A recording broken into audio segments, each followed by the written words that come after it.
einiges.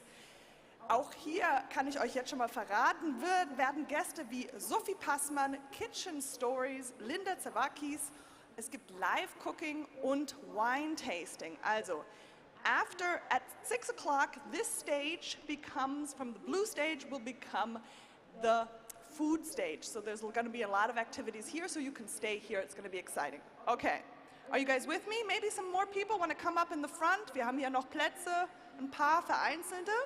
Weil jetzt gleich kommt unser allererster Gast, auf den freue ich mich wahnsinnig, und zwar ist das der Oliver Wendt, Head of Sales von Reddit. Reddit, wer kennt es nicht? Ja, das ist eine der allerwitzigsten Plattformen, die es da draußen gibt. Jetzt ist aber die Frage, kann Reddit auch für Marken spannend sein? Ja, das ist die Frage. Und um diese Frage zu beantworten, bitte begrüßt mit mir den wunderbaren Oliver Wendt. Woo!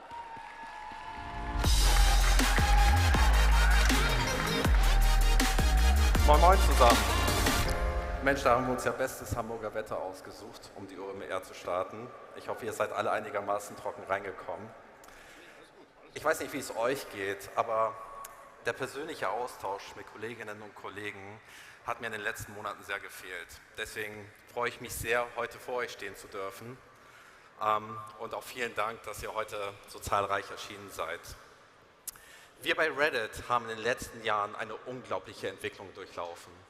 Ich möchte euch heute gerne einen Einblick geben, wo wir aktuell stehen und die Gelegenheit nutzen, euch die Ergebnisse unserer exklusiven Studie vorzustellen. Diese bietet wertvolle Einblicke in das große Potenzial unserer Online-Communities und verdeutlicht den besonderen Mehrwert, die diese für eure Marken bieten. Bevor wir aber starten, ein Video.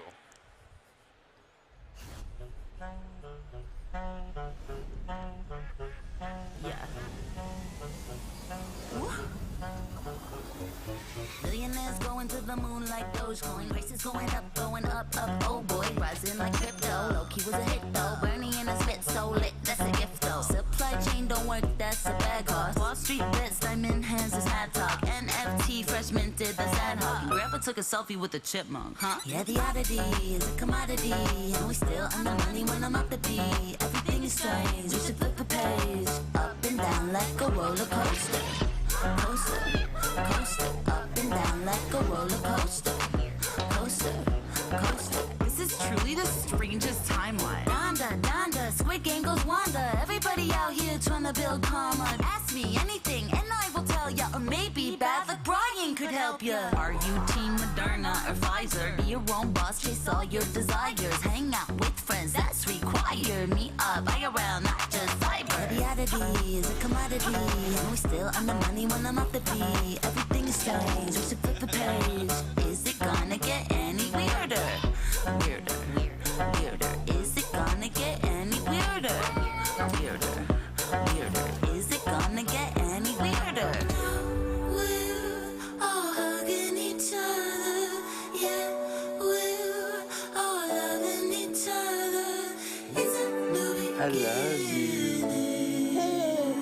We're when the girls are winning, and we'll never wanna Marry me? What? Oh my god! This is so cool! Look! Lawyer stuck as a kitty on Zoom. Gorilla Fun hit 265K. Boom! Hundreds of Joshes fighting with noodles, and people re-emerge from their rooms. What? Second year of this. Are you serious? We just did that. Am I delirious? Got through it once, we can do it again. Cause now we have all our internet friends.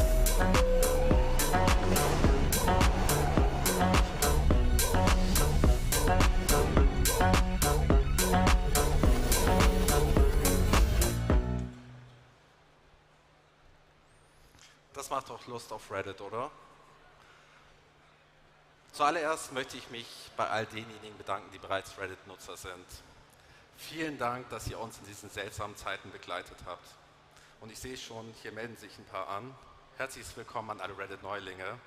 Ich hoffe, dass ich euch mit diesem Video einen Einblick in die Essenz von Reddit geben konnte. Lasst mich jedoch noch ein wenig ins Detail gehen, um Reddit wirklich zu erklären. Unsere Mission ist im Grunde recht simpel. Wir möchten allen Menschen auf der Welt Gemeinschaft und Zugehörigkeit vermitteln. Und das in Form von Communities.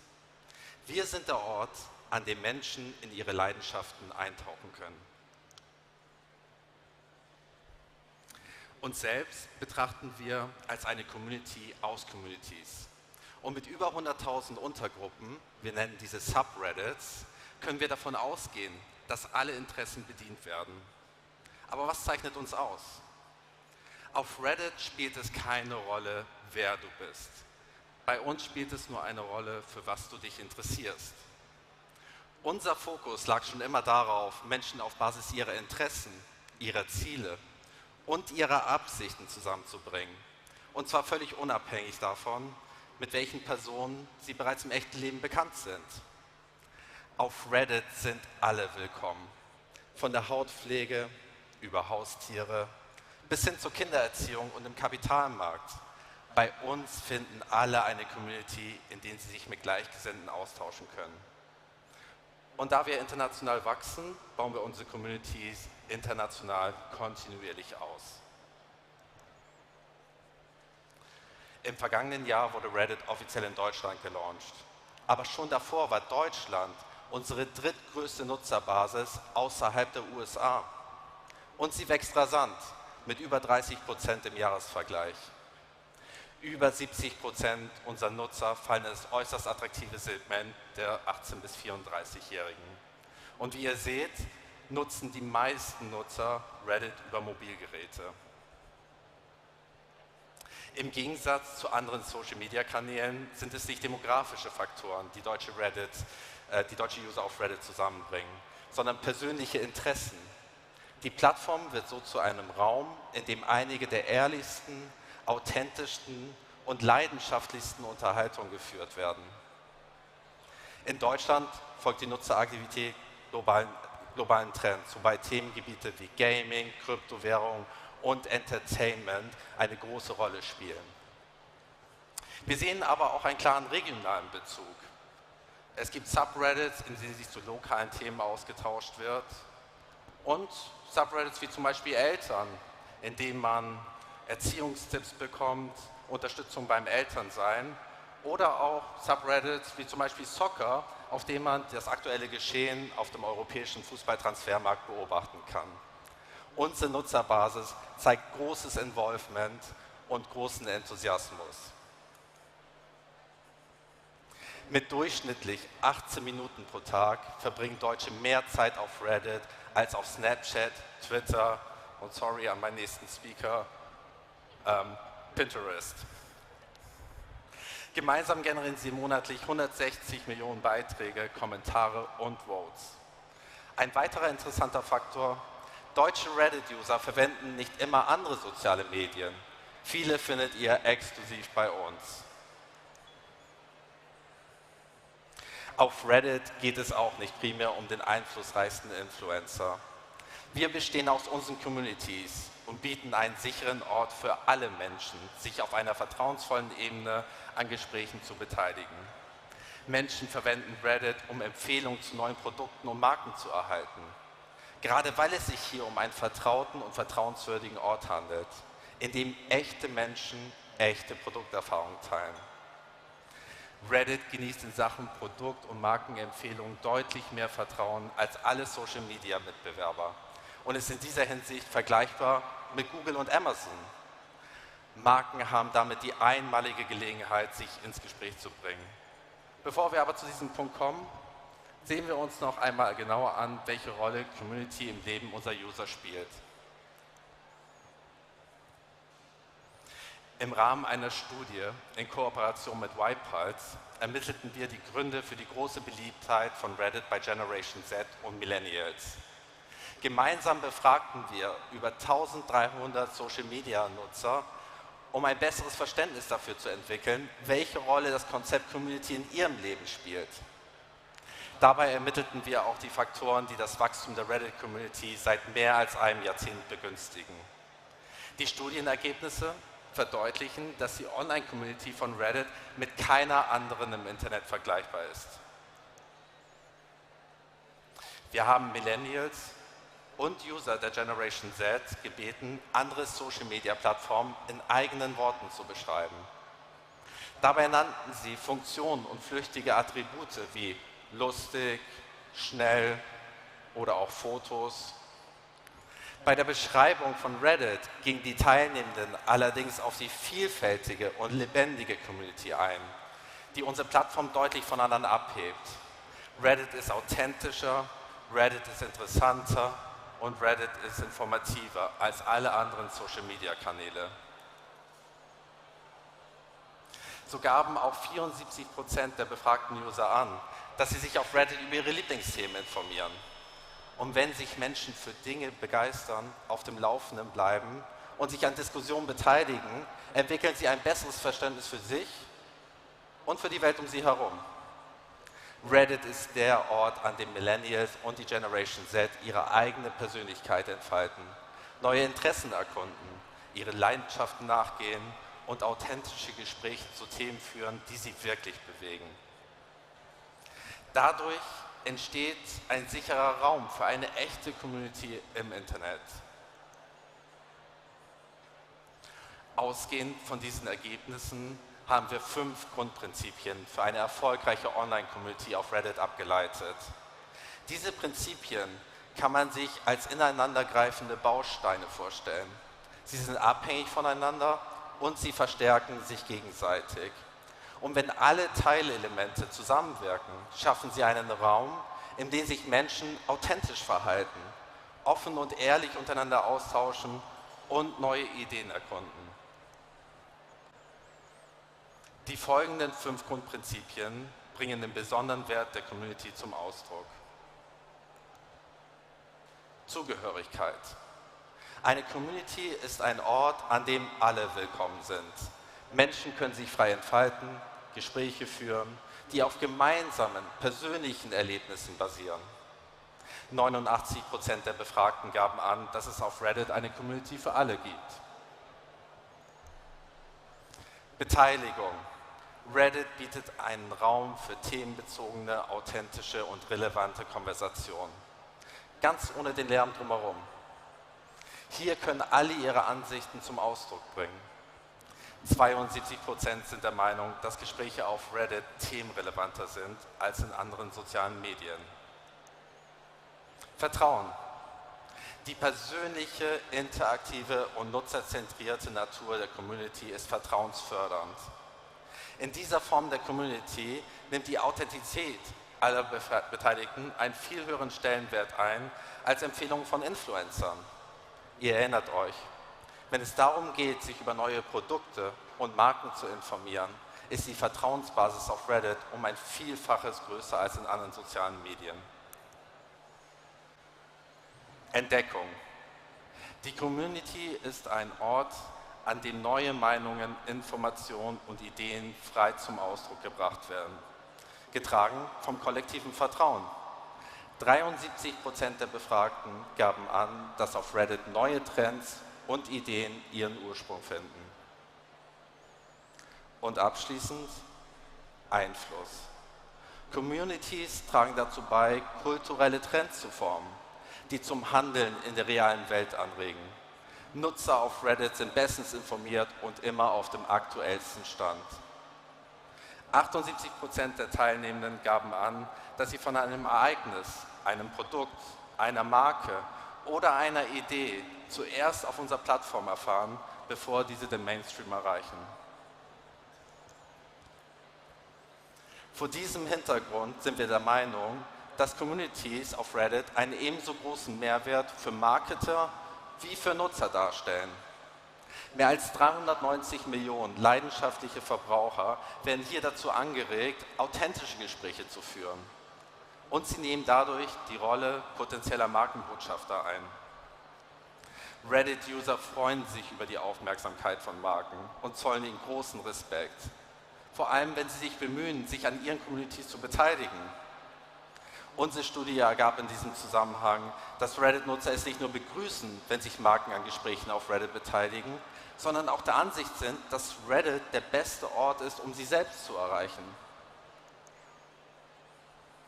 Tatsächlich verzeichnen wir den größten Erfolg mit Partnern, deren Marken eine aktive Rolle an Gesprächen einnehmen. Wie zum Beispiel Lagunitas. In Zusammenarbeit mit Karma Lab, das ist unsere hauseigene Kreativstrategieagentur, launcht Lagunitas eine First-to-Market-Kampagne auf Reddit. Wir haben einen Aufruf unter Redditor in relevanten Communities gestartet, Vorschläge für ein IPA zu machen, das dann in limitierter Auflage in Geschäften erhältlich sein sollte. Über 1000 Redditors kommentierten mit Ideen von kreativen Geschmacksnoten und Hopfensorten bis hin zu einem kuriosen Namen. Oder auch Volvo. Volvo bat Reddit-Nutzer, die dank Sicherheitsgurten und anderen Security-Funktionen und Autounfälle überlebten, ihre Erlebnisse zu teilen. Diese wurden dann im Rahmen einer Kampagne auf einer Microsite von Volvo aufgenommen.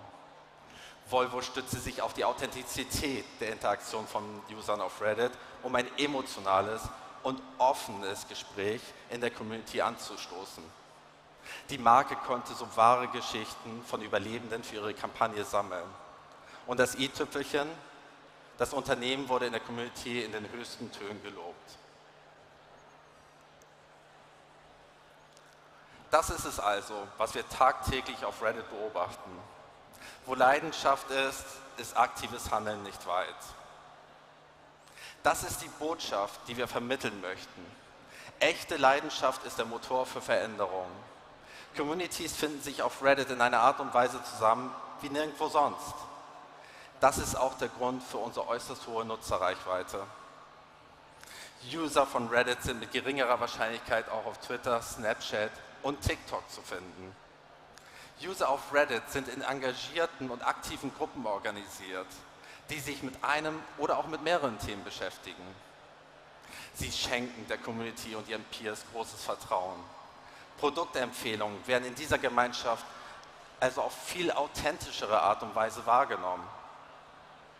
Darüber hinaus wünschen sich Nutzer eine aktive Beteiligung von Marken. Sie laden sie ein, am Tisch Platz zu nehmen und sich direkt an der Diskussion zu beteiligen. Für euch und für eure Kunden haben wir also einen Raum geschaffen, in dem ihr die Interaktion und Markenfürsprache fördern könnt. So wie ich hier heute auf der Bühne stehe und über Reddit spreche, würde ich euch nun gerne dazu anregen, über Reddit nachzudenken. Überlegt euch, welchen Mehrwert Reddit für euer Unternehmen oder für eure Kunden hat. Vielen Dank für eure Zeit. Ich wünsche euch eine hoffentlich ab heute Nachmittag trockene und schöne OMR. Und ja, ich freue mich alle, euch auf Reddit wiederzusehen. Danke. Tschüss. Great job. Thank you. Okay, guys, we're going to take a quick 5-minute break and then we will continue with the wonderful Andrea Malad. Thank you very much.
Oh, there we go. Now it's working.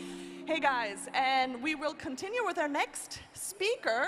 Maybe everyone, please sit down. We have some room here in the first four rows. It's going to be a very exciting speaker. We have Andrea Malad from Pinterest. Pinterest, we all know it more or less. It's more of an inspirational platform. I know most of my friends, they always send me pictures of their dresses for their wedding. But how brands can work on this platform, she's here to tell us. So before she comes, let's get seated. Come on, all you guys in the back, come to the front. This is one of our highlight speakers. I'm very excited. Okay, so let's go. Please give a big round of applause for Andrea Malad. Woo!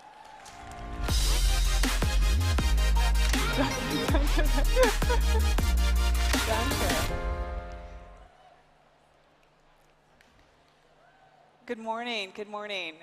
My name is Andrea Mallard. I'm the Chief Marketing Officer by Pinterest, and I'm really thrilled to be here. Actually, I should say that Germany is one of my absolute favorite countries, and I'm not just saying that because I visited here, but in fact, I was lucky enough in my 30s to live in Germany for about 5 years, and it was actually one of the happiest times of my life. That's my husband up there going down one of the many Rodelbahns that he enjoyed while we lived here, so I'm really thrilled to be back. The last few years have been really difficult. And for a lot of people, they've been asking themselves some fundamental questions. Am I in the right job? Do I need more work-life balance? What makes me really happy? What do I want to do more of? And what do I want to do less of? I certainly know I've been asking myself those questions. And I discovered that the answer to those questions are actually all over the things that I would create and share on Pinterest. You know, in the last 2 years, through the coronavirus, I actually started new things. Pinterest inspired me to take up beekeeping in my backyard, and now it's gotten really out of hand. It inspired my oldest daughter to start learning how to make healthier desserts, and that's mostly so that she can eat more of them. My son, he was stuck at home and he wanted to feel useful, so he started sharing tips about how to play football to people on Pinterest. And even for me, you know, I was really stuck at home, and I started to think, okay, how do I make living at home more exciting? I was inspired to buy a bright blue fridge to liven up my kitchen. I finally hung up all those photos that had been in boxes for years. I had to create a home office like all of you, so I cut a table from my backyard and created a home office. And then I built a little cozy nook so I could escape from the stress of day-to-day life. And the thing I learned during that time was, of course, what we all need right now is a little bit of positivity. And not just positive thinking, but taking a positive action, even if it's very small, every single day. And so at Pinterest, we started to really look into this. And we wanted to research, what is it about positive action in the real world that is so critical to our mental health? So one thing we learned is that right now, we spend about 50% of our waking hours online. 50%. For teenagers, it's even more. It's about 60%. In fact, all of our downtime is now online. That's the first time that's been true in human history. And that's a bit of a problem because it's having a real effect on our mental health. It's changing the way we process information. It's changing how we sleep. It's changing how we self-regulate. It's changing how we manage boredom. It's actually really affecting people in a very, very deep way. And in fact, we become quite addicted to negative online spaces. It feeds a certain dopamine rush to get stuck in those kinds of cycles, and that's obviously a very big concern. What we've learned is that the people who spend the most time online, as we get sucked in, tend to have the worst outcomes. So teenagers, you remember I said that they were the ones who spent the most time online? They are the ones with the worst mental health outcomes of any cohort. So they're the most depressed. They are the most concerned about what other people think about them. And for me, and certainly at Pinterest, that's something we take really, really seriously, and we want to do something about that. So we believe quite firmly that positive platforms are actually not a choice anymore, they're a necessity. And we wonder what would happen if we really tried to build an internet where any time you spent on it actually fueled positive mental health outcomes, actually made you feel better. So our mission really is to disrupt the internet. we actually want to take on some of the biggest challenges happening right now online and see, can we actually together create an environment that's that much more positive, where we're actually encouraging people to get offline and do things in the real world, because our research tells us that the more you do the more you do in the real world, the happier you are, the better it is for everybody.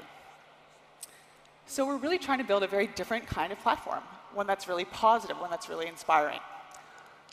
How are we doing this? Well, we've learned you just can't sit back and hope things are positive. You actually have to design positivity in. So Pinterest has actually been industry leading in many ways as far as the policies we put in place on our platform. So we were the first over 5 years ago to ban health misinformation. So you won't find anti-vaccine content on our site. You won't find fake cures for terminal illnesses. Many years ago, we banned political ads because we just could not keep up with the amount of disinformation in them and also foreign interference into elections. If you were to come to Pinterest to look for mental health support, we would proactively ensure that we are serving you the peer-reviewed, science-backed best content in that moment. We don't just rely on an algorithm to do that. And a few years ago, we banned very aggressive weight loss imagery on the platform because we spoke with outside experts and they told us that does nothing to actually help people lose weight, and it does everything to destroy their mental well-being. And just last month, we became the first online platform to ban false or misleading information about climate change. And I'm really pleased to see some of the other platforms now following suit.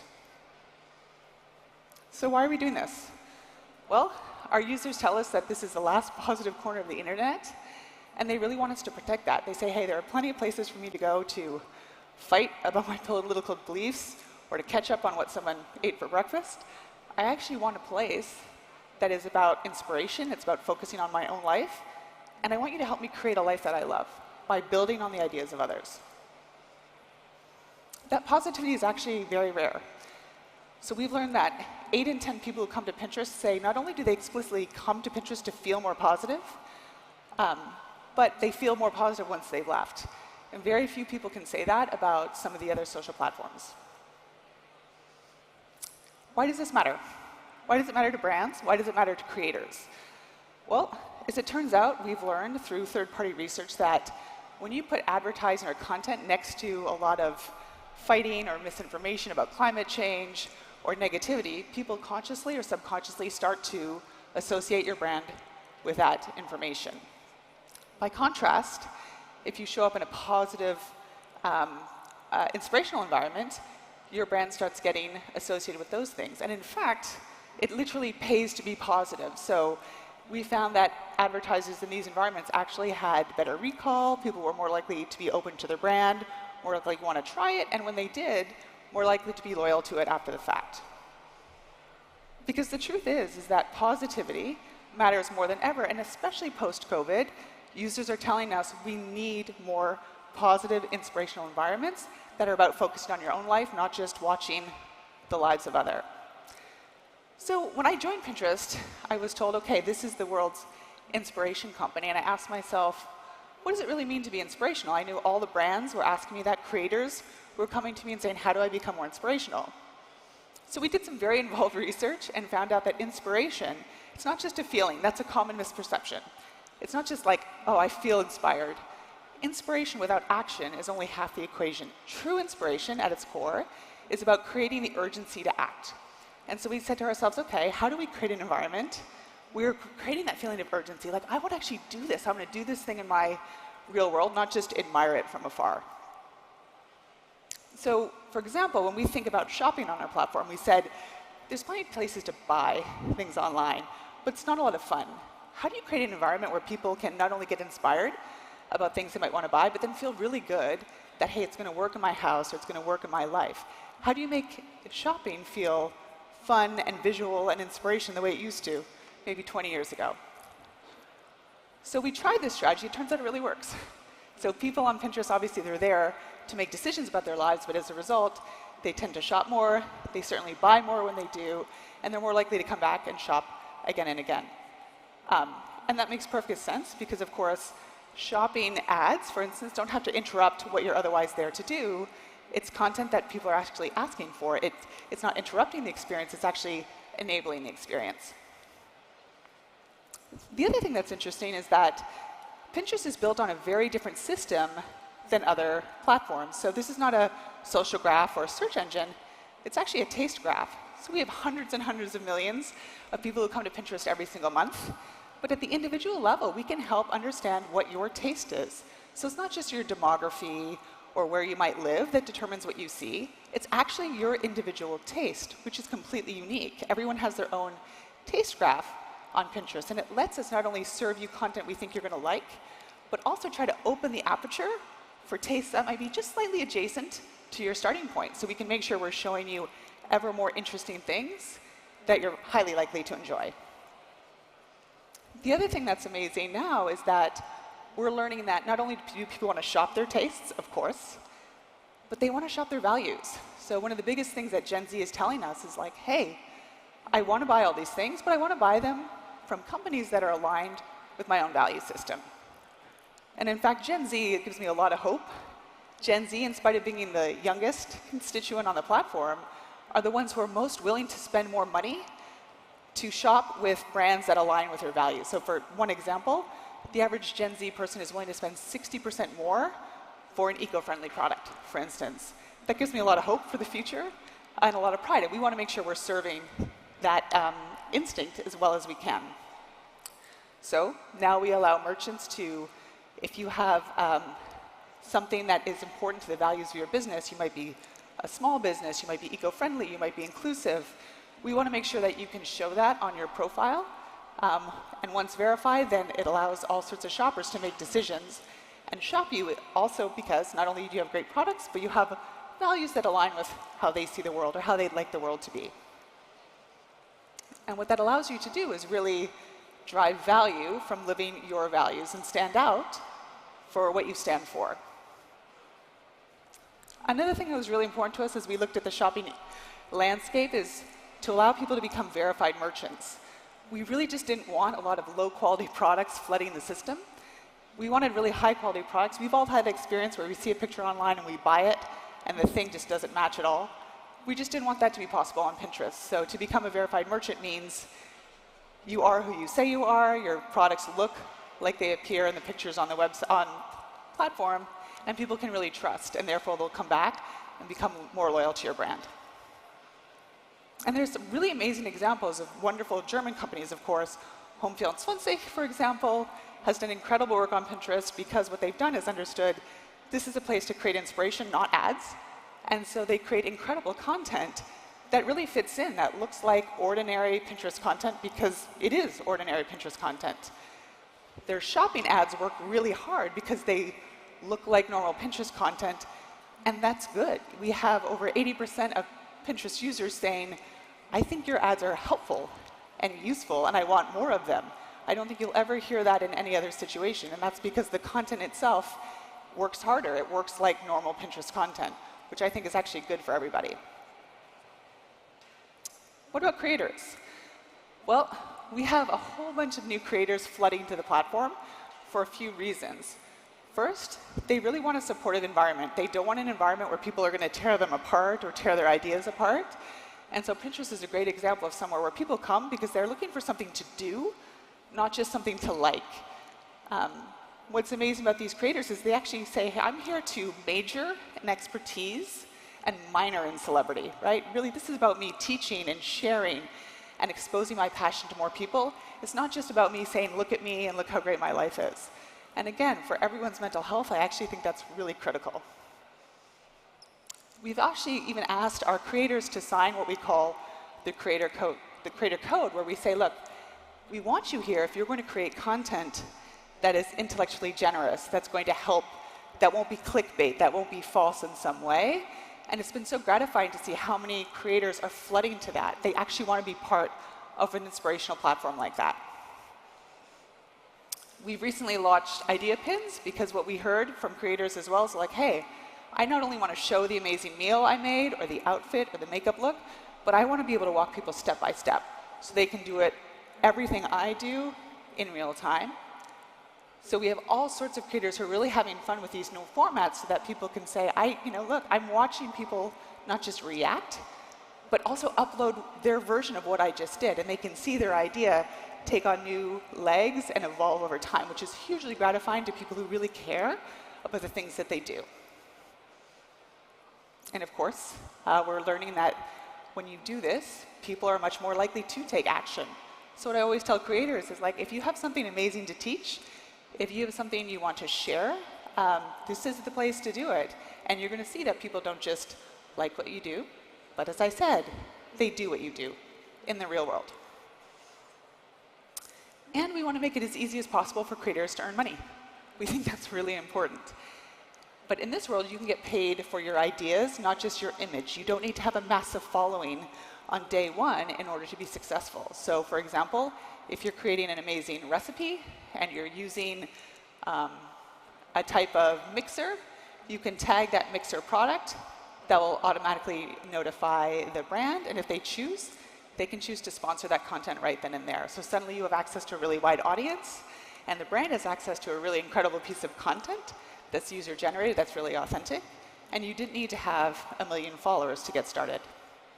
Okay, so I've spoken a lot. I just want to give 1 minute to let you hear from some of the creators, the users, and of course the advertisers who are finding success on our platform.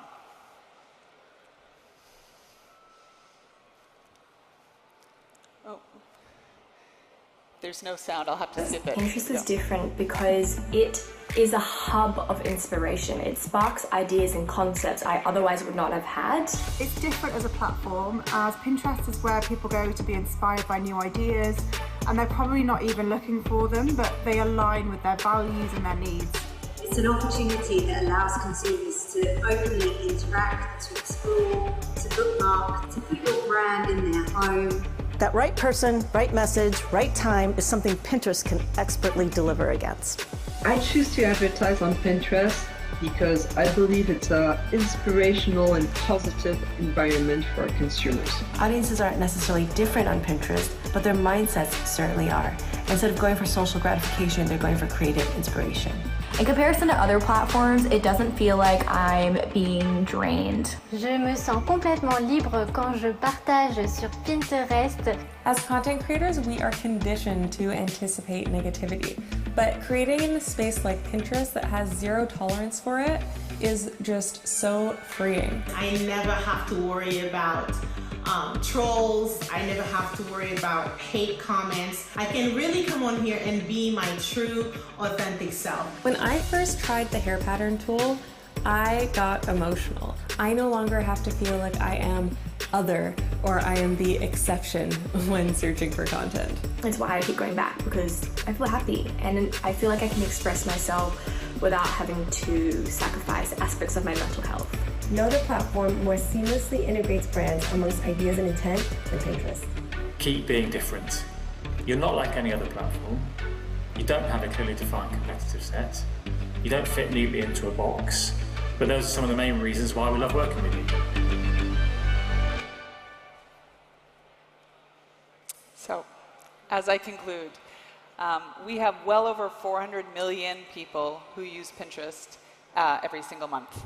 And it's really important to us that we harness the energy in our platform to do some real change online and do some real good in the world. But we need you. We need your help.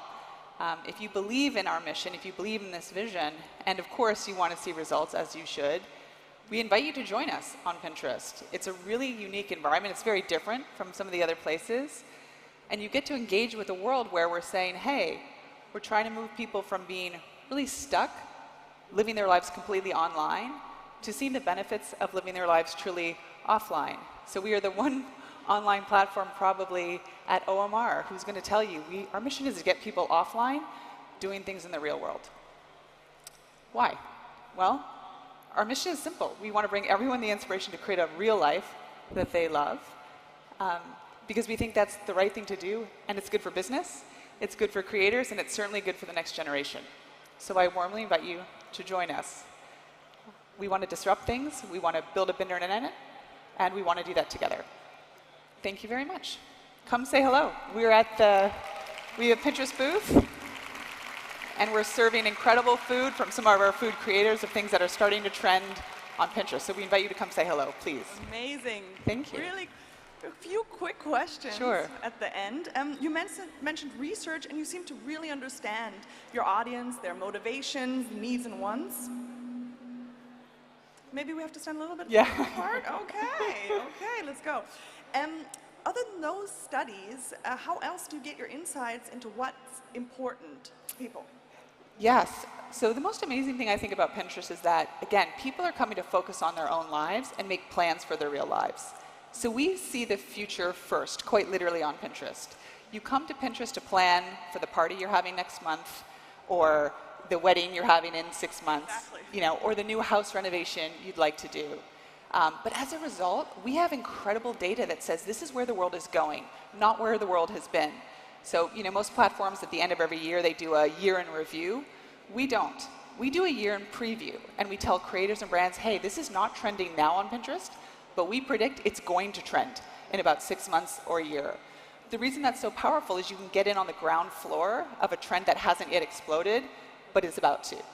And that data is extremely robust. I mean, in fact, in 2020, which was the most unpredictable year on record, 80% of what we predicted was going to be a trend came true. So it really doesn't matter the outside circumstances. That data is highly, highly reliable. And that's where we get a lot of our insights. Like a vision board. It's a literal vision board, but it's a vision that comes true.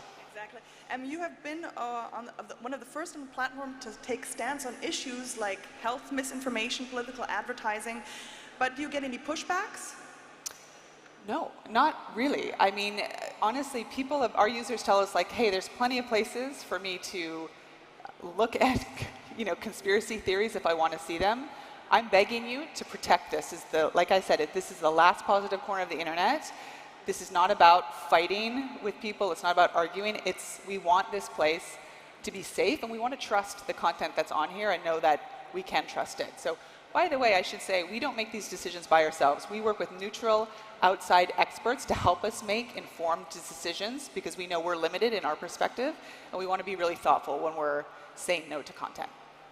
And you talk about new things, doing new things exactly. Like what I think is really interesting is that, for me, is that Pinterest is an online platform that encouraged us to do things outside in the real world. But the question is now, how important is that in Pinterest's overall mission and vision now that the metaverse has come knocking? I mean, we're excited by the metaverse as much as anyone, but we still believe in the real world. So you'll see, for example, we use AR. If you are looking at an amazing rug or a couch and you want to know what it's going to look like in my living room and will it fit, you can do that on Pinterest. If I want to try a crazy new lipstick, I can use AR on Pinterest to try it.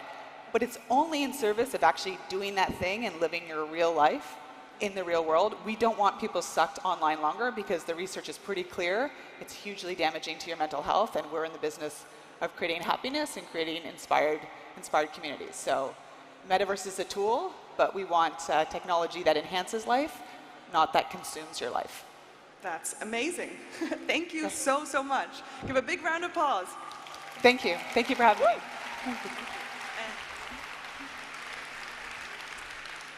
That was amazing. Okay, our next title reads Hugo Boss, Turning Customers into Fans. And I have to be honest, it works because I recently bought my very own Hugo Boss coat, and I'm a big fan. Woohoo! There we go. There's a Hugo Boss section over there. Okay, so this is really interesting. The next two guests is Mia Sullivan and Daniel Kaczynski, and they will talk about how they made this happen. Okay, please give a big round of applause for the two. Come on stage. Woohoo!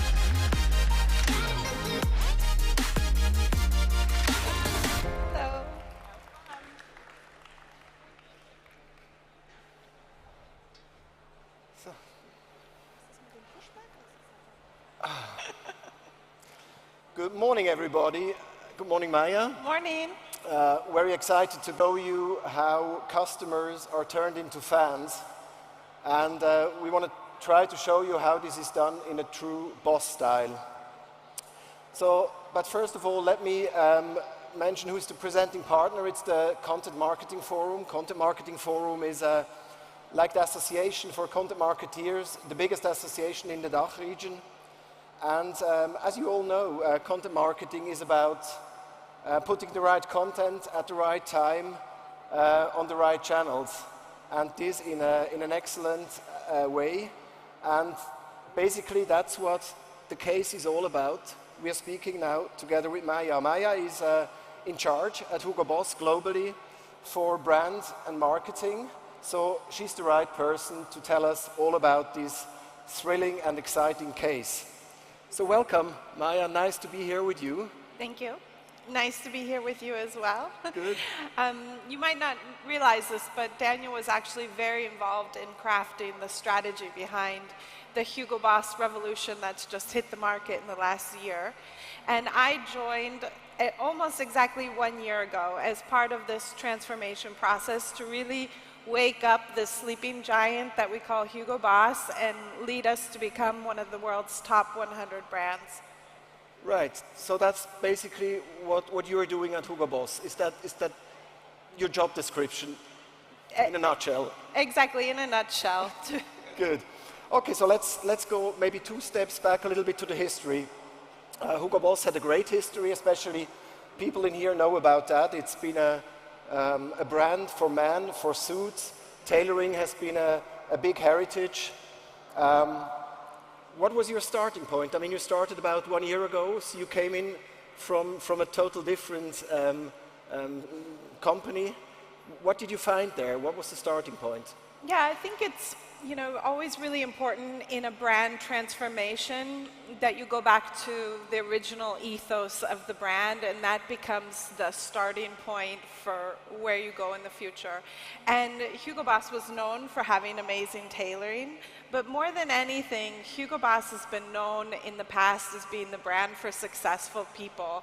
And it was, these were the suits on Miami Vice. If you remember the TV show Miami Vice, we were on the covers of, albums of Michael Jackson and many other very incredibly successful talents. Also, Hugo Boss pretty much invented sports marketing with the relationships that they had built with athletes. So it was a matter of taking that ethos of being a brand that stands for successful people, but then translating it into what it means to be successful today. Because in today's world, success is not defined by the car you drive, by your salary, by what's on your business card. Success is much more defined by the quality of life, how much you're able to pursue your own dreams. And this was certainly, it even became more important in the pandemic. So the Be Your Own Boss movement that we launched in January was the modernization of the movement for successful people in the world today. So absolutely nothing to do with your job title, but the life you live, living your life on your own terms. Cool. So no presence without history, also for company, also for Hugo Boss. So let's leave the past in the past and get to the present. So when you came to Metzingen, there was like a new CEO set in place, Daniel Grieder. He hired you. And he hired you for new marketing, and the new marketing was like part of a new strategy. The new strategy he set on, the strategy is called Claim 5, so it's branded. And what I would like to know, what is the special things, the special part within the strategy from a marketing point of view, from a marketing and branding point of view? Absolutely. So real quick, just for everyone's understanding, Claim 5 is a strategy that we're implementing to become a 4 billion euro brand by the year 2025. And Claim 5 is built up of 5 components.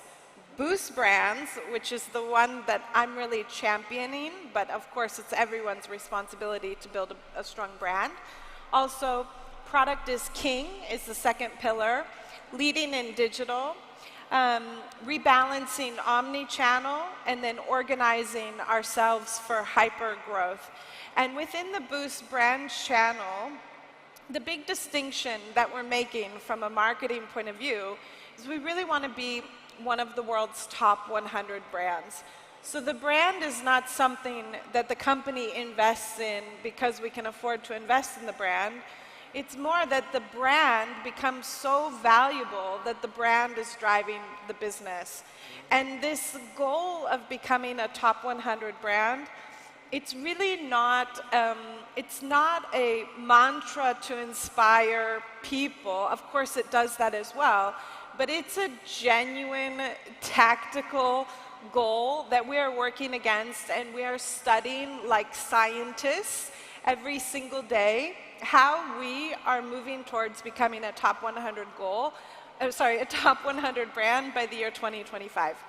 And so this means that we have to move beyond just having great brand awareness, but we have to have really strong attachment in the minds of consumers and in the hearts of consumers.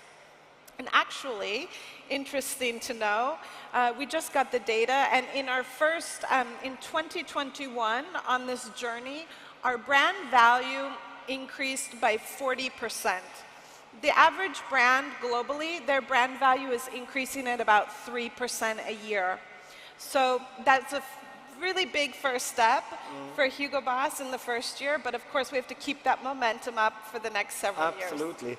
And you know, the brand was just so visible, the new brand. We saw it on all the hoodies, and it's really a bold, clear statement. It's only the logo. Obviously, it's only part of the new branding. Still, could you tell us a little bit more about the brand design? Because that was like the first step you met. Before you started into the marketing, you had to elaborate this new brand. What can you tell us about that? Yeah, the first point is that it's really two brands. So Hugo Boss is the platform, but there's a brand, Hugo, which is the entry point into the brand, that we're tailoring to be in the hearts of Gen Z. And for this brand, it's all about self-expression and daring to be yourself, playing into the, the consumer truth of Gen Z. And the other brand we have is the brand that is more well-known by most people, which is the Boss brand. And here we're targeting the millennial audience, which is all about being your own boss, living on your own terms, chasing your own dreams, having a great quality of life in today's world. That's so cool, because it's all in the name. It's all in the name, and it was such a simple solution you found, just working with what you have, with this great name, Boss. And I really congratulate you on that. That's such an exciting result. Now, moving on from branding to marketing, how did you structure the marketing approach? The marketing approach where we later on will see what has happened there. What was your approach to that? Yeah, so there are a few secret ingredients, if you will, to our success so far. And I think the first one is really a mantra that we live by in Hugo Boss marketing, which is effectiveness over efficiency. And it's no longer about necessarily the lowest cost or the CPM, but we're much more focused on the engagement, especially on social media, and what we call brand heat. So how this is transcending, how consumers are playing the message back to us.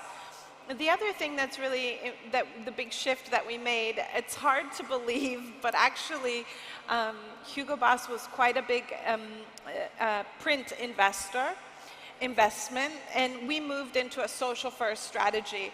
And this is where you see a tremendous shift in how we communicate with consumers, taking a social-first strategy. The last thing I would say is that we're much more focused on the emotionalizing the brand and the emotional aspect with consumers than the awareness or the rational side. So we're really a brand that's now leading with purpose in our communication. I mean, that was a big step from a traditional advertising and marketing setup into the social first. Now, you did that within a couple of months. You moved into that. It was like a real shock therapy.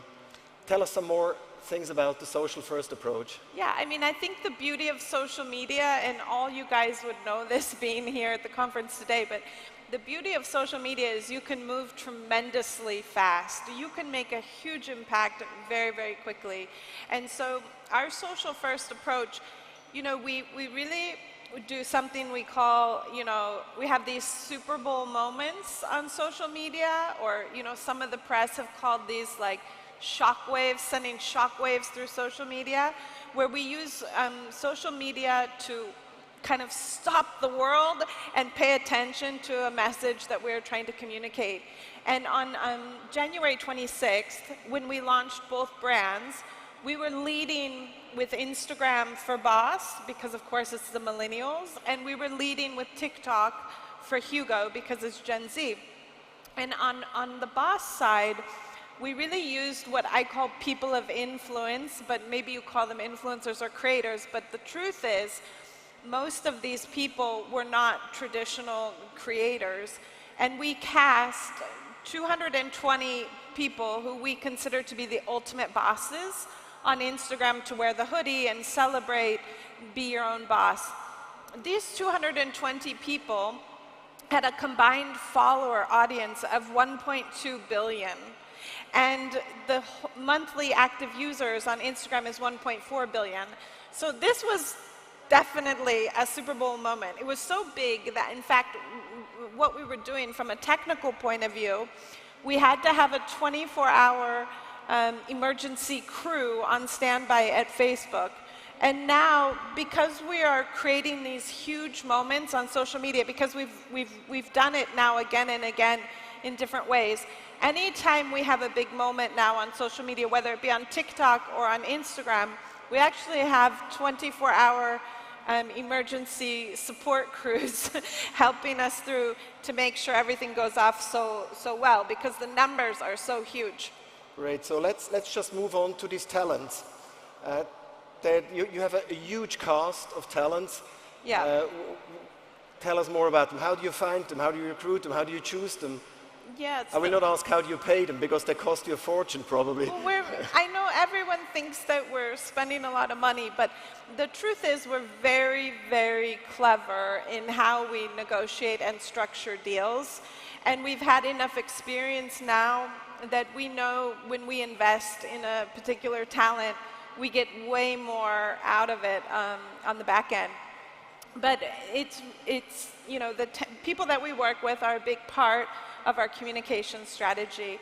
And I guess I could say it started at the Russell fashion show in Milan.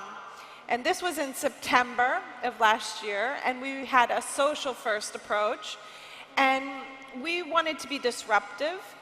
So we started looking to build the cast for a fashion show, and we expanded beyond your typical fashion people. And one of the, probably the most famous person in the storyline is Kabi Lamy, who was at the time the #2 TikTok creator in the world. And he was not yet even among the top 50 in Instagram, but no fashion brand had used him. And so we wanted to bring him into the cast, and we had him close the show for us.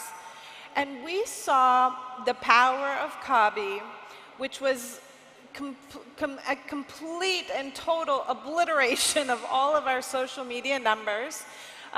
Within the next 48 hours, the images of Kabi Lamy had achieved 500 million impressions between Instagram and TikTok. And that event is still the record-holding fashion week, fashion show on TikTok. So it actually inadvertently became a TikTok-first event. And as we were looking at the responses to the consumers on social, because as soon as we do a fashion show, there's a big team of us, and we all go back to like a bunker. It's kind of like a work studio somewhere off-site, and we're awake for days. I mean, we don't go to sleep. All the catering is in there, and we have media and PR and content, you know, our photographers and our videographers. In this case, we had also with us Meta, were with us helping us create content. And we can see very, very quickly as trends happen. And as we spot these trends, we divert money, we divert content to them, and we actually, out of this fashion show, we ended up signing 3 of the people who walked our show. We signed into brand ambassador contracts within the next, let's say, 10 days, because we saw the response on social media. And I think this response was really great. We shall see that in a minute in the film, but maybe a couple of a small overview over the results. Give us some figures. What was this reach? These are great figures. These are billions. So our strategy in the first 3 months of the year, January, February, March, Hugo and Boss combined delivered 24 billion impressions worldwide and 1 billion social media engagements. So this is really one of the biggest brand relaunches in history. And in fact, yesterday we were at Meta together, the whole team, and Meta said that in fact it was the biggest moment in history on Instagram was the Boss launch, the Boss campaign. Our fashion show in Dubai is the most viewed fashion show ever on YouTube. In January, we were the #1 brand on TikTok in terms of views for the DACH region. And I'm sure I'm forgetting something, but we've definitely broken a lot of records. This is unbelievably impressive. Should we have a look at the film you Yeah, brought? definitely. We have a recap video. Great.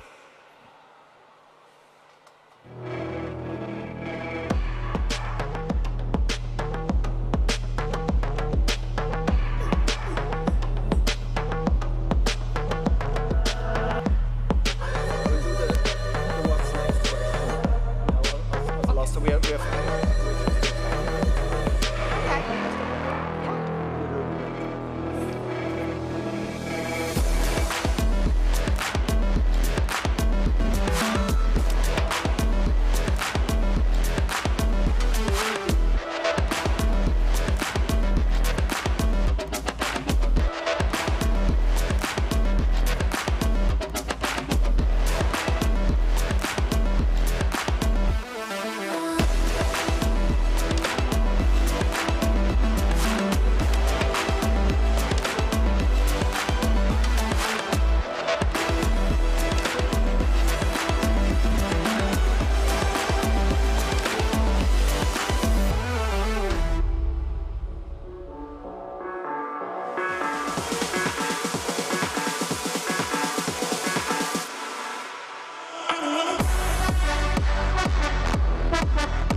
Whoa, really great. It's been an incredible few months. Yes. You can say that. And this all came within 8. I mean, this is so amazing to see. Also, you really can feel the energy coming out of everything what you've done here, and it's also fun to look at. And so, what's next? Even more to come? There's more to come. I mean, I can't tell you all of our secrets, but for sure we'll continue to create shockwaves on social media. And, you know, my luggage is packed now for several weeks, so we're actually leaving here, going on to our next big social media explosion that's going to happen in June on social media. And we continue the strategy, but I think as marketers in today's world, one of the most important things is to stay curious and stay flexible. Because if I had built this plan, you know, 18 months ago, it probably would have been wrong for the market that is today. So marketers, we have to work in a much more flexible, adaptable, and curious way, because the consumer sentiment, the social platforms, and everything changes so rapidly. Of course, we're working on Web 3.0 now and all of our next activations, but you'll continue to see a lot more from us. Great. That was really interesting, and I think, Maya, you succeeded really to turn this audience here into fans, and let's get the fans into customers in the next step again, so we also can do that the other way around. But anyways, so good. It's so good to see that Boss is back again, and you're presenting that in a true Boss style, so that was really, really fun. For that, thank you very much for being here. We are really excited to see what happens in the future. The future, not so far from now, will be at 1:30 this afternoon on the red stage. Maya will have another appearance together with the friends from TikTok, and she will specifically look at the TikTok case. So I think it's definitely worth going there and having a look at that. Thank you very much. Also in the name of the presenting part, the Content Marketing Forum. Thank you, Maya. Thank you, Hugo Boss. Thank you, Daniel. Great. Thank you. Great. Oops, thank you so much. Amazing. Okay, guys, ich hoffe, euch geht es gut. So, ich freue mich wahnsinnig um unseren nächsten Gast, und zwar ist das die fantastische Laura Kampf.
Eine ganz, ganz kleine Pause.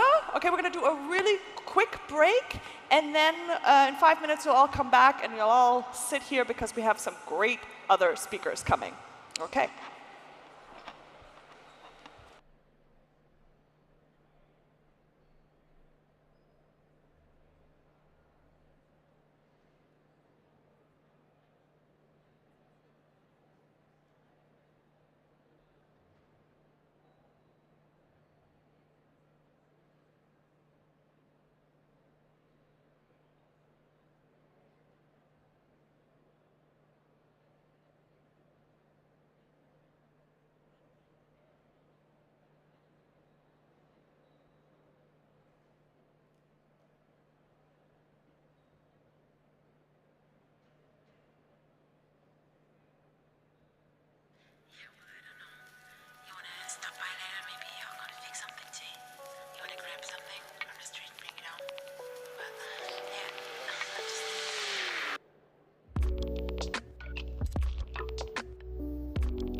Just wanna hold it, don't wanna swim it over.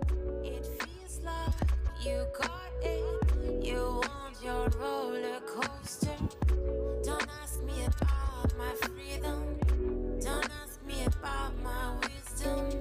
You want it, you need it, but why?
Okay, ich gehe hoch.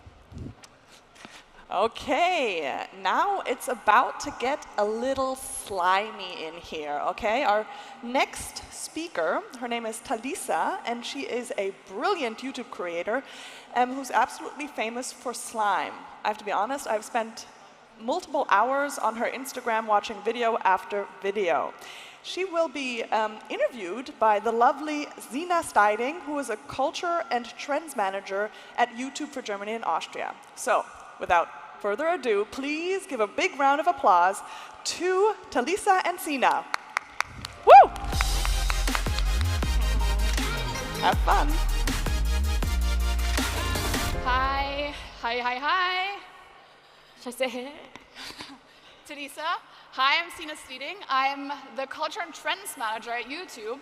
Sounds a little bit weird, but I want to introduce, of course, our star guest today, which is Talisa Tossel. She's the slime queen of YouTube. So I want a round of applause, like you haven't done this in 2 years. So Talisa, please. Thanks for being here. Well, thank you for having me. Yes, so we could make the trending joke of like, wow, we haven't done this in so long, and everybody's here in person, but so we're here today to talk about trends a little bit, about how you get into like slime content. But first of all, why am I here? I look at trends every day, and I try to understand what that tells us about culture in general, right? And I've actually seen a shift in trending content over the last few years of we're not really looking at viral videos so much anymore, a la like Gangnam Style or like Rebecca Black, but we're looking more at engagement, right? Today, trending topics, trending videos are more about engagement, which is obviously something you can tell us a little bit more about. But I think now the success of video content depends on not how many people have actually seen the video, but also how many people have reacted to it or made a remix out of it, or how much social impact it's had, right? So in engagement, obviously you have to find the right audience. And I've seen very weird things find audiences, including slime videos. We've got farmers or board game enthusiasts, but also millions of people, watching someone play with slime, like Talisa. Talisa, can you tell us how you started in 2016? You started uploading videos on YouTube. Can you tell us what made you do it and why on YouTube? Yeah, so I was actually on Instagram, and I used to see it all the time, and I didn't really understand it. I would see it and think, this is really weird. I don't understand how anyone could watch this. But eventually, over time, it got better and more like curated, and I was like, okay, I really like these ones. And at the time, Instagram didn't have the functionality to save things, so I would have to manually save them to my phone. And I created what I thought would be a burner account, and I posted all of these videos I liked on there because it was taking up all my storage. I had no space on my phone. And in the first day, it got 5,000 followers, and over 6 months, 800,000. And people just kept asking, can we learn how to make this stuff? And I was like, well, I don't really want to make any videos because all of these videos are reposted, and I was giving credit to the creators, so it was creating like a nice community. But eventually I did make my first YouTube video, and overnight that got 2 million views, and I was like, okay, well, this is my job now. So that's how I got into it. That's how you do it, just gotta have a crazy idea. Yeah. Now, obviously, this was a while ago, so now, obviously, there's different formats as well. YouTube has YouTube Shorts now, of course, short form. And, internally at YouTube, we call those creators that do long form and short form and all of the other things that are available on YouTube. We call them hybrid creators, right? And I've noticed you also started doing YouTube Shorts, but not just YouTube Shorts, you're also on myriad platforms, right? Yeah. Can you tell me about the moment that you realized, like, I should probably be on other platforms too, or on different formats? Yeah, so I was spending so much time on all of these different platforms. The first one was obviously Instagram, so I jumped on there. And then YouTube was where I made all the videos, but they have such different audiences that it's quite hard to split up all the content between them. So TikTok was the last one I did myself, and that was because I was just spending all my time on there. But yeah, it's really great. And then I kind of handed over some of my stuff to Jelly Smack, who I now work with, and they do stuff for me on Snapchat as well, and that's really All right, fantastic. okay. So that just kind of helps you juggle it all. Like, do you find it Yeah. harder to do that now? No, it's really easy because, so for my Snapchat stuff, I didn't know how to even start, and I was recommended Jelly Smack by one of my friends, so I had the creator confidence, and I know they work with like Mr. Beast, PewDiePie, so great creators, and I didn't really know what to expect, but I was given a content manager, and they were like, we'll handle everything. They poured their resources into it, and then I was just earning passive income, and I got to, you know, take a break. I was on like a tropical dream, just like taking holidays, and they were just dealing with everything. And in, I think, half a year, they got, I think, over 1 billion views on Snapchat. So by the end of the year, I was like, okay, I love this, and it was really great. Is there anything you think about before you make a piece of content that do you say like, oh, this should be long form, this should be short form? Like, what goes on inside of your head when you choose that? Yeah, so whenever I make content, I always make content that I would actually watch myself, because I think that's the best way to do it.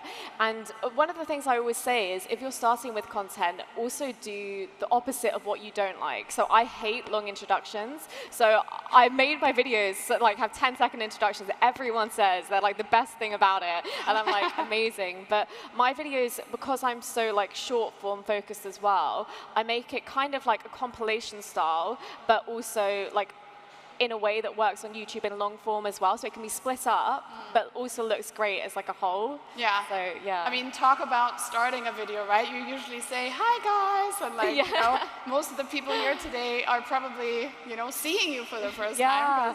Well, I was speaking to you about this earlier. I never get recognized ever. People hear my voice, they see my nails, and they're like, oh my God, I love you.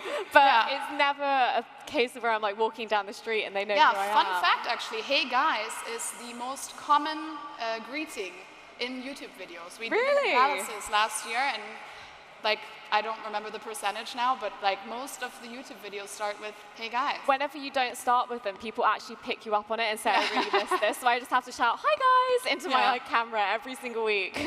I want to talk about, real quick, about, you know, it sounds like being a creator these days is like, obviously there's more on your plate than when you first started out.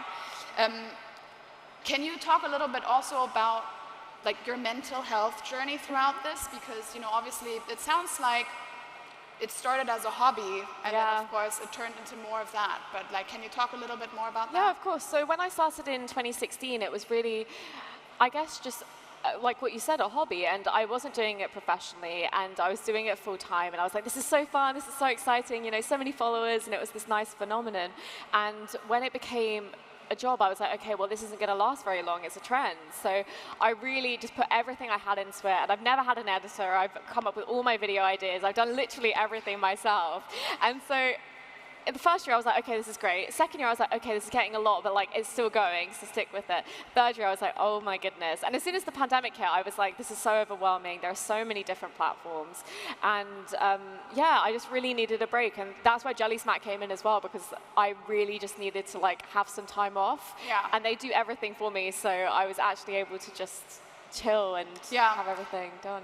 Now, of course, your topic is very niche, right? I mean, I don't know how many people here today have seen a slime video, but obviously we have a lot of brands here today. Do you think you've got some advice for brands how to make niche products work on? I think just spot what you like, even if it's the weirdest thing in the world. Like pimple popping is a huge trend, and just because one person likes it and made a video, all of these people admit to liking it. And it's the same with slime. Like people are always like, oh my goodness, it's my guilty pleasure. So like, never shut down an idea that you have and you really like, because there are going to be so many people who like it. So that's my biggest piece of advice. Totally. I mean, I've seen so many things where I'm like, no one's going to watch that. Yeah.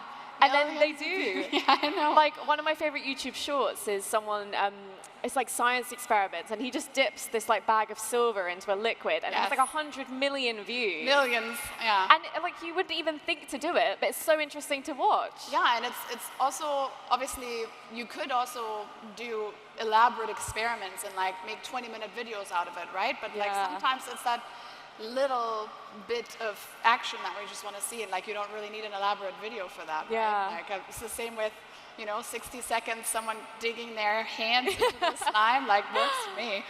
How do you make sure that your content resonates with people over time, right? You've been doing it for so long, like how does it stay fresh? Well, it's so hard because people are constantly growing. Like people who, when I started in 2016, were 13, are now at college and like 19. And so the easiest way to do it is just do what you like, but also spot trending stuff. So whenever there's like a new product out, like one of my favorite things I did was when the AirPods came out, I bought some knockoff AirPods and I mixed them in slime and everyone was like, oh my goodness. And they were obviously like, you know, not very expensive, but everyone went crazy and it went viral and like loads of people were posting it, like not even YouTube people, it just went viral on Twitter and it was amazing. That's obviously music to my ears, right? Because I do trends and I'm always saying to people, you know, look at the trends. Like there's almost no trend that you can't make an idea of, right? Even if you don't use that trend in, you know, that trend right there, like the dance trend, there's something you can make out of it, I feel, you know? And I mean, you're kind of the testament to that, you know? You just take a trend and like put it in slime. I mean, can't make that up. But yeah, just rounding up our session here today, like what can we expect to see from you? Like, I mean, you have almost, you know, achieved it all, but like, is there anything that you are still aiming for? So I want to go on more platforms. Don't exactly know how yet, but I want to do more and just expand more on the platforms I am doing, carry on with it, and also just try other creative things. I love the arts, like acting, I love actual art making, so just anything creative, you're going to catch me there. I think we're in for a ride with you. I think we're going to see exactly that happen, and we're so lucky to have you here today, and it's been great to be on stage here. Look out for all the jokes of, you know, this is the first time we're doing this in such a long time, first time in an actual dress in 2 years. But yeah, thank you so much for being here today. Well, thank you for having me. I'm so glad to be here. It's my first time in Germany. Yeah, so it's our first time in Germany. So like, as we get out of here, like I want to hear some noise, guys. Thank you. Thank you. Thank you again. Thank you so much. Okay, we'll have a short little break and we'll be back in 5 to 10 minutes. Thank you.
And we are back. Wie wir alle wissen, ohne unsere Partner wäre das natürlich alles nicht möglich. Und einer unserer fantastischen Partnern ist ICOS. Wer ICOS nicht kennt, hier ein kleines Filmchen.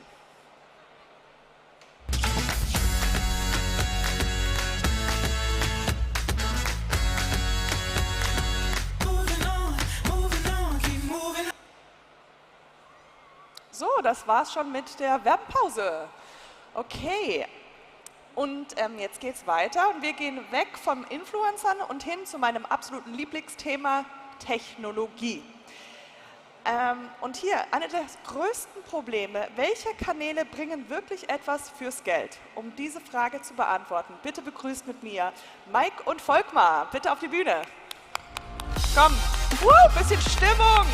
Sehr schön, wir haben die Fans. Komm, viel Spaß.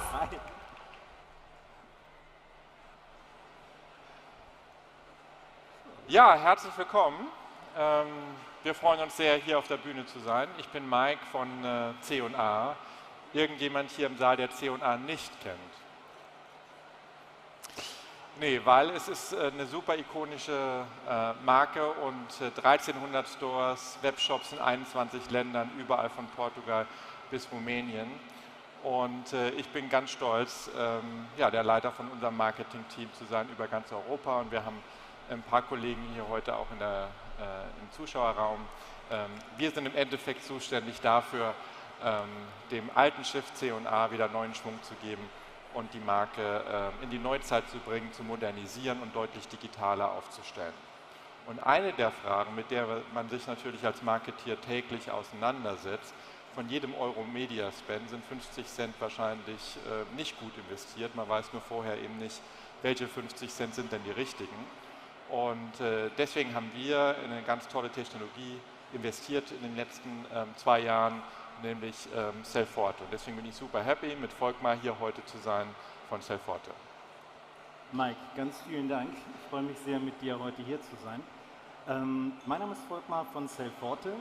Wir sind ein finnisches Scale-up, was vor 5 Jahren auf die Reise gegangen ist, das Thema Marketing, Mix, Modeling auf ein zeitgemäßes Level zu bringen.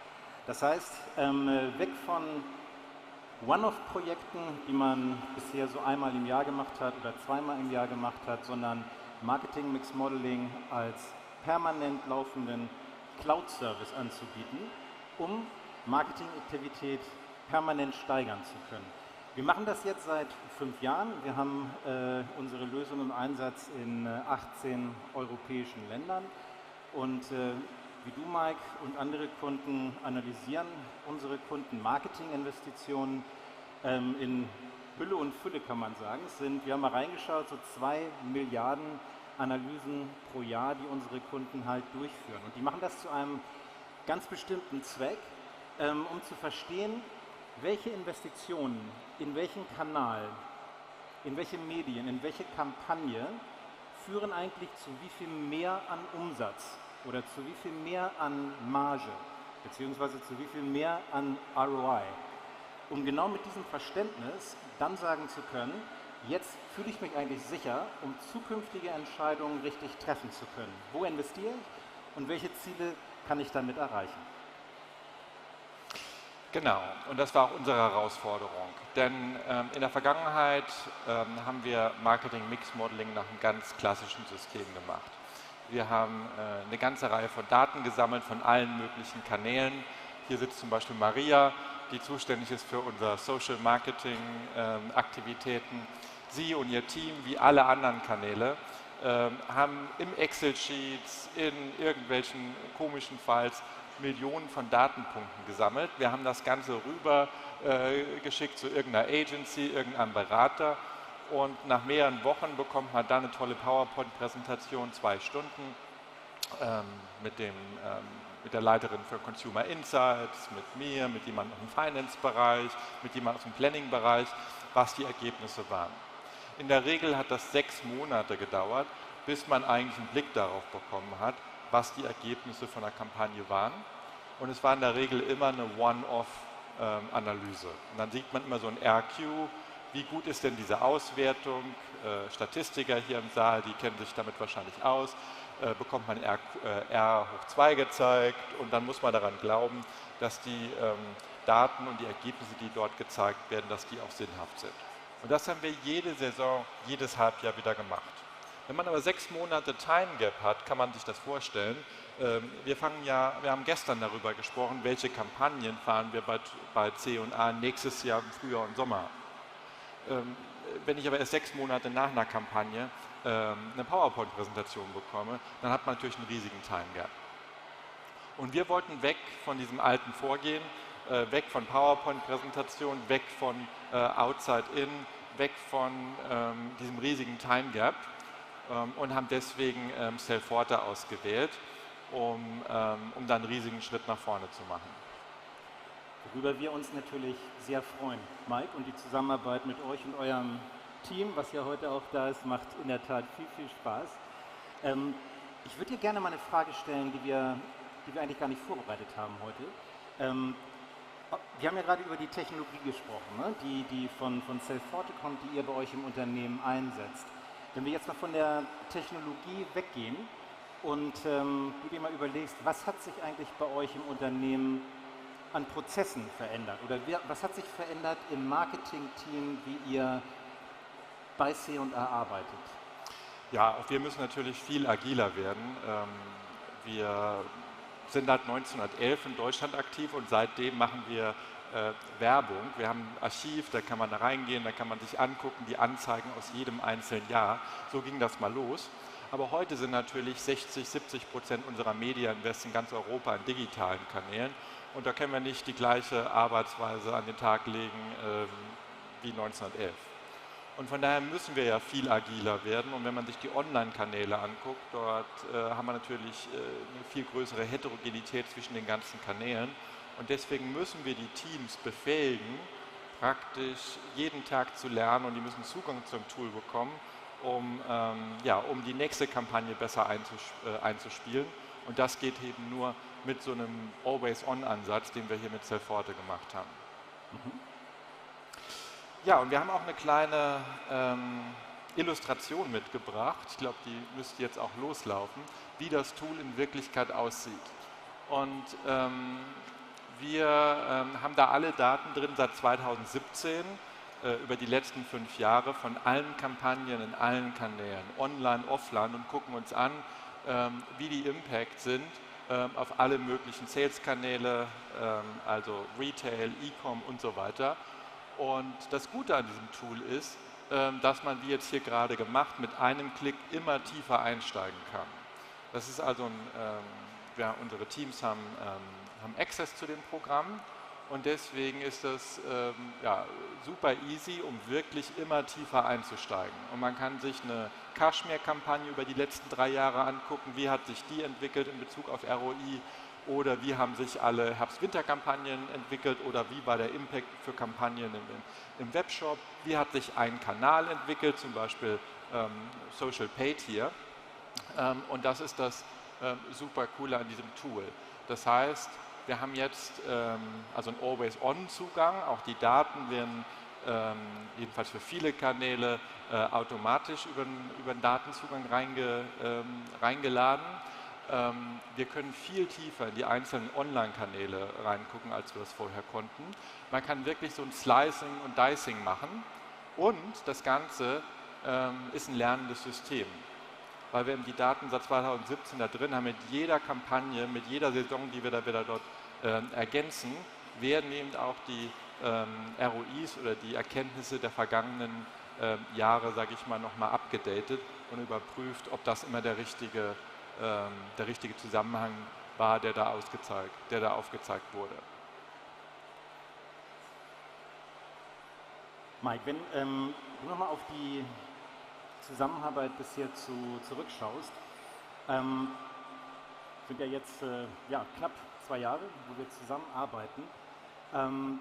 Wenn du zusammenfassen würdest, was waren für euch als Firma oder eben auch für dich in deiner Rolle die wichtigsten Eindrücke in der Zusammenarbeit mit uns, oder was sind auch Erkenntnisse, die in diesem Projekt entstanden sind? Also die Zusammenarbeit mit Selforte war von Anfang an super eng. Wir selbst wussten auch nicht, als wir das zum ersten Mal präsentiert haben, können wir so einem finnischen Start-up vertrauen. Ist das genauso gut wie das, was uns die Agencies präsentieren, die das seit 20 Jahren machen? Das war so eine Fragezeichen, was ich hatte und was viele anderen bei uns im Team hatten. Aber dann habt ihr uns überzeugt durch euren super pragmatischen Ansatz, und wir haben gemeinsam überlegt, wie bekommen wir das hin, wie bekommen wir dieses Tool auf jetzt Fashion-Markt zum Beispiel und die Besonderheiten, die wir haben, angepasst. Und das war ja dann so ein sehr rollender Prozess, sage ich mal, das immer einzustellen und hinzubekommen. Aber die Zusammenarbeit war wirklich super.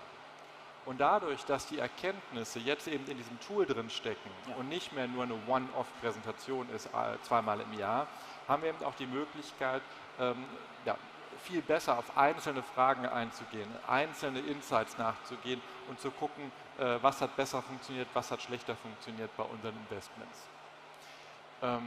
Und dadurch, dass wir das eben jetzt sehr konsistent machen,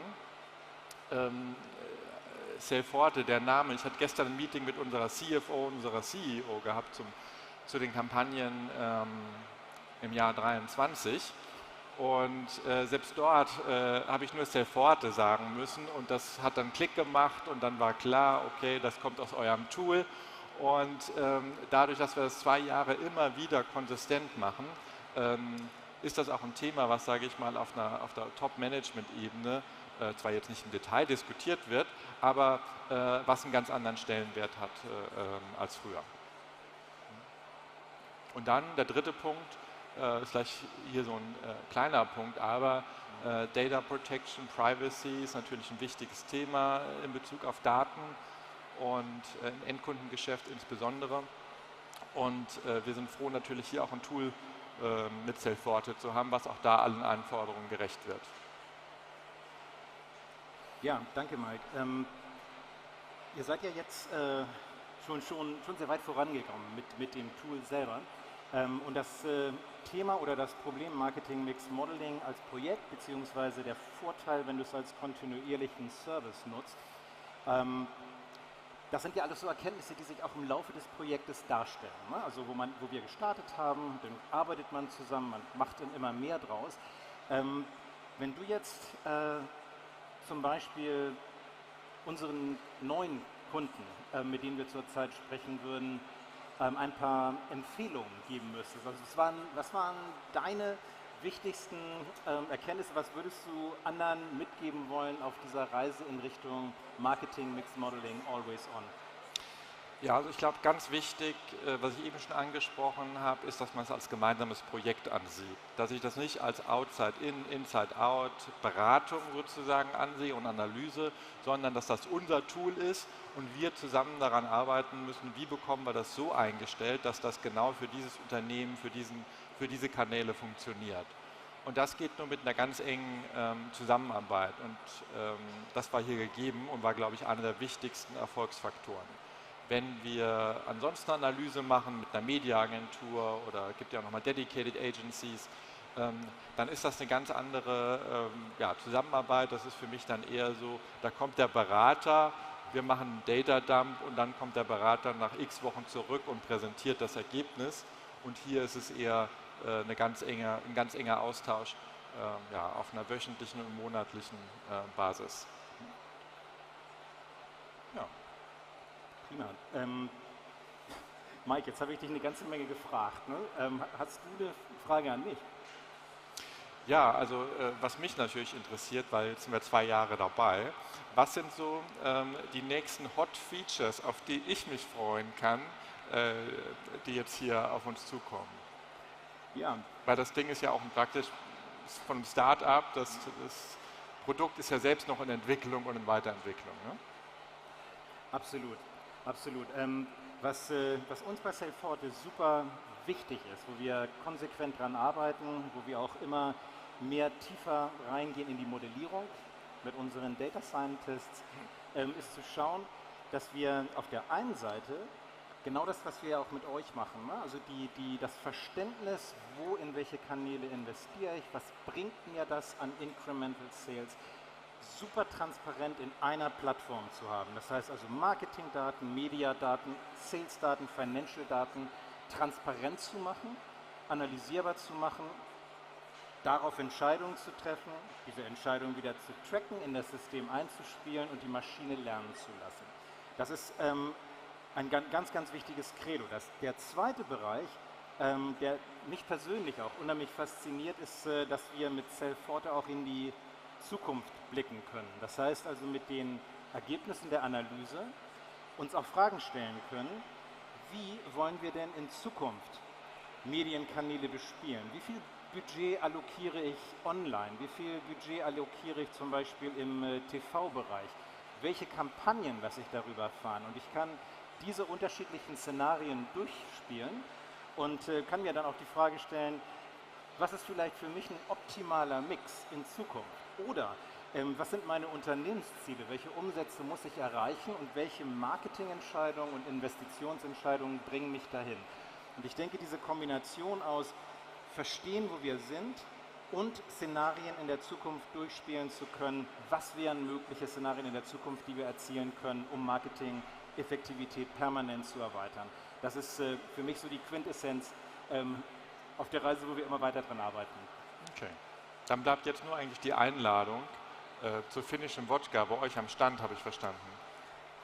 Finnischer Wodka. Wir haben uns dieses Mal für französischen Champagner entschieden.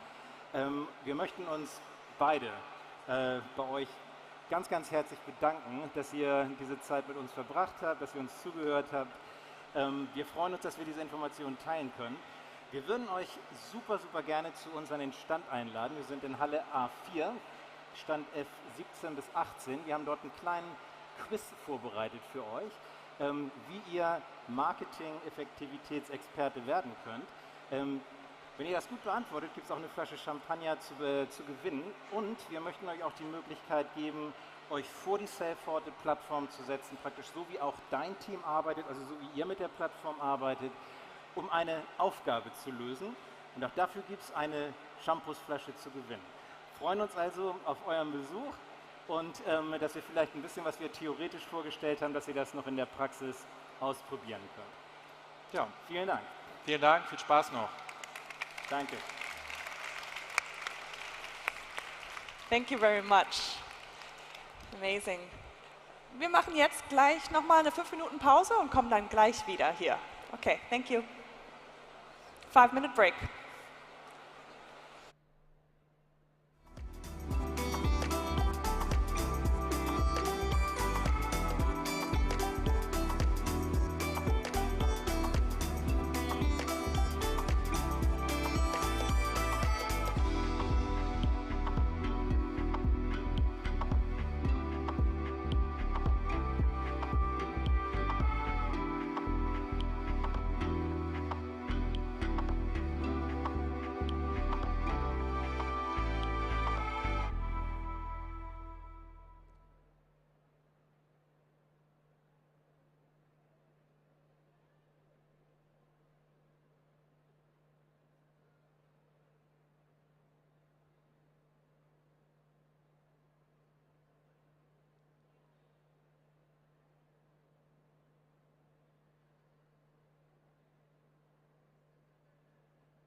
And we are continuing. How's everyone doing today? Is everybody having a good time so far? It's amazing to be back at this festival.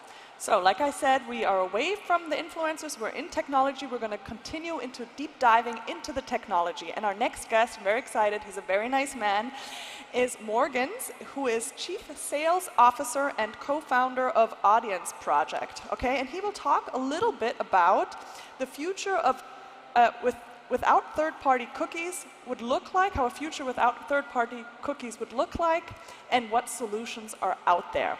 Okay, everybody in the back, maybe you want to come fill these seats. This is a very exciting talk. So, let's give a big round of applause for Morgan. Come on. Have fun. Thanks a lot.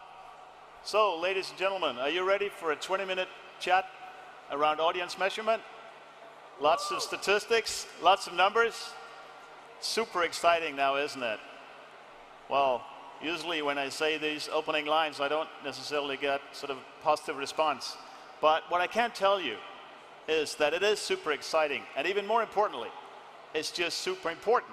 Because audience measurement in today's world is just a really important problem and an important area. So today we're going to talk about three things. One, why is audience measurement, why is that an important problem to solve? Cross-media measurement as you would have it. Secondly, why is it a hard problem? It's not an easy problem to solve. And thirdly, what can we do about it? So these are the three areas that we're going to cover, and we got 20 minutes. Before this, I can't help, since I have the opportunity now, to throw in an infomercial to tell you a little bit about Audience Project, because at the end of the day, some of you might hear about our company for the first time. So, a little bit about us. My team has thrown in some rather salesy lines here. We're a pioneer. Well, I guess it's true.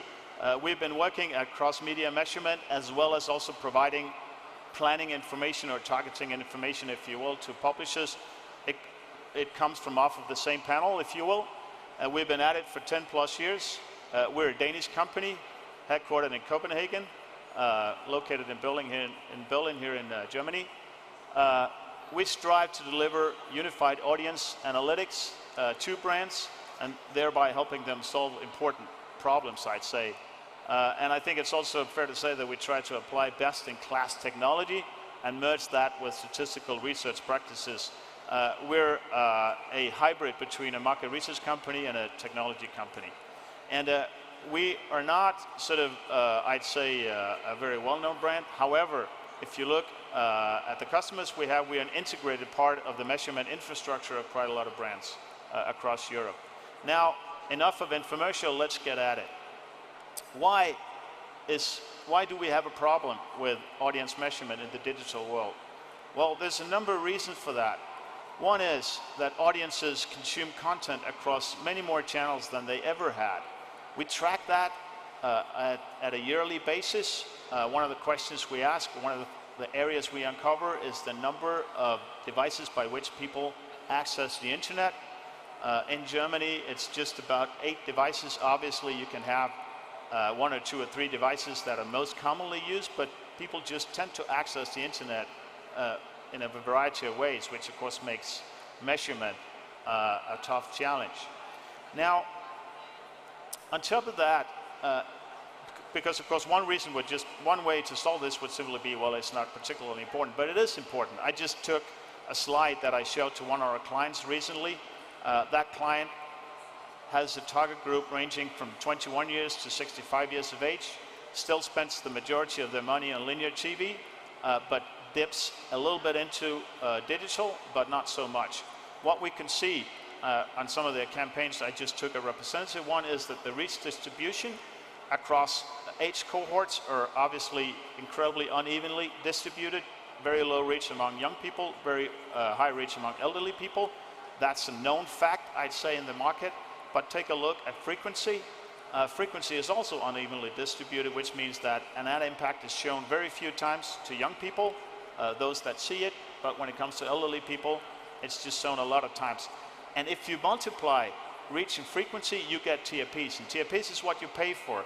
And the money shot, if you will, for our customer was that, as a matter of fact, that they find themselves as having an audience, target audience, consisting of people 21 to 65, but the fact of the matter is that they spend 64% of their budget reaching 55 plus. So that's quite a convincing argument to expand the media plan to add more media, but it's also a quite compelling argument for trying to dig into cross-media measurement.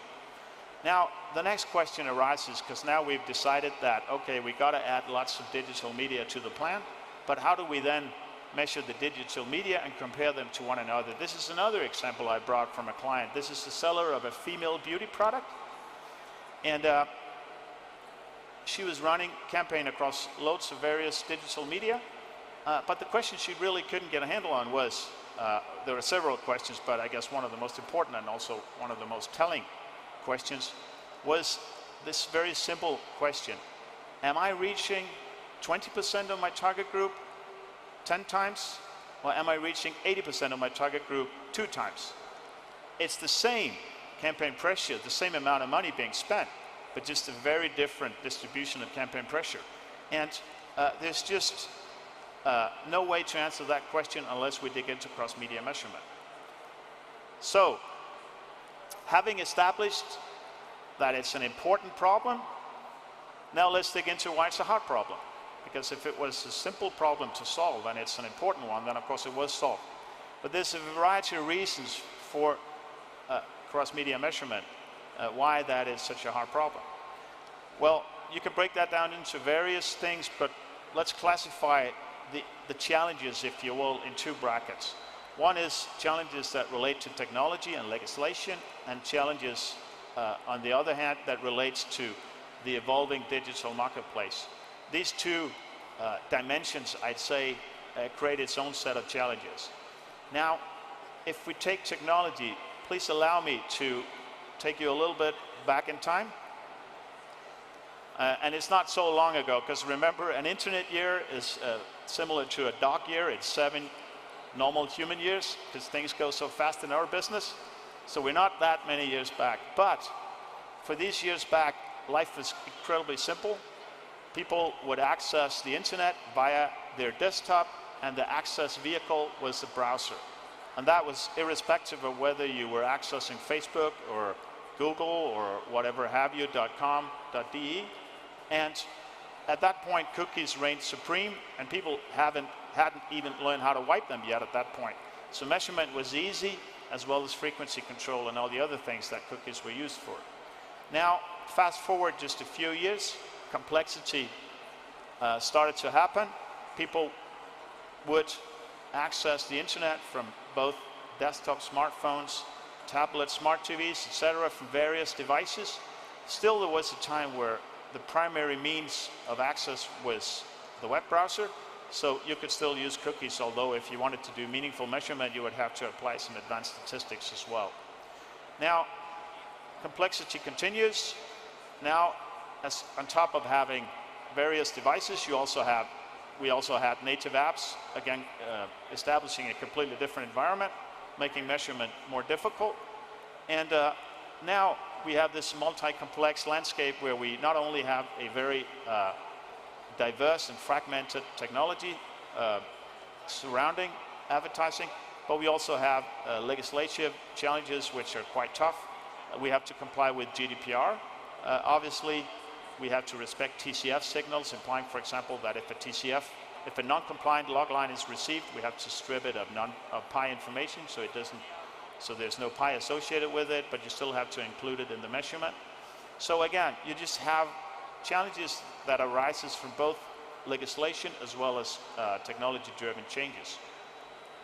But you also have another dimension going into this, which is the way that the ad market have evolved. Because at this point, I believe around $1 trillion is being spent on advertising. It's a really humongous number if you think about it. In the modern world, I'd say. About half of that goes to digital. That's also including search. And the share of that grows every year. We have Meta being the big ones, Google, Amazon, the comer up, but we still have the coming up boy on the hood. And we also have, of course, open internet still raking up something along the lines of $10 billion. TV still being the largest non-digital part. But within digital, we also see another trend, which is that the share of ad spend that walled gardens rake in relative to the open internet just keeps growing. In 2017, that was 25% of digital ad spend. In 2022, that's 50% of digital ad spend. And there's no stop in sight. I will say, though, that being here in Germany, Germany may differ a little bit. You're simply smarter than the rest of us. You're not giving away so much of your ad dollars or ad euros to foreign multinationals. You have a very vibrant local media market or national media market. So I'm not completely sure that the trend is exactly the same, or at least the proportion of the numbers. But nevertheless, even the national media tend to become more and more walled gardens. And seen from a measurement perspective, that's rather tedious, because walled gardens are characterized by an unwillingness to share identifiers across the various walls that they put in place.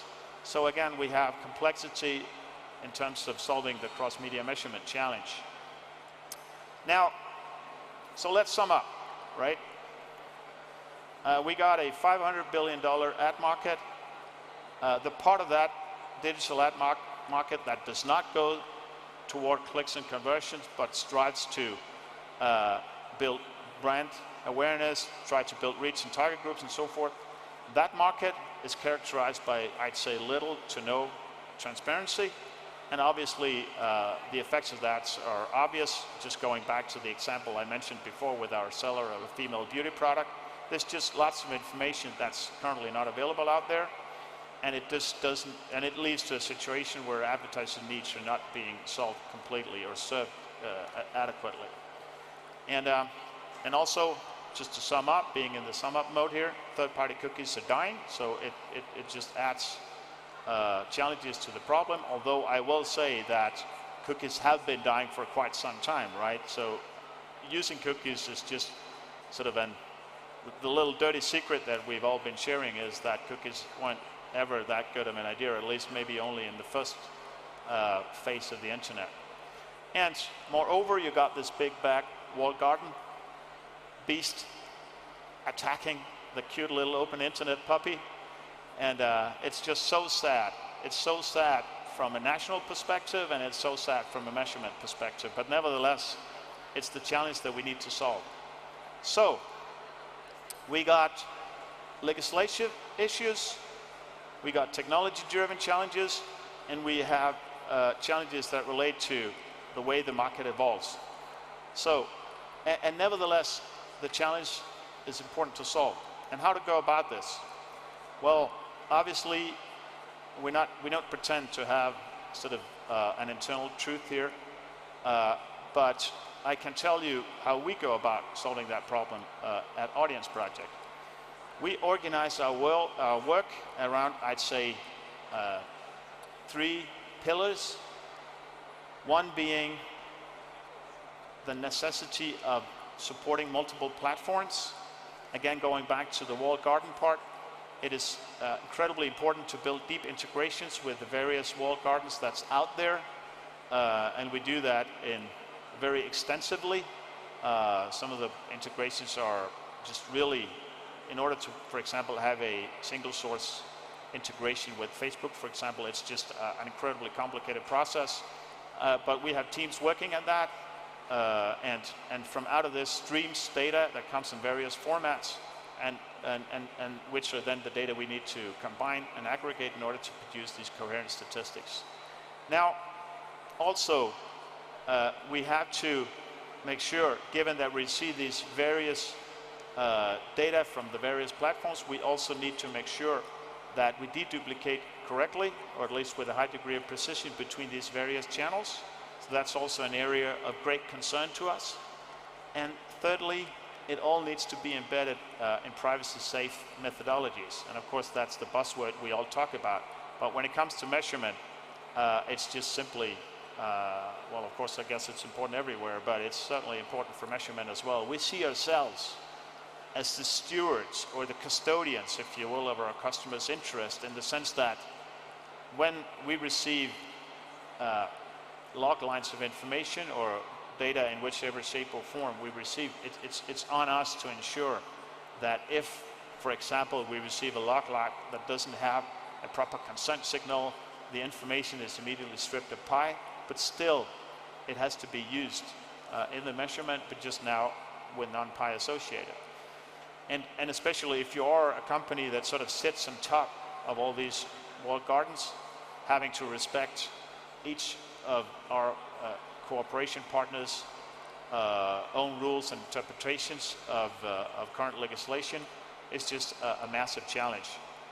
But it's one that of course is quite important. Now, why is some of this difficult? Well, one problem, there are several issues, and I'll go into a few of them. Now, one problem is that in today's world, we don't have a universal identifier capable of tying together media consumption across channels. Again, going back to the good old days with the cookie was actually a sort of omnipotent identifier. At least that was what we all told ourselves for a while. But that's just, that spell has broken by now, right? No one really buys into that anymore.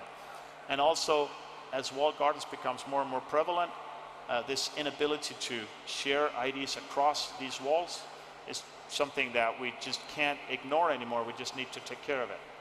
But of course, there's lots of signal in the information that we receive. And there's also a long list of identifiers that we can use, of course, pending the proper consent.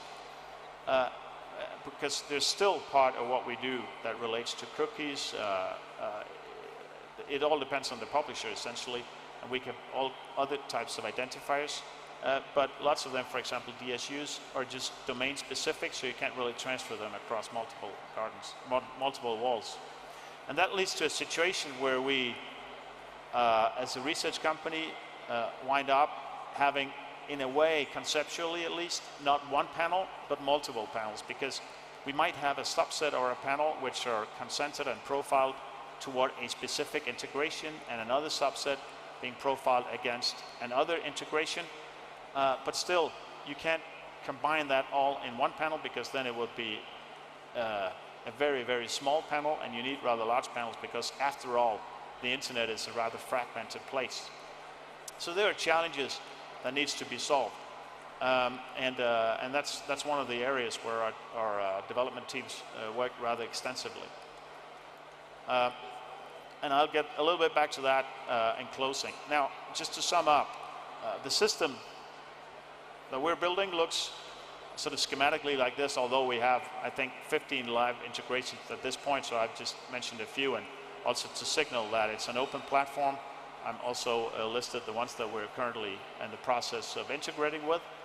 So the whole point is to build this platform where we use the data we receive in whichever shape or form, and that can be really in whichever shape or form, because the data that we receive varies greatly, but still from out of that, we need to build these statistics so we can deliver these holistic measurements. When it comes to linear TV, that's of course not something we measure, so it happens via fusion, oftentimes via partners.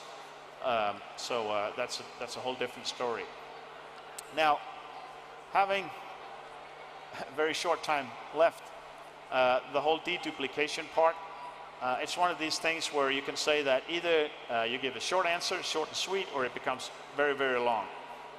So I guess I'll go for the short answer, both because we don't have time, and also because, after all, I'm just a sales guy. So I probably would have had to have my data scientists come on board to really explain this in depth. But the deduplication is quite important, because how can you, in this world of having no universal identifiers, actually still be able to produce these deduplicated statistics? And the concept we use is a concept called virtual people. I'd love to say that it's something that we have invented, but we haven't. It's one of these omnipresent Stanford, Google scholars that push out papers and the team has been looking deeply into that and sort of elaborated and developed more on that. But the idea is that you, in a way, produce a virtual representation of an entire population. You can think of, for example, the German population as being a multi-dimensional matrix where you have, of course, 50% males, 50% females, and so forth, but you also have lots of other characteristics that relates to internet consumption, device consumption, and so forth. And then from each of these various channels we measure, we can impute the ad impacts into the right cell. And in a way, it's to be a little bit technical. I know I'm losing you now, but to be a little bit technical, it's just a super smart way to sort of capture all the variance in the data and inject that into a matrix, which is completely privacy compliant. Because after all, GDPR, as far as we're told, does not apply to virtual people, right? So if you have a virtual representation of a population, you're simply out of the GDPR world. Anyway, that's maybe me going a bit into the weeds, but at least I hope that I've opened the lid a little bit on what we do, and I've tried to deliver a presentation without too many numbers, although we're talking about audience measurement, so it's just hard not to do without numbers. So, my time is up. Thank you for paying attention. I can see over you that there's actually been some of you who have been paying attention to this, and I'm very grateful for that. So thanks a lot. Thank you so much. Thank you, Morgan. Thank you. Do another fist bump because it's so much fun. Okay, and we continue. Our next slot is from T-Online mit dem Titel Transformation eines Dinosauriers. Und ich sage nur, Film ab.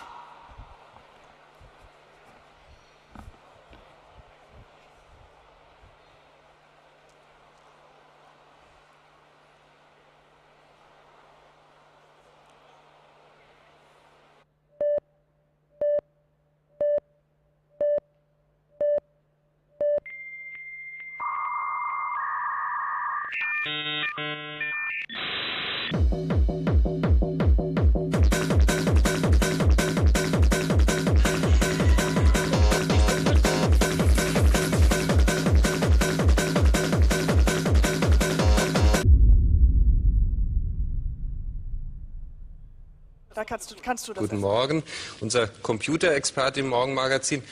Ganz einfache Frage zunächst mal, erklär mal ungefähr, was ist denn Internet überhaupt? Das Internet, E-Mail, Datensurfen, Gateway, Cityruf, Telex, Telefax, D1-Alpha-Service, World Wide Web, Download, Datenbank, File-Transfer, Online-Chat, Cyberspace, Computerclub-Netz ist da. T-Online, der ultimative Online-Dienst. Ihr Anschluss an die Multimedia-Zukunft. Rufen Sie an.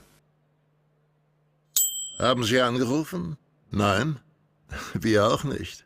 Wir haben den Laden gleich gekauft und zu Deutschlands Medienmarke Nummer 1 gemacht. T-Online. 47 Millionen LeserInnen im Monat. 150 RedakteurInnen. Und dem Chefredakteur des Jahres 2021. Herzlich willkommen, Florian Harms.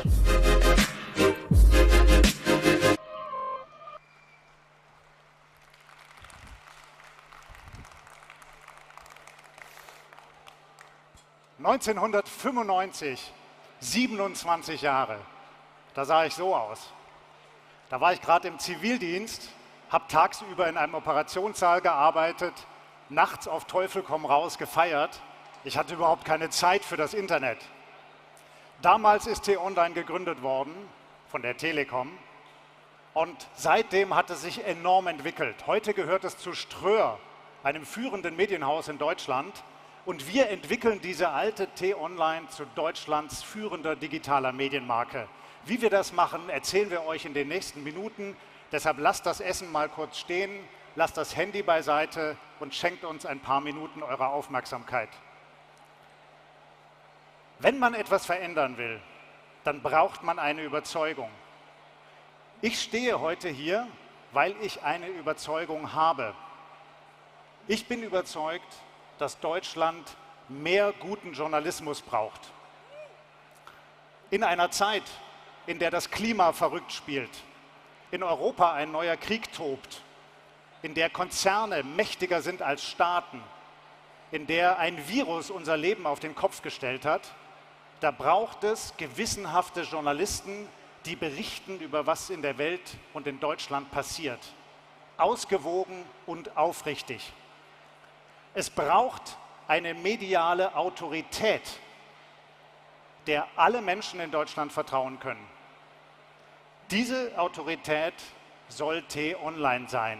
Daran arbeiten wir in unserer Redaktion in Berlin mit 150 Journalistinnen und Journalisten und dabei haben wir 3 Prinzipien. Das erste Prinzip ist, wir stehen in der Mitte der Gesellschaft. Wir rechnen uns keinem weltanschaulichen Lager zu. Wir sind nicht linksliberal.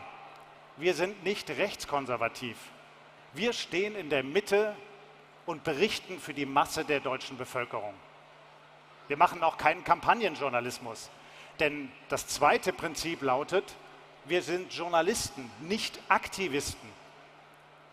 Wir machen also nicht diesen Haltungsjournalismus, den man jetzt in vielen Stellen in Deutschland sieht, dass Journalisten erstmal eine eigene Meinung haben und sich dann so entsprechend die Fakten zusammensuchen. In unserem Portal bei T-Online trennen wir ganz strikt zwischen faktenbasierten Nachrichten einerseits und Meinungsbeiträgen andererseits.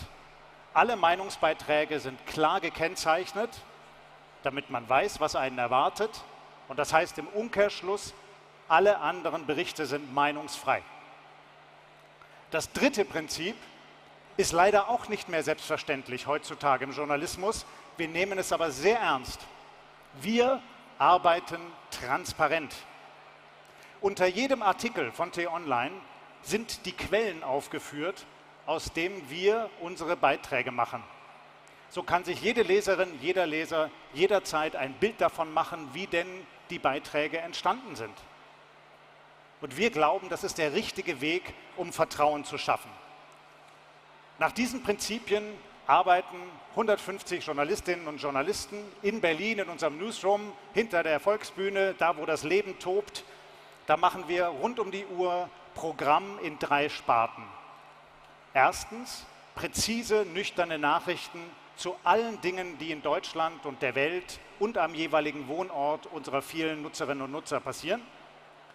Zweitens, eigene exklusive Recherchen, Interviews, Porträts, Einordnung, Kommentare zum Weltgeschehen. Und drittens, Servicebeiträge. Der Ratgeberjournalismus ist ja gerade in aller Munde. Wir nehmen ihn sehr ernst. Also alles, was mit Gesundheit zu tun hat, mit Geldanlage, auch mit Heim und Garten. Ihr Lieben, ihr glaubt es nicht, aber für viele Menschen ist es gerade wichtiger, wie sie ihren Rasen vertikutieren, als das, was Olaf Scholz gerade sagt. Und wir nehmen das ernst und machen dann eben auch eine seriöse Berichterstattung dazu, wie man seinen Garten schön anlegen kann. So steigern wir systematisch unsere Reichweite. Sie ist in den vergangenen Jahren um mehr als 1/3 gewachsen. So schnell wächst de facto kein anderes Digitalmedium in Deutschland. Und so machen wir aus der alten T-Online, die früher ein bisschen verstaubt war und jetzt modern ist und dynamisch ist, Deutschlands führende digitale Medienmarke. Die informationelle Heimat für die gesamte deutsche Bevölkerung.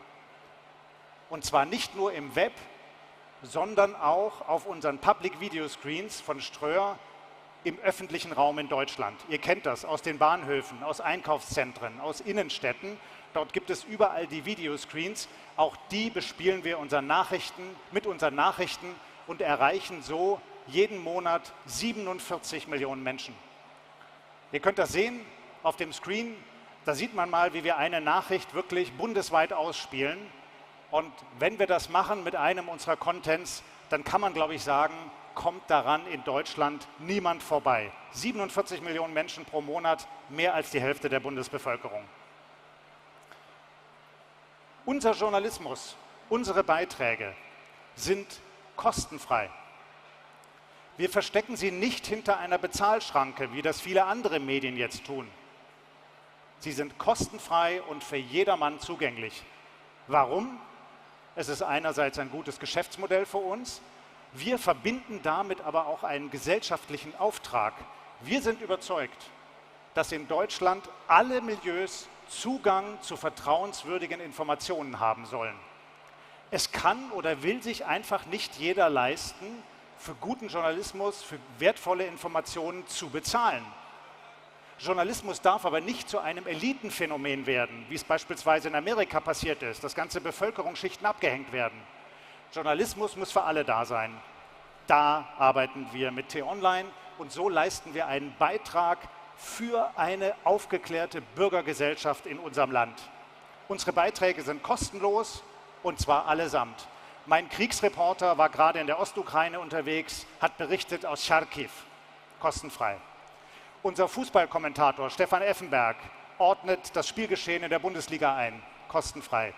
Unsere Finanzexperten geben Tipps, wie man sein Geld anlegen kann, in einer Zeit, in der die Inflation alles raubt, kostenfrei. All das zugänglich auf T-Online und jetzt machen wir mit dieser Redaktion den nächsten großen Schritt. Wir gehen ins Regionale. Wir wissen, dass 98% der Mediennutzer in Deutschland sich für lokale Nachrichten interessieren. Das Problem ist aber, dass viele lokale Medienhäuser sich in einer Rückwärtsbewegung befinden. Die kommen nicht zurecht mit der Digitalisierung, mit dem heutigen Markt. Da gehen wir rein. Wir stellen jetzt zu den bereits 150 Journalisten in Berlin weitere 100 ein, und zwar überall in Deutschland. Nicht nur hier in Hamburg oder in Berlin oder in Köln oder in München, sondern auch in Nürnberg, in Bremen, in Stuttgart, in Leipzig, in vielen Metropolregionen. Und so machen wir die Berichterstattung für alles, was in Deutschland passiert. Was ist los in der Welt? Was ist los in Deutschland? Was ist los an meinem Wohnort? All das liefert T-Online und so werden wir bis Ende 2024 mehr als die Hälfte der deutschen Bevölkerung mit lokalen Nachrichten erreichen. Kostenfrei, präzise und klar. Ich denke, so eine Innovationsoffensive gibt es sonst gegenwärtig in keinem anderen deutschen Medienhaus. Möglicherweise fragt sich die eine oder der andere von euch, jetzt stellt sich der Hamster auf die große Bühne bei der OMR und spuckt große Töne. Wie machen die das eigentlich bei T-Online? Wie entwickeln die sich so schnell? Die Antwort ist gar nicht so schwer. Wir halten uns nicht mit dem Gestern auf. Wir bedrucken kein Papier. Wir sind anders als klassische Medienhäuser. Wir sind erstens 100% digital. Wir sind zweitens 100% pragmatisch. Wir wagen Dinge, wir probieren sie aus. Wenn sie funktionieren, machen wir weiter. Wenn nicht, machen wir so lange weiter, bis sie funktionieren. Und wir sind tatsächlich 100% ambitioniert. Die ganze Medienlandschaft in Deutschland ist im Umbruch. Es gibt riesige Chancen, Marktanteile zu erobern. Wir wollen das größte Stück vom Kuchen haben. Und so, mit dieser Haltung, haben wir jetzt auch an unserem großen Relaunch gearbeitet. Da haben wir die ganze T-Online schick gemacht. Neues Design, neue Technik, alles neu unter der Motorhaube. Und wie wir das gemacht haben, erzählt euch jetzt mein lieber Kollege Robert Becker. Die beste Technik für den besten Journalismus. Gemeinsam mit 60 Entwicklern hat er die T-Online aufs nächste Level gehievt. Robert Becker, Tech Lead bei T-Online. Hallo Hamburg, danke Florian. 1995, da begann meine kleine Musikkarriere. Die führte mich manchmal auf so schöne große Bühnen wie hier, aber meistens doch in kleine rauchige Clubs. Und ich weiß nicht, wir haben zwar gerade Mittagspause, aber ich kann nicht aus meiner Haut raus. 1995 spielte ich mal auf dem Saarlandfest vor 50.000 Leuten und da gab es so zwei kleine Spanier, die haben mit mir gesungen. Ich muss das jetzt mal mit euch probieren. Macarena, Macarena, so wie sie was so wie sie was Macarena, Macarena. Danke, Steuermitarbeiter. So, zurück zur T-Online. Herbst 2020 bin ich ins Projekt eingestiegen und Marc und Florian haben ihren Plan ausgelegt. Die wollten ein neues CMS für die Redaktion, die wollten eine neue Ausspielung für unsere User und zu guter Letzt wollten sie auch noch die komplette Infrastruktur abreißen und in die Cloud migrieren. Kurzes Fazit meinerseits, Männer, ihr seid komplett wahnsinnig. Aber anders als angenommen, herrscht bei T-Online wirklich eine echte Aufbruchsstimmung. Und mit unseren 60 Kolleginnen und Kollegen haben wir es geschafft, in 18 Monaten die neue Webseite zu bauen. Und wie von Florian gesagt, sie ist kostenlos. Probiert sie gerne aus, gerne auch nach dem Mittag. Da ist sie. Ich glaube, sie ist viel übersichtlicher geworden, klarer in der Struktur und für die Leser einfacher zu erfassen. Wenn man in einem Projekt so viel ändert und das in so kurzer Zeit, dann muss man seine Business-KPIs im Griff haben. Wir haben die neue Webseite in über 50 Iterationen, in mehr als 30 Variantentests und in einer 6-monatigen Beta-Phase getestet. Und natürlich hören wir nicht auf. Wir sind am 3. Mai live gegangen und wir wollen die Seite weiter und weiter optimieren. Ich glaube, den Prozess haben wir jetzt bei Ströer und bei T-Online ganz gut gelernt. Tech empowers Journalism. Was meinen wir damit? Technik ist eigentlich kein Selbstzweck. Und gute Technik macht guten Journalismus im besten Fall besser. Was stand da für uns im Mittelpunkt? Speed, Speed, Speed und Daten, Daten, Daten. Wir wollten die schnellste Webseite Deutschlands bauen. Wie haben wir das geschafft? Im Tech-Stack. Ich kann hier auf der Bühne natürlich nur einen kurzen Einblick liefern, aber sprecht mich gerne bei Detailfragen an. Am Ströerstand. Im Tech-Stack setzen wir da auf eine React-Applikation auf Basis von Next.js und einem eventgetriebenen Backend. Ich glaube, so haben wir eine verdammt schnelle Webseite geschaffen und wir schließen zu den Kollegen auf. Denn Geschwindigkeit ist der Schlüssel auch für das Nutzererlebnis und für unsere User.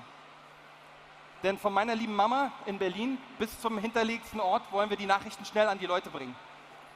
Und ich glaube, unsere Seite ist, wie ihr seht, verdammt schnell geworden. Ich freue mich auf den Geschwindigkeitswettbewerb mit unseren Kollegen in Berlin und Hamburg, denn das ist nur ein Zwischenergebnis und woanders arbeiten auch gute Leute. Zu guter Letzt Daten. T-Online sitzt auf einem riesigen Datentopf und den haben wir allen Kollegen zugänglich gemacht auf Basis einer Google BigQuery-Applikation und einem selbstentwickelten Frontend, unser Content Engine.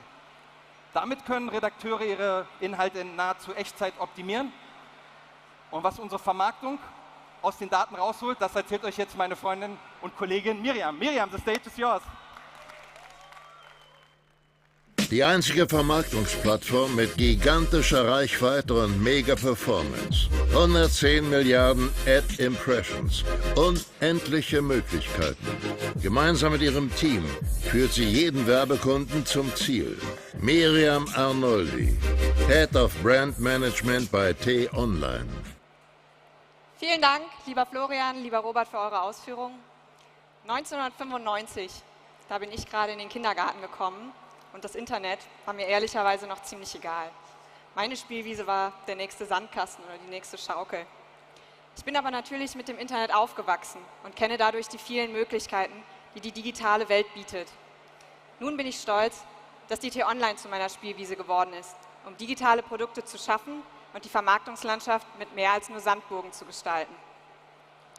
Ich glaube, die Ausführungen von Robert und Florian haben sehr deutlich gezeigt, dass die neue T-Online nicht mehr viel mit dem verstaubten Portal aus Telekom-Zeiten zu tun hat und dass wir wirklich auf dem Weg sind, die führende Medienmarke Deutschlands zu werden.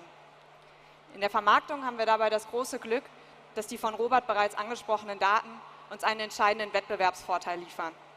Ein Beispiel dafür ist unsere Content Engine, mit der wir die richtigen Umfelder für unsere Werbekunden identifizieren und auf dieser Basis Kampagnen performancegestützt ausspielen können. Nehmen wir mal ein beliebiges Keyword wie Nachhaltigkeit. Das ist in aller Munde definitiv ein wichtiges Thema. Jeder möchte sich dort positionieren, aber interessiert das die Leute überhaupt? Unsere Antwort ist ja. 43 Millionen Page Impressions im Jahr belegen das. Saisonal können Themen natürlich immer etwas schwanken, wie ihr auch hier im Jahresverlauf sehen könnt. Wir wissen aber immer ganz genau, wenn welches Thema welche Relevanz besitzt. Als nächstes können wir uns dann anschauen, welche Artikel genau hinter dem Keyword liegen. In unserem folgenden Beispiel sind das über 2 Millionen Aufrufe auf einem Artikel. Gehen wir noch eine Ebene tiefer, hier seht ihr es jetzt auch, geht man noch eine Ebene tiefer, sieht man dann sogar noch, wann der Artikel welchen Traffic erhält, wie hoch die Verweildauer ist und von wo die Menschen überhaupt auf den Artikel gekommen sind. Man sieht also, wir haben hier wirklich einen sehr großen Schatz an Daten, den wir natürlich in der Kampagnensteuerung nutzen können, sei es eben zur Festlegung der gewünschten Umfelder oder auch zur Optimierung von Kampagnen. T-Online hat sich damit also auch vom Dinosaurier zum Datasaurier entwickelt. Aber Daten sind natürlich noch nicht alles. Wie diese Zahlen belegen, ist T-Online auch noch ein echtes Reichweitenmonster. Im letzten Jahr haben wir über 110 Millionen Ad-Impressions für unsere Kunden ausgeliefert. Das ist eine ganze Menge, 110 Milliarden, das ist eine 11 mit 10 Nullen dahinter. Daraus resultierten über 220 Millionen Klicks auf die Angebote unserer Kunden. Und die Verweildauer auf unseren Branded Content Artikeln, also den Artikeln, die nur für unsere Kunden geschrieben wurden, betrug in Summe in dem einen Jahr 64.000 Stunden, was einer Lesedauer von 7,5 Jahren entspricht. Und noch eine letzte große Zahl: Allein unser Affiliate-Team der Kaufberatung hat knapp 730.000 Produkte verkauft. Das sind über 80 Produkte die Stunde, mehr als ein Produkt pro Minute und das über das gesamte Jahr zu jeder Zeit. Also auch während ihr nachts schlaft oder was immer ihr eben sonst so macht. Man sieht daran, T-Online ist nicht nur ein Reichweitenmonster, sondern bietet dank der attraktiven und kaufkräftigen Zielgruppe auch die entsprechende Performance für unsere Werbekunden. Und dazu nutzen wir natürlich alle Kanäle, über die Florian eben schon gesprochen hat. Web, Social Media und Public Video. Und das ist nicht nur Theorie, das funktioniert auch genauso. Hier seht ihr einen konkreten Case, den wir mit unserem Kunden Acer umgesetzt haben, unseren Techniktipp. Wir haben eine Multi-Channel-Kampagne umgesetzt und damit den gesamten Sales-Funnel abgedeckt. Von Public Video über die Website bis in den Shop haben wir die Zielgruppe an allen relevanten Touchpoints abgeholt. Das Resultat daraus war eine 5-stellige Zahl abverkaufter Notebooks innerhalb der Kampagnenlaufzeit. Leider wurden innerhalb von 4 Wochen alle Lager leer verkauft, weshalb wir die Kampagne drosseln und einmal sogar ganz pausieren mussten, bis wieder Nachschub verfügbar war. Aber T-Online steht natürlich nicht nur für Performance, T-Online bietet eigentlich alles, was das Werbeherz begehrt. Um einmal aus der Klaviatur der Marketing-Buzzwords zu zitieren, und wo kann man das, wenn nicht hier, von Performance über Branding bis hin zu Awareness, da ist wirklich für jeden was dabei. Mit dem Relaunch und unserer gestärkten Markenpräsenz haben wir alte Stärke neu gedacht und innovative Produkte geschaffen, die jede Marke glänzen lässt. So auch bei unserem neuen Kampagnenformat T-Online erklärt, was es uns ermöglicht, zusammen mit unseren Kunden komplexe Themen inhaltlich aufzubereiten und in die Sprache unserer User zu übersetzen. Ihr seht das hier. Wir betreiben als gemeinsamer Absender ein Multi-Channel Storytelling und nutzen dazu viele interaktive Features, die die digitalen Möglichkeiten voll ausschöpfen und so das Thema zum Leben erwecken. Ich kann jetzt hier natürlich alles erzählen und vielleicht glaubt ihr mir das auch, aber wie es so schön heißt, Vertrauen ist gut, Kontrolle ist besser. Für alle unsere Kunden ist es natürlich wichtig zu verstehen, welchen Erfolg ihre Maßnahmen haben. Zur Erfolgskontrolle bekommt deshalb jeder Kunde von uns ein Live-Reporting, mithilfe dessen er eigenständig und in Echtzeit nachvollziehen kann, wie seine Kampagne performt und welche Optimierungen wir für ihn vornehmen. Das sind natürlich letztlich alles nur Beispiele. Unser Ziel ist es, eure individuellen Ziele zu verstehen und mit unseren Kampagnen gemeinsam zu erfüllen. Und damit habe ich jetzt auch eigentlich genug erzählt. Und wir freuen uns, wenn ihr noch mehr über die T-Online erfahren wollt, wenn ihr an unseren Ströerstand kommt, wo ihr mit meinen charmanten Kollegen sprechen könnt. Ja, danke Miriam. Wer noch Fragen zu T-Online hat, den begrüßen wir gerne bei uns auf dem Messestand. Löchert mich mit der Technik, Miriam mit dem Advertising und Florian mit dem Journalismus. Und wer einfach nur Hunger oder Durst hat, der kriegt einen Burger und ein Bier und ein paar Geschichten von 1995. Kommt gern bei uns vorbei, wir freuen uns. Bis später. Vielen Dank. Tschüss, danke. Thank you so much to T-Online. Yes, thank you. Okay, guys, we're going to have a little quick break, but maybe you can just stay in your seats and the next guest will be here shortly. Also der nächste Gast kommt gleich. Wir haben noch 5 Minuten Pause. Vielleicht kurz was essen. Na, eher weniger. Okay.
I'm not, oh, there we go. Give yourselves a big round of applause. I like that guy right over there. Come on. So far, everything's been going great. Alles läuft tippy-toppy here. I am very excited about our next speaker, very big fan, because he is the founder of The Hustle. And like the title of this To The Point business newsletter, Sam Parr is a true hustler. I gotta tell you, transforming from a small-scale newsletter to $1 million business. That's hard to do. Joining him on stage is the wonderful Pia Frey. She is the founder of Opinary, and she will be asking him some questions. So please, welcome to the stage, Sam and Pia. Welcome to the stage. Yep. Have fun. Sam. So, that's a real hustler here next to me. Does anyone sitting out here read The Hustle or listen to My First Million? All right, we have some. All right, I just needed to understand, does anyone know at all who I am? So I think after this next 20 minutes, you might have a couple of more hands going up. So in the end of the talk, we can ask, will you read The Hustle? But Sam is a serial entrepreneur who got into newsletters before it was cool. You founded The Hustle, which started off as an event, turned into a newsletter on business and tech. I think has more than 2 million readers a day. Yeah, so for those of you who don't know, The Hustle, it's a daily newsletter. So each morning we have a team of writers and we tell you all about the business and tech news that you need to know. We bootstrapped it. It's read by like 2.5 million people a day now. Which is a lot. We sold the business. I sold the company. We bootstrapped it, so no venture capital. We sold it 16 months ago to HubSpot, which is a huge conglomerate type of business in America. You sold last year. 16 months ago, yeah. Yes. Yeah, and this year, had we not sold, we probably would have done like 40 or 50 million in revenue. So we sold a little bit early.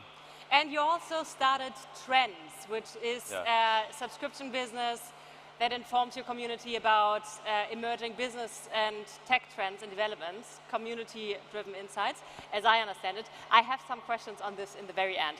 But first I want to talk about newsletters, but before we come to this, Sam just got in here from Paris but lives in California and in New York. So some cliches that you encountered about Germans since you're here. Yeah, so Germans and Europeans in general, the men, they dress nicer, but their muscles are so much smaller. I think they might dress nicer because their muscles are so much smaller. Maybe. German and French men are so much slimmer than American men. American men are either fatter or have huge muscles. Whose aesthetics do you prefer? What? Who looks better in the end? A fit American. Okay. Okay. So you grew, and you sold The Hustle in like no time. I think you started in 2016. The business was about 4.5 years when we sold. We just had some representatives of a big German legacy media organization here on stage. Like who? T-Online, Ströer. So, and there are big differences in how legacy organizations transform themselves and operate compared to emerging new business, media businesses like yours. Like CNN started a subscription business, spent a lot of money on it, and then canceled it for reasons after millions and millions have been turned. But what are the greatest differences that you see in how legacy media organizations operate compared to new media organizations like The Hustle? We moved so much faster. So when we started the business, so the company was sold for, let's say, tens of millions of dollars when we were only 35 employees. And when we started, I had the idea, and 2 weeks later, we were live. And someone would come to work on a Monday saying they've got this idea for this thing, and on Wednesday it was live and we had done it already. So we would move really, really quickly, very quickly. And when we moved quickly, we would also test stuff. So we launched this business called Trends, which was a paid subscription business that grew before we sold to almost 10 million a year in revenue, in subscription revenue. And we launched it with just a website, and it didn't exist. And it said, this might exist in 2 months. Buy it now for a discount if you want it. And we collected $100,000 of sales that way. And then we went and talked to all the people who bought and asked why they bought. And we iterated and moved really quickly, as opposed to legacy media companies will work on something for a year without ever showing a potential customer or collecting any money. I want to hear more about this very fast journey in the newsletter space that's behind you. You got into newsletters early on, and what led your decision to push your content through a newsletter as a format versus a website, or I think you even had a blog, but why did you focus on your newsletter? Does anyone here work in the media industry or like with a blog, like and try to get your people to come to your website every single day? Anyone work in that industry? So you have a couple people. I think there are more. The problem with a blog is you'll spend hours writing a blog post, and then you'll post it on Facebook, Twitter, wherever you guys post it, wherever people post it, and often it'll get like no traffic, like no one will read it, or like maybe 1,000 people will read it. With a newsletter, someone comes to your website one time and they sign up, and if you do a good enough job, you can send them an email. In our case, we sent an email 6 days a week, and that person would subscribe with us for like 2 years. And so if we send them 700 emails over 2 years, on average, we had a 50 or 60% open rate. So across 700 times that we sent them an email, they would read our content 350 times. So the economics of that are significantly better than just having a blog. When you go to a blog, you'll go to 50 blogs a day and maybe never go back to one, or if you do go back, you'll go back once a month or something like that. You had a very high cadence in your newsletters, but actually no one likes to receive emails. Everyone has too many emails in their inbox. That's wrong. Everyone says that. Everyone has room in their lives for better. So I want to understand the better. So what makes a good newsletter? So most people, when they create newsletters, whether you guys are selling something on your website, or you're a content company like I am, or maybe you're trying to get people to use your product, often what they do is they send emails and they get people to want to click off to their website. With us, we said, who cares if they click off? I don't even want them to click off. I want them, when you're on your phone, this screen is, 4 inches big, 2 inches wide. Who cares if I'm using Safari or Chrome or the email app? As long as I have your attention there, I don't care what you're using. And so with email, the goal is to keep people in email, not to click off.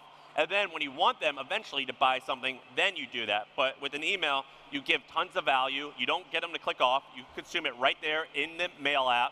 And you do that for weeks and months, and then eventually they start loving you, and then when you want to sell something, they'll buy. And with this text that drives the newsletter experience, how do you create good copy? How did you learn to write newsletters in a way that users love? I'm a self-taught copywriter, which I taught myself how to write. I don't know a ton about German culture. I've been here for 2 weeks my whole life. What it seems as though is that Germans, and most of America as well, are very uptight and corporate. And the decision that we made early on was, we're going to speak like you and I are just having a conversation, and you're my friend who is smart, you're intelligent, but you like to joke. And I'm just going to write an email to you, and it just so happens it's going to be read by 2 million other people. And I'm not going to use, because like if I talk to you, I don't use corporate jargon. I just tell you like, oh, these guys made a ton of money, and it's pretty amazing. Here's how it worked. Like that's the words I'll use. But it's such a fine line, because when you try to develop this personal and informal tone, it's terrible when it feels inauthentic. And how did you build the authenticity around it? Because I only pretended like I was writing to one person. Can anyone learn it? Everyone can learn it. Very few people can get great at it. It's just like any other skill. I can teach you how to do this and this, and you'll improve. but you have to have talent in order to be the best. If you But I can take anyone and make them, the thing about most corporate copy, it all sucks. So if you're just a little bit better, you're going to be a lot better. Right. If you started today, how would you go about growing your audience? We grew to 1 million subscribers in 4 years and about over 2 million in 5 years. But these were still Facebook times. When we started, we used Facebook. We grew to 150,000 subscribers organically just through blogging. I would write 5 blog posts a day, and those would get traffic, and then I would convert some of them to email subscribers. Then we bought ads on Facebook, and we could acquire an email for $1.50. If you want to start this business today, you 100% can.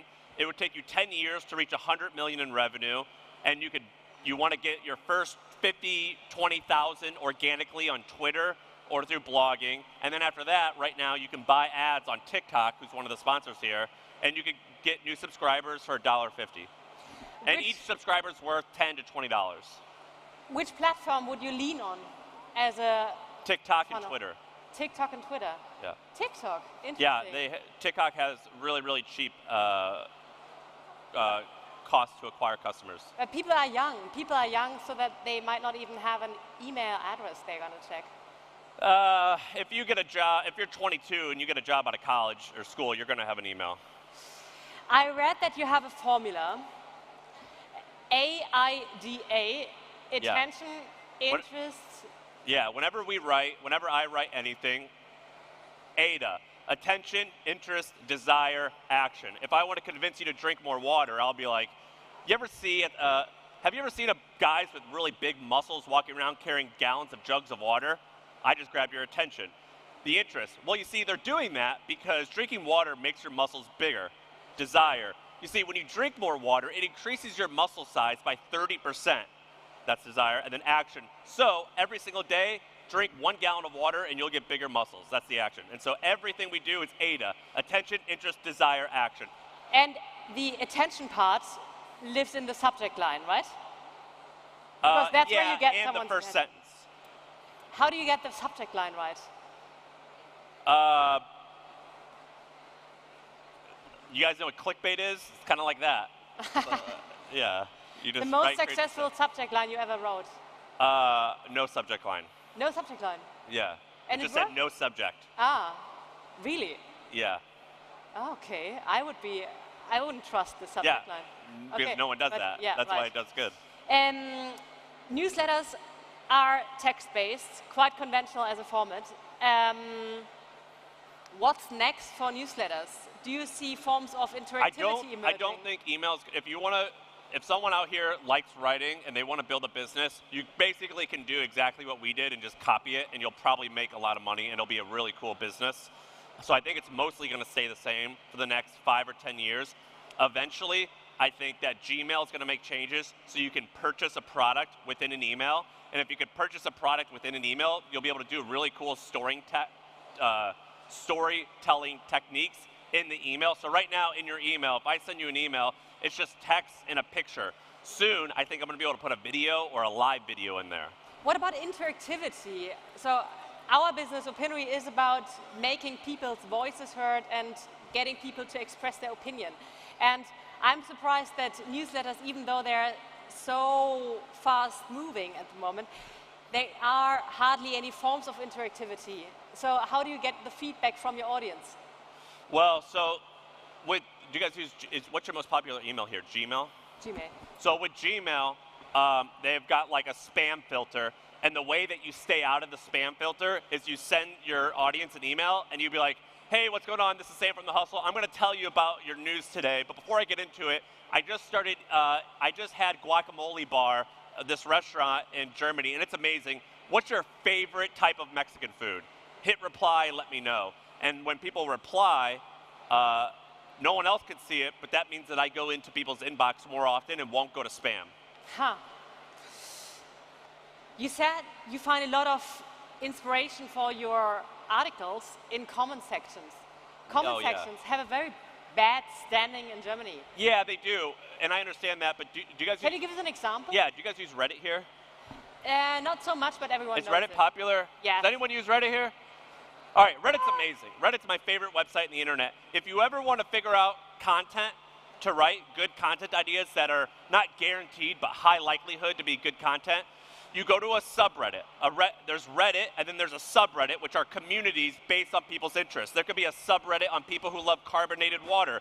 There could be a subreddit on people who love whatever vitamins these are. There could be a subreddit on people who like do-it-yourself furniture, okay? And so you go to that subreddit and you click top, which means it sorts the best threads by the most popular content posted there. Then you click the comments section and you sort by most popular comments, and those comments will give you ideas. So someone will post on Reddit, I just made a $50 couch at home and it looks beautiful, and it's a picture of this. And the top comment will say, that's amazing, someone should do that for patio furniture. And so that's my idea, and someone might say, oh, I did this with patio furniture and it only costs $18 worth of wood. So I'll create an article, here's amazing pieces of furniture that you can make for less than $20, and I'll list out some of the comments. You know what I mean? Interesting, interesting, interesting. Because if it's popular on Reddit, that means people like it. So I'm just going to piggyback off that and use that for ideas.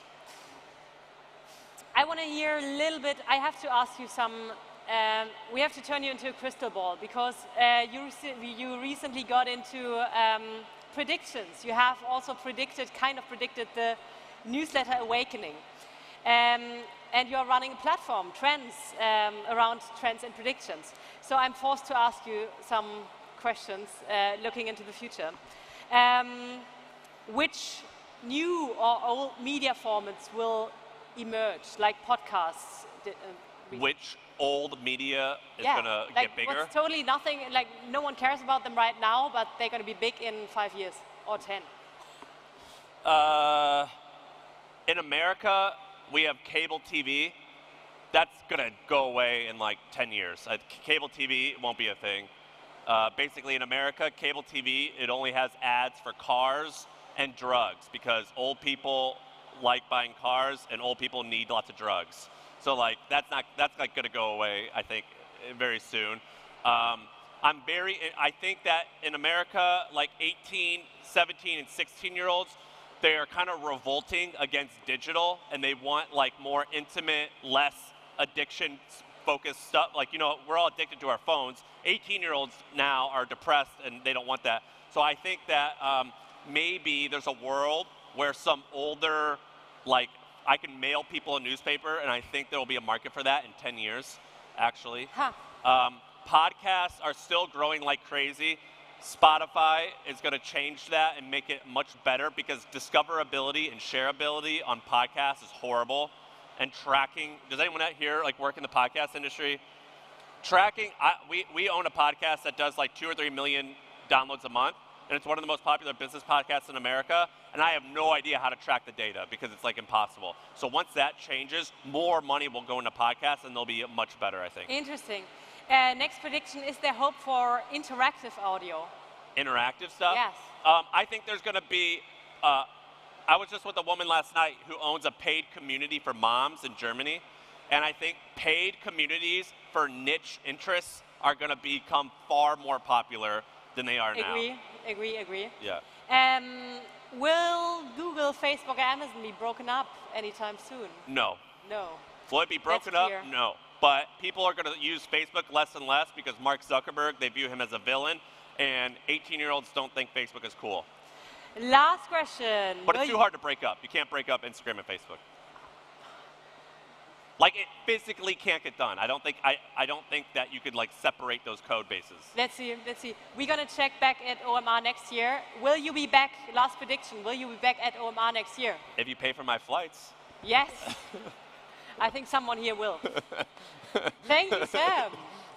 All right, that's it? That's it. All right, we're good. Thank you for having me. I'm going to be hanging out over here. Thank you so much. That was fantastic. Thank you.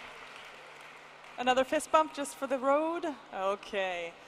Are you guys excited for the next speakers? Give you guys a big round of applause. I see some fans here. This is amazing. Wow. This is a great view.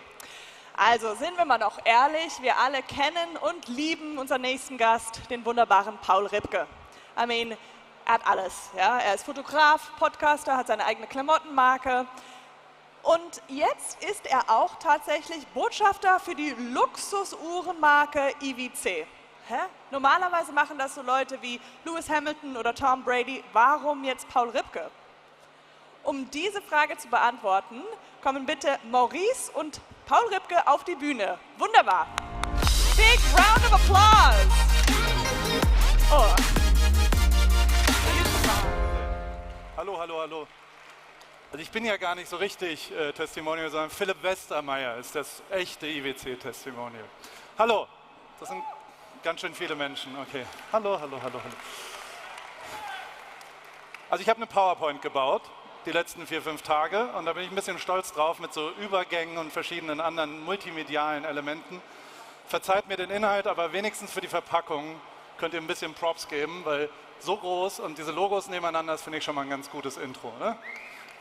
Danke sehr, danke sehr. Also, mein Name ist Paul, ich will euch aber erstmal vorstellen, wer dieser Mann neben mir ist.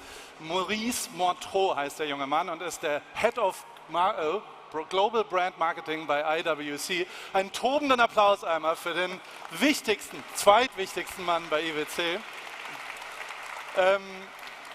Seit wann bist du bei IWC, lieber Maurice?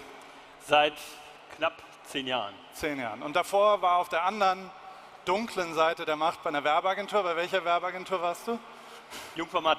Jung von Matt. Sensationelle Agentur. Scholz & Friends finde ich auch toll.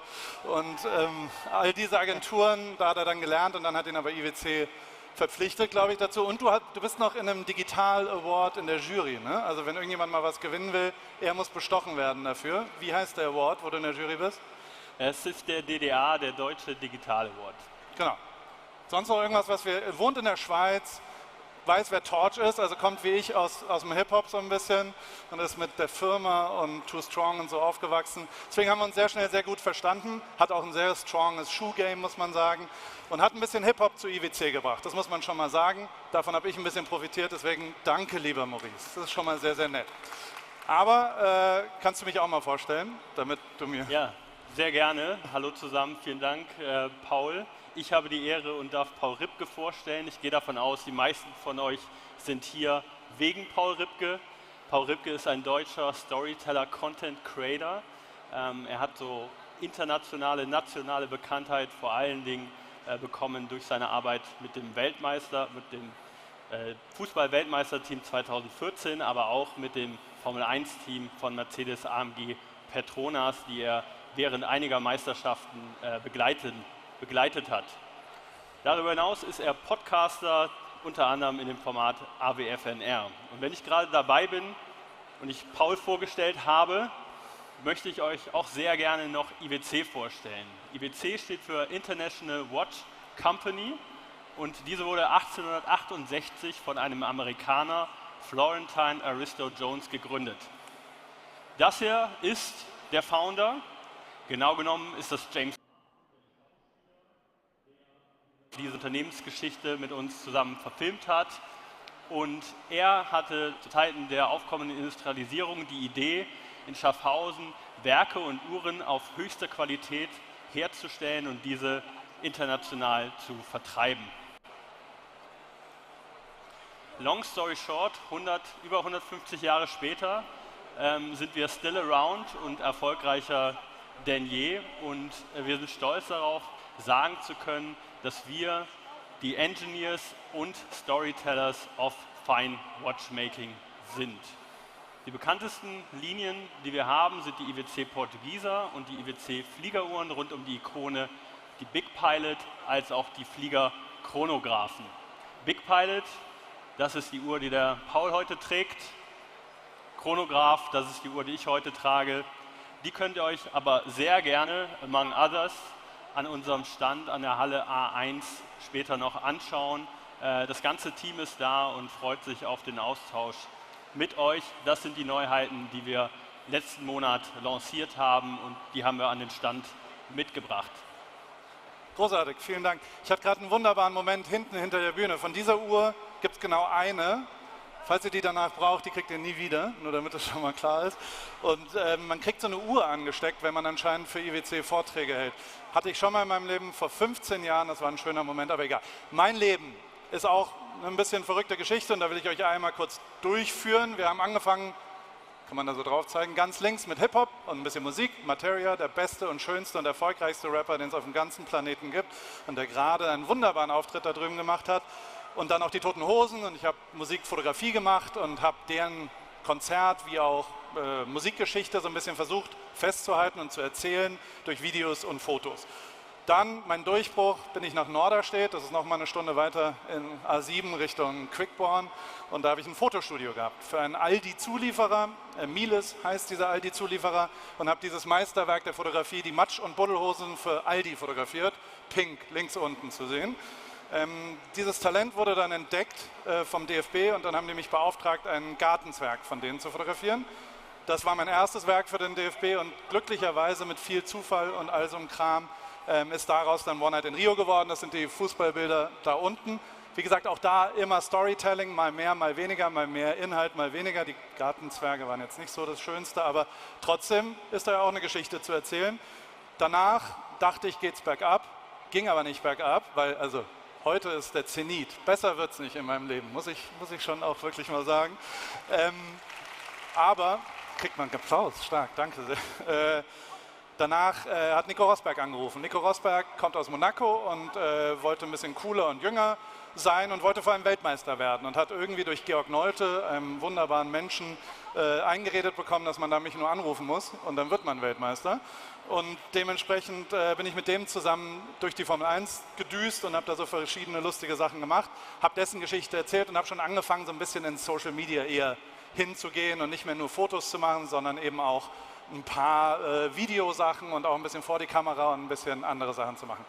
Dann, Nico tritt zurück, Louis ruft an und das Team ruft an, bin dann so ein bisschen in der Formel 1 hängen geblieben, 4,5 Jahre, um dann dort aber aufzuhören und nach Kalifornien zu ziehen und ein bisschen mich auf mich zu konzentrieren. Ego.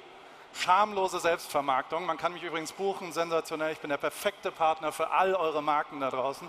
Bisschen teuer, weil ich wohne in Amerika, lohnt sich aber. Auf jeden Fall mit Joko, den gab es auch noch in meinem Leben, Podcast. Ich war immer das +1, muss ich schon ehrlich sagen. Also bei Materia war ich +1, bei der Nationalmannschaft war ich +1, Nico war ich +1, bei Louis und dem Team war ich +1, bei Joko war ich noch mehr das +1. Jetzt stehe ich hier allein, habe zwar jemanden mitgebracht, aber trotzdem war das schon ein Schritt für mich, einmal meine eigene Geschichte zu erzählen und tatsächlich für mich selber zu versuchen, die ist viel, viel kleiner, viel, viel weniger Leute hören zu und auch so ein bisschen über Audience und Community nachzudenken, weil davor habe ich zu viel, viel mehr Menschen geredet, um die Geschichte von den Menschen zu erzählen und jetzt rede ich aber zu viel, viel weniger, um meine eigene Geschichte zu erzählen. Macht aber Spaß, weil ich ein bisschen egomäßig unterwegs bin. Und wir haben auch eine gemeinsame Geschichte, IWC und ich. Kann irgendjemand den Funk hier ausschalten, der auf dem Speaker vorne dran ist? Hört da irgendjemand? Da schreit mich die ganze Zeit jemand an, dass jemand nicht in Tor 17 reinkommt. Deswegen. Oder ich gehe hier rüber. Entschuldigung. Also, die gemeinsame Geschichte ist, dass ich im Formel-1-Team war, IWC Hauptsponsor. Und wir haben da immer für IWC verschiedene Geschichten festgehalten, in Video, Foto, aber auch Instagram vor allem ziemlich viel. Ich habe den Social-Kanal vom Mercedes-Team gemacht, wie auch immer ich dahin gekommen bin. Aber auch IWC hat mich manchmal genutzt und habe ich mir auch gefragt, warum der Obdachlose in Schlafanzug auf euren Kanal da irgendwie hinkommt. Aber hey. Und es gab wirklich 2009 ein wunderbares Shooting, mein bestes Fotoshooting, was ich je gehabt habe.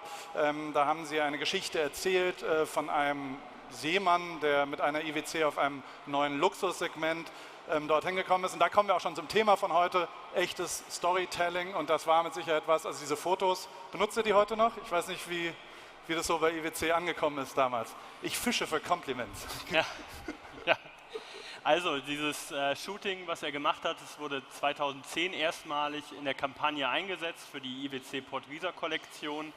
Und das haben wir tatsächlich 10 Jahre lang verwendet in Katalogen, in den Boutiquen, auf der Webseite, weil da hat er wirklich was kreiert, was eigentlich zeitlos war. Aber Paul, zurück an dich. Was glaubst du eigentlich, was hatten diese, also ich sag mal, die Peak-Performance der Paul Ripke Werbefotografie, das würde ich bezeichnen, was hatten diese Bilder so ausgemacht?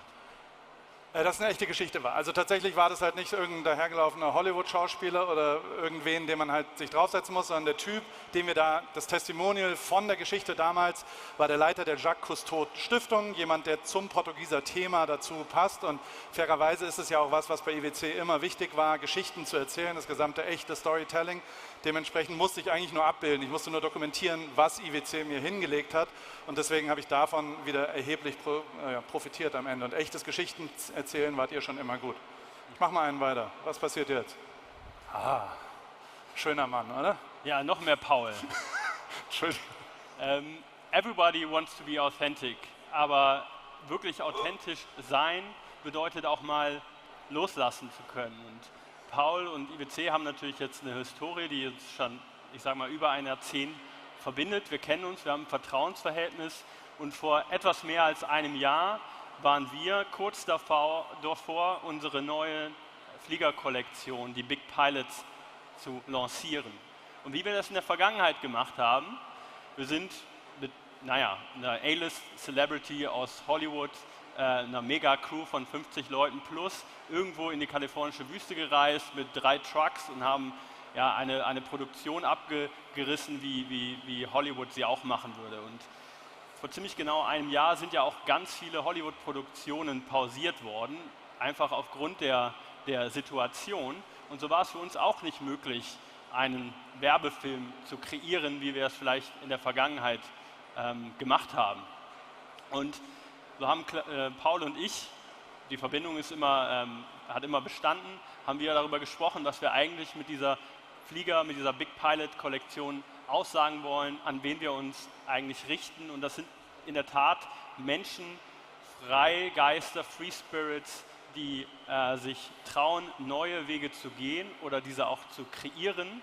Anders denkende Creator-Typen, Leute, die die Dinge bewusst anders machen. Und letztendlich hat Paul genau verstanden, was wir machen wollen, wo wir hinwollen, denn Paul ist genau diese Persona, die das verkörpert. Denn während wir im Homeoffice waren und in Zoom-Sessions, haben wir auch alle Paul Ripke beobachten können über Instagram, wie er eigentlich das beste Leben geführt hat in Newport Beach. Er ist mit dem Fahrrad unterwegs am Strand, mit dem Camper in die Canyons, in die Wüste und hat einfach diesen Freiheitsspirit unglaublich toll verkörpert. Und dann haben wir eigentlich Paul die Chance gegeben, mal zu sagen, was machst du aus der Vorlage Bradley Cooper? Das ist das Kampagnenmotiv, das wir in den vergangenen Jahren gehabt haben. Bradley Cooper mit dem Motorrad durch die kalifornische Wüste, eben halt diese Produktion, 50 Mann plus, großes Investment, große Crew und das war kein Thema mehr. Ja, dann bin ich auf Wish gegangen und dann findet man das da, was der kurzfristige Ansatz war und habe eine Rechnung gestellt und dann habt ihr irgendwie gesagt, nee, so leicht geht's nicht. Im Ernst, ich habe die Aufgabe gekriegt, meine Geschichte irgendwie festzuhalten und habe mich dann mit einem Menschen, jetzt ist diese Folie zu lang da, das ist die nächste Folie, David Oswald ist ein freier CD, Creative Director, ein Deutscher, der in Amerika wohnt, der bei Apple, der Agentur Mel gearbeitet hat, 7 Jahre lang und der ein sehr, sehr enger Freund von mir ist und mit dem habe ich mich getroffen und habe mich eine Woche in seinen Santa Monica, der hat so eine geile Garage und dann haben wir da so uns eingeschlossen und haben Sachen aufgeschrieben. Und das war das Ergebnis davon und ich wollte es jetzt einmal nur kurz mitbringen. Ihr kennt alle wahrscheinlich Skripte, ihr kennt alle Sortierungen. Ich bin ein bisschen stolz auch darauf, weil so inhaltlich arbeite ich normalerweise nicht. Aber ich will euch trotzdem einmal durchlaufen. Also Visual ist das, was man sieht. Voice-Over ist das, was man hört und wo die Geschichte erzählt ist. Das ist manchmal zusammen, aber oft vor allem auseinander. Dann gibt es nochmal Locations, damit wir daraus produzieren konnten. Aber vor allem haben wir halt angefangen, wo sind analoge Momente, weil diese Uhren sind ja nicht digital und wo sind Momente, wo das dazu passt. Ich campe gerne, ich schraube so Sachen zusammen, ich versuche Fahrrad zu fahren. Vielleicht war da ein Elektromotor manchmal drin, aber grundlegend ist es ja ein analoger Moment und dieses Camping und Freiheit und aber auch, wo ich da bin. Also ich war da 40 und habe so für mich überlegt, ey, es lief ganz gut bisher und warum ist das eigentlich so gewesen und so ein bisschen über Timing nachgedacht und auch ein bisschen über Freiheit nachgedacht und wo ich so gerade bin in meinem Leben und das alles mit IWC als Enabler, wo so ein paar emotionale Werte quasi getriggert worden sind, hoffentlich, die da dann dabei waren. Das alles war so nach einer Woche ungefähr fertig, 7, 8 Versionen, habe ich dann an Maurice geschickt. Maurice hat eigentlich nur ein einziges Feedback, was ich beeindruckend finde. Er hat gesagt, nimm mal den Introsatz, I'm Paul Ripke, a German photographer living in Newport Beach. Hat er gesagt, das German hört man schon. Und das war das einzige Feedback, was er gesagt hat zu dem ganzen Film. Er hat gesagt, ey, mach mal, bin gespannt, was so passiert. Und das Ergebnis davon war, dass wir dann in die Wüste gefahren sind und tatsächlich nur mit einem Team von 5 Leuten in der Wüste von Mojave einen Film gedreht haben. Das war was für mich auch außergewöhnlich war, weil also ich habe einen Kameramann dabei gehabt mit einer Steadicam, ich hatte einen Menschen, der den Fokus gemacht hat. Das ist schon High-End, das ist Arri Alexa und Anamorphoten und ist jetzt nicht billigste iPhone-Qualität oder sowas. Es war schon der Versuch, das hochwertig und luxuriös zu machen, aber gleichzeitig eben auch wirklich ein kleines Team. Wir waren 5 Leute, war noch ein Fotograf dabei, wir haben in einem Campingbus geschlafen, Catering habe ich gemacht, Maske habe ich gemacht, Talent war ich. Busfahrer habe ich auch gemacht. Also alles so ein bisschen kleiner gehalten und eben nicht ein riesengroßes Team. Und daraus entstanden ist dann dieser Film, den wir jetzt einmal kurz abspielen wollen würden. Kriegen wir das denn so in ganz groß hin? Gibt's mein Wunsch, es ist toll, dass das einfach so passiert. Es wird sogar dunkel. Ja, den schauen wir uns jetzt einmal an und danach haben wir noch 1, 2 andere Sachen. Timing is what makes a good story a great story. My name is Paul Ripke. I'm 40 years old. I live in Newport Beach, California. And if you ask me what I do, it's storytelling, probably. I started my career as a photographer in music and hip-hop. After doing that for a couple of years, I felt like it's time for a change. So I stopped music and started soccer. I got quite lucky. The team I followed, they won a title. It was a good night. But after that, once again, I stopped and needed a new challenge. Motorsport came into my life. Not the cars, the human side of motorsport. In the 4 following years, I captured a couple of titles. I told stories of titles. But 2019, I probably took the hardest decision so far in my life. I asked the team to let me out of my contract. I never left the job because I had a new one lined up. I left it because I wanted a blank slate, which I think is the biggest opportunity there is. Now I'm pretty much telling my own story. I'm trying to create moments worth sharing, if it's through social media or podcasting or even my fashion label. It's called Paris, and I think it's more than a hoodie with just my initials on it. It's part of my lifestyle here in Newport Beach, California. Others say luck is when opportunity meets preparation. But don't underestimate timing. Everybody could have taken all the photos and videos I took, but I took them. I was there at the right place at the right time. Yes, I got very lucky, but also I may have a talent for timing. Lately I started a love of camping. So I took a rooftop tent on my SUV, I'm driving out in the desert maybe on a Tuesday or a Wednesday, and then I explore the nature. I look for places worth telling that story, and I really, really enjoy that.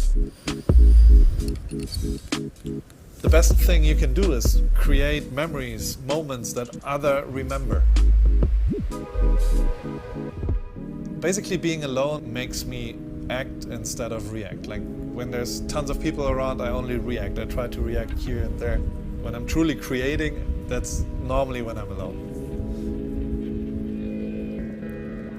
The freedom of truly deciding what to do with my time is probably my biggest success.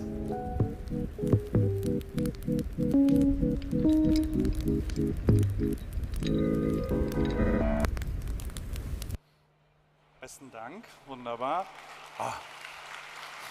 Schon ein bisschen weird, danke. Aber wie kam es denn an? Wie lief es denn, Maurice? Kannst du mal was dazu erzählen, was quasi die Statistiken gemacht haben? Ja, das sage ich sehr gerne, aber einfach nur nochmal, dass wir alle verstanden haben, was hier los ist. Wir haben Bradley Cooper auf dem Motorrad ersetzt durch Paul Ripke mit dem Fahrrad. Und wie kam es an? Also ich bin ja Marketeer und die Frage stellen sich auch einige von euch, was hat das Ganze gebracht? Und das ist jetzt mal ein Screenshot aus unserem Instagram Brand Account und da geht es nur um dieses eine Piece, was ihr gerade gesehen habt. 235.000 Views, 20.000 Likes, 2 20.000 Kommentare. Das haben wir so noch nie gesehen bei organischen Ambassador-Videos auf unserem Kanal. Dann kann man die Frage stellen, okay, das ist jetzt eine Geschichte über Paul Ripke, aber wo seid ihr, wo ist euer Produkt, macht das was fürs Produkt? Und dann könnt ihr mal rechts drüber schauen, da sieht man, dass wir wirklich auch Leads generiert haben auf die Product-Seite. 7.000 Hits auf die Product-Seite von dem Produkt, was der Paul dort getragen hat, die IWC Big Pilot. Aber das war tatsächlich nur das Filetstück, das war ein Content Piece out of 50 plus, die wir dann in den kommenden Wochen rausgehauen haben. Also es hat angefangen mit einer Teaser-Kampagne, dann gab es ein Reel, dann gab es Produktvignetten, dann gab es kleinere Behind-the-Scenes, Instagram-Stories, TikTok-Posts. Wir haben das verlängert übers IWC Journal. Er hat ein Takeover gemacht auf unserem Account und hat die Leute mitgebracht und seine Geschichte erzählt. Es gab natürlich Presse-Clippings. Er hat darüber berichtet im AWFNR-Podcast, hat die Geschichte erzählt und wurde zeitweise auch Editor-in-Chief für unser Online-Magazin IWC Journal. Oh. Sorry, das war mein Fehler. Das zeige ich euch trotzdem.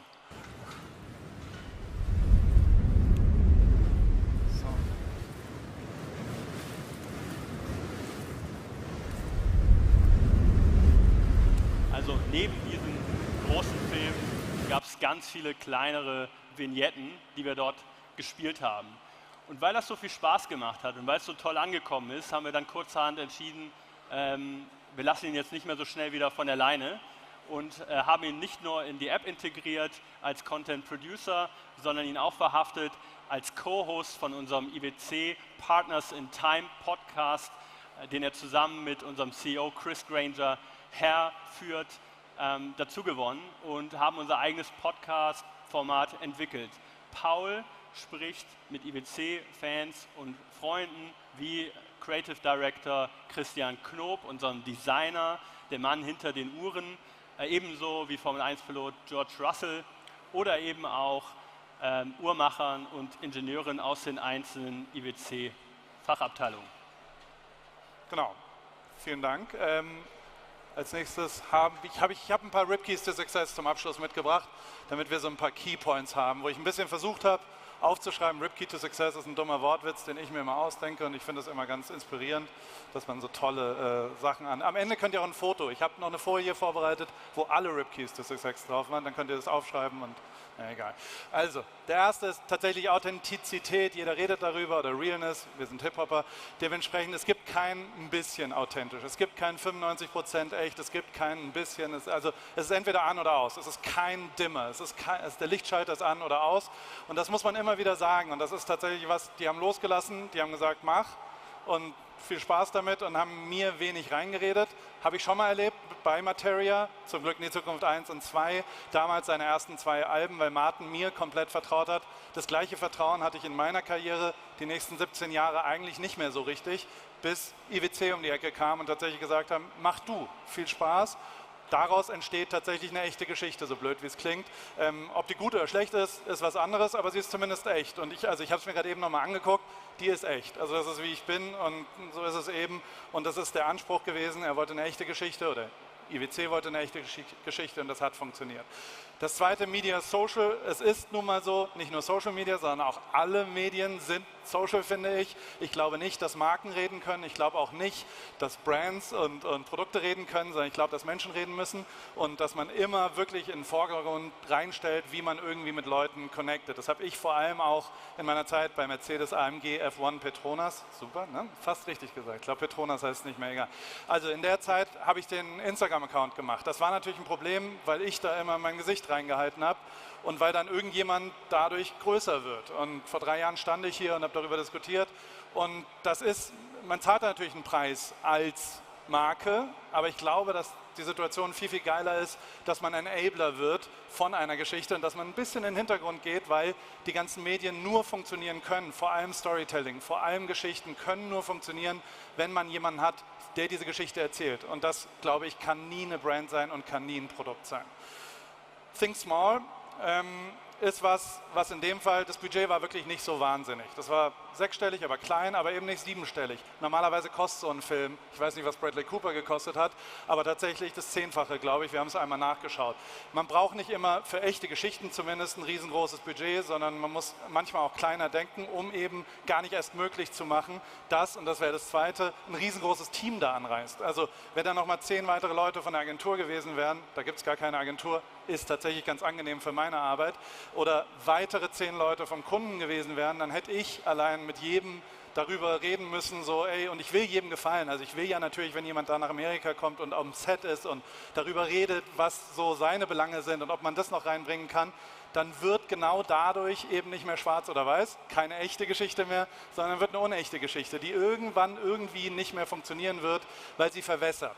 Das heißt, je weniger Leute vor Ort sind, je weniger Leute beteiligt sind bei Storytelling, führt tatsächlich dazu, dass die Geschichte zumindest echt wird. No risk, no fun. Maurice hatte 1, 2 schlaflose Nächte, oder? Ich weiß nicht, wie so die Zeit war, als wir es gemacht haben. Ich bin total enthusiastisch in dieses Projekt gestartet, habe aber dann natürlich tatsächlich das eine oder andere Mal überlegt, ob das auch wirklich so gut kommt, wie der Paul es mir aufgezeichnet hat, versprochen hat. Ja, aber also es ist ein Risiko, natürlich. Vertrauen ist vielleicht der andere Begriff dazu. Man muss einfach mal loslassen und man muss sagen, okay, dann erzähl du jetzt mal eine echte Geschichte. Da muss man auch loslassen können als Kunde oder als Agentur. Dann kann man eben nicht mehr erwarten, dass derjenige dann, also kann auch echt ein Risiko sein, kann auch schief gehen. In dem Fall ist es ja ganz okay, also bei mir ist es auch schon sehr, sehr oft schief gegangen. Aber ohne das Risiko werdet ihr nie echte Geschichten irgendwie erzählen können. Make Everybody Win ist das, was wirklich einer der Sachen waren, die hier wunderbar funktioniert haben. Maurice hat die ganze Zeit mich gechallenged. Er hat immer wieder gesagt, so, ey, ich will eigentlich nicht viel, ich will nur, dass du mega stolz auf das Produkt bist, was du herstellst. Du musst saustolz sein, diesen Film gemacht zu haben. Das bin ich. Ich habe es gerade hier gezeigt. Ich bin saustolz auf diesen Film. Deswegen ist die Geschichte echter geworden, weil ich Absender bin. Wer auch immer den Film macht, wer auch immer beteiligt ist, das Ziel sollte eigentlich in erster Instanz immer sein, dass die Beteiligten wirklich Ownership darauf haben und gar nicht, was die Brand für ein Interesse hat, sondern das sollte das zweitgelagerte Ziel sein, wenn man eine echte Geschichte erzählen will. Ist zumindest meine Meinung. In dem Fall hat es wunderbar funktioniert, aber ich glaube schon, dass man da sehr viel mehr drüber nachdenken kann, wie die beteiligten Leute bei egal welchen Marketing-Sachen irgendwie davon profitieren, was sie da gerade machen und nicht nur einfach für Geld irgendwas posten. So, alle Ripkeys to Success habe ich nochmal aufgeschrieben. Also, dieses wunderbare Wort, was jeder sagt, ist kein Lichtschalter. Media, Social, Think Small und Make Everybody Win. Und wenn irgendwas bei euch sonst irgendwie, wenn ihr noch irgendwas braucht, Better Call Paul ist meine Handynummer, jederzeit anrufen, kein Problem. Vielen, vielen Dank. Vielen Dank, Maurice, dass wir das machen konnten. Vielen Dank, dass ihr zugehört habt. Und wir sehen uns später um 19:10 Uhr bei 30 Acker. Da wird Wein gesoffen. Parisling. Danke. Vielen Dank. Hey, amazing. Wow, look at this. People are sitting on the ground. How fast? Well, stay, because our next guest is going to be as fantastic as those two guys, okay? Our next one, his name is Mirko Kasper, and he is not only Co-CEO of Mr. Specs No, er hat jahrelang mit Brandaufbau sich beschäftigt. Unter anderem, es ist sehr viel Commotion. Warten wir mal kurz ein paar Minuten ab, bis sich das ein bisschen reguliert und dann fangen wir an, oder? Das ist doch ein bisschen besser. Okay, guys, but I'm telling you, this is a very, very good talk.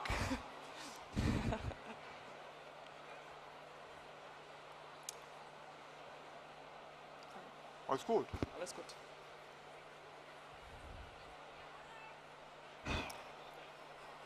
So, wir haben schon die Fans sind da, also würde ich sagen, Mirko Kasper, schön, dass du da bist, bitte fang an. Tschüss.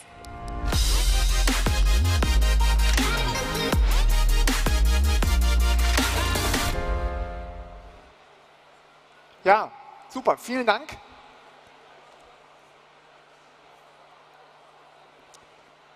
Wir haben eine relativ lange Reise hinter uns bei Mr. Specs, beim Markenaufbau von 2008 bis heute auf der rechten Seite. Dazu kommt, dass Marketing und Branding im Speziellen eigentlich auch ein Hobby von mir ist und darüber erzähle ich ein bisschen was.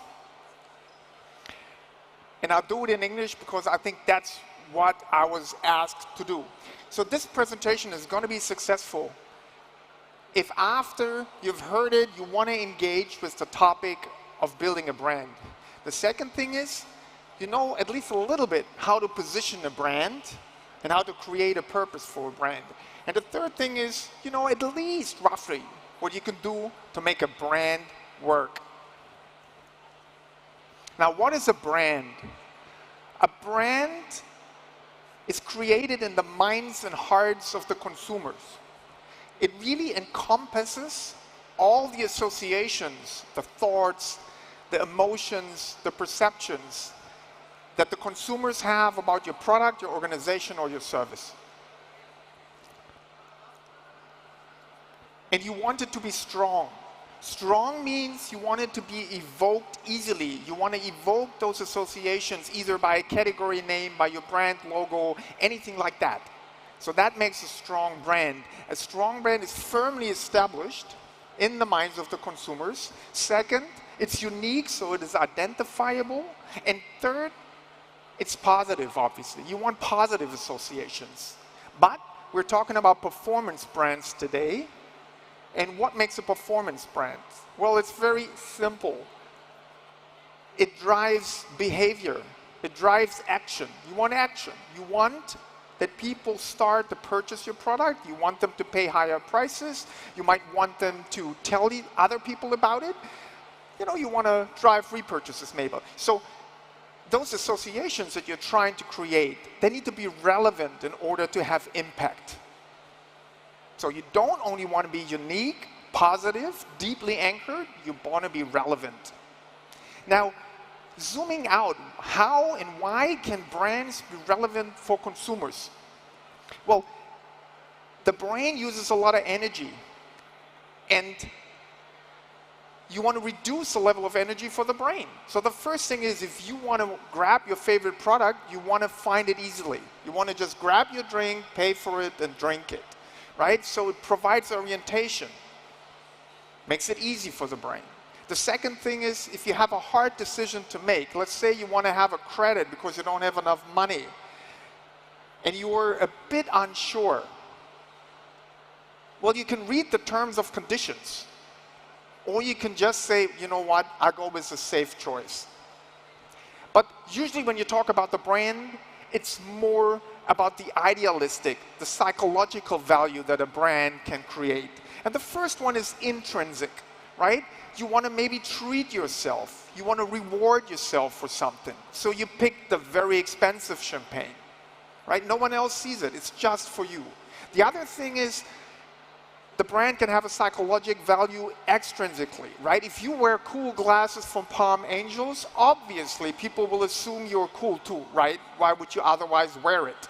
So, I mean, we have a fantastic collection of Palm Angels, Off-White, Ambush, right? Check it out, right? If you want to check out the extrinsic value of brand, try out for yourself. So, brands provide orientation, they help you reduce risk, the consumers to reduce risk, and they satisfy deeply anchored emotional needs. Now, why is that relevant? Because it helps your cause, it helps you be more performant in your business. A couple of mostly online examples. If people know your brand, they might start searching for it, so you don't have to pay for it. They type in Mr. Specs, and you don't have to pay Google. The second thing is, if you recognize your name or logo, they might click on you and not on your competitors, and you have higher click-through rates than your competitor. It makes it cheaper. The third thing, if they trust the brand, they will purchase, and if they like the experience, they will repurchase. So it does drive business performance. It helps you grow, it helps your margins. A relevant brand helps your business. Now, how to create a performance brand now? The first one, I need to clearly define who I want to be. And the second thing is, you want people to learn that, right? It's a learning experience, and you all know from school, repetition continuously, consistently, coherently, so you start learning. That's what you need to do, to communicate that. Now, what makes it so difficult to create that target image of a brand? It's basically because there are a gazillion different associations that you could go for. And if you want to make it a little easier, you start structuring the problem. And if you structure all the gazillion different associations, the thoughts, emotions that people might have about your brand, it basically comes down to this on the right-hand side. People can think about the benefit. So they can think we're about cheap glasses, or they can think, no, Mr. Specs is about fantastic brands and glasses for great value for money. The other thing on a psychological benefit level, right? They could think, well, it's a stiff, cumbersome process at the mercy of a perceived expert. Or the benefit is an open, joyful shopping experience. The next thing is the attributes, right? People can think about, well, what do they actually do to deliver that value? So for example, if you want to say great value for money, you could say, well, for every frame, you get a 1.5 lens that is fully coated of high quality for free, even if you pick a Tom Ford frame. Then people go, that is why you deliver that value. Those are the attributes. The other level is more on the emotional side, the tonality. What is the tonality, the personality that is experienced when they when they experience your brand? Is it a traditional, stiff, conservative, medical process? Or is it maybe an open, digitally supported, modern shopping process? And last not least, the appearance side. That is basically what you do to make people learn and know that you have those attributes and those tonalities. It's the pictures you show, it's the language you use, it's the stories you are telling. And that all needs to be learned. And we said it needs to be relevant, right? It is only relevant if it's guided by deep human needs that then define the purpose, why you're actually building that business. And then you define what value propositions, attributes, tonality, and appearance you are delivering to cater to those needs. Now, it's a little bit more complicated even than that, because it's not only that you want to be relevant for consumers, you also need to be perceived to be better than the competition, right? Everyone knows there's a deep human need for chocolate croissants, right? Now, if someone else offers better chocolate croissants right around the corner, you might be out of business, although it's important, right? You're just not perceived to be better. So you also need to be perceived to be better. And the other thing is, someone needs to do those chocolate croissants, right? Someone needs to build that brand. It's actually your team. Now, it needs to be meaningful what you're doing to the team, so they can start delivering the experience and the perceptions that you want to have to create those associations. Long story short, you want to create relevant associations that drive behavior that helps you perform in your business. So, if you start, you need to know about the target group. Why? Because people are different. You know, there are people who just purely see frames as a functional utility, right? They only buy frames when they break. Functional replacers. There are others who see this as part of their identity. They look, it's a fashion accessory, right? And you need to know who you cater for. Now, we cater for people who like digital services and who see themselves not only as someone who wants to see well, but also want to look great, and they see frames as an accessory or part of that identity. And we can break it down into sub-segments, and we know the size of the sub-segment, we know their needs, we know the media they use, we know how much money they spend, we know where they're shopping. So that is how you define the target group. Now the next thing is, now you need to find out what is relevant for that target group. And you do that through market research. And remember, you want to drive behavior. So what you look at on the left-hand side is you look at, well, how does the brand actually perform? Your brand and all the competitor brands.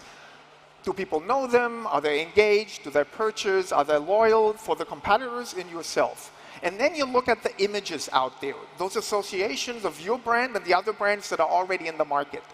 And then you look at correlations. You build a regression model.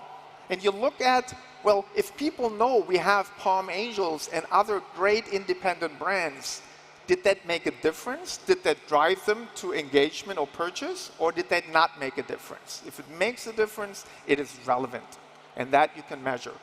So what you come up with is basically a list of stuff that is very relevant for your consumer target group.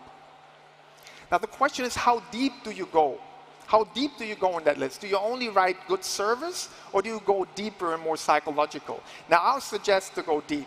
Why? Because trends change, technology changes, but deep human needs, they stay. And there's a fantastic tool. This is based on Limbic Map from Nymphenburg, and there's also a great tool from Decode here in Hamburg, and that maps the human emotion and drives, all of them.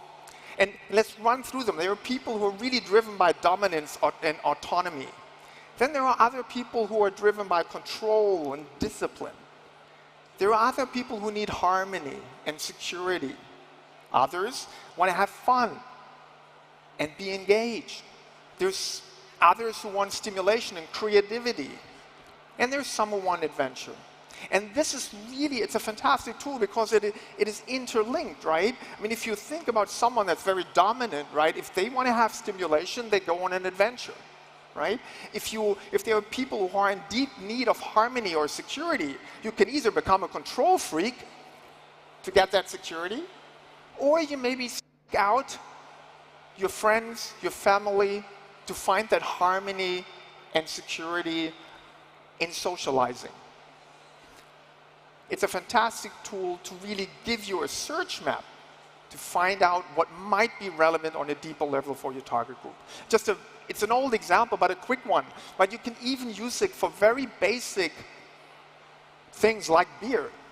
So there's a beer that uses the drive to autonomy and freedom, like leave me all alone, right? This is my beer, leave me alone, right? Or there are people who want to have that joyful adventure. Or there are people who just want to say, I don't want all that bullshit, I just want good beer. And remember appearances? Now what do those beer brands do to make people think this is more for autonomy, or this is more for no bullshit beer drinkers, or this is the one for the adventure? Well, they use codes, right? They use a sailing ship to trigger the feeling of freedom and adventure, or they use the soul guy at the beach, right, to have that feeling of autonomy, or they use the only true beer, Warsteiner. They use this. So you can trigger those deeper emotions by using visual codes. Okay, now you know what's relevant, and ideally you know it on a very deep level. The second thing is you need to check if you are better than the competition. Pretty easily done, you just ask consumers. Now, but what we're talking about is a strategic endeavor, right? You want to know about how to position the brand for the future. Now, your current strengths might not be the ones necessarily relevant for the future. I mean, take Elon Musk, right? He had a big dream. And the capabilities he wanted to build for an electric car were, he wanted to have the capabilities to build batteries, control electronics, and control the software. And that's the capabilities he built. And now he's got that strength, and no one can take it away from him. So what you need to do is, in addition to the relevant associations that you want to create for consumers and check that you are better than the competition, you need to look at the long term, and then you need to look at yourself and your organization. What are the values? What are you driven by? What are the capabilities that you think you would put in so much work and effort, and you're still into it to build that capabilities? Because it are your motives, your values. And then you put it all together. And then you decide, do I want to build this, or do I want to build this? Do I want to come across like those, or want to come across like those? And more and more and more. Now, in a condensed version, what Mr. Specs is about is basically we inspire and empower people to get their look that they desire with ease and expertise, so they can buy and wear glasses with joy and confidence. Now, we've also broken that down in something like the wheel. No time for that today, but we've also condensed it a little bit. So, you want to understand consumers deeply and then ensure relevancy of your positioning. Now, back to learning.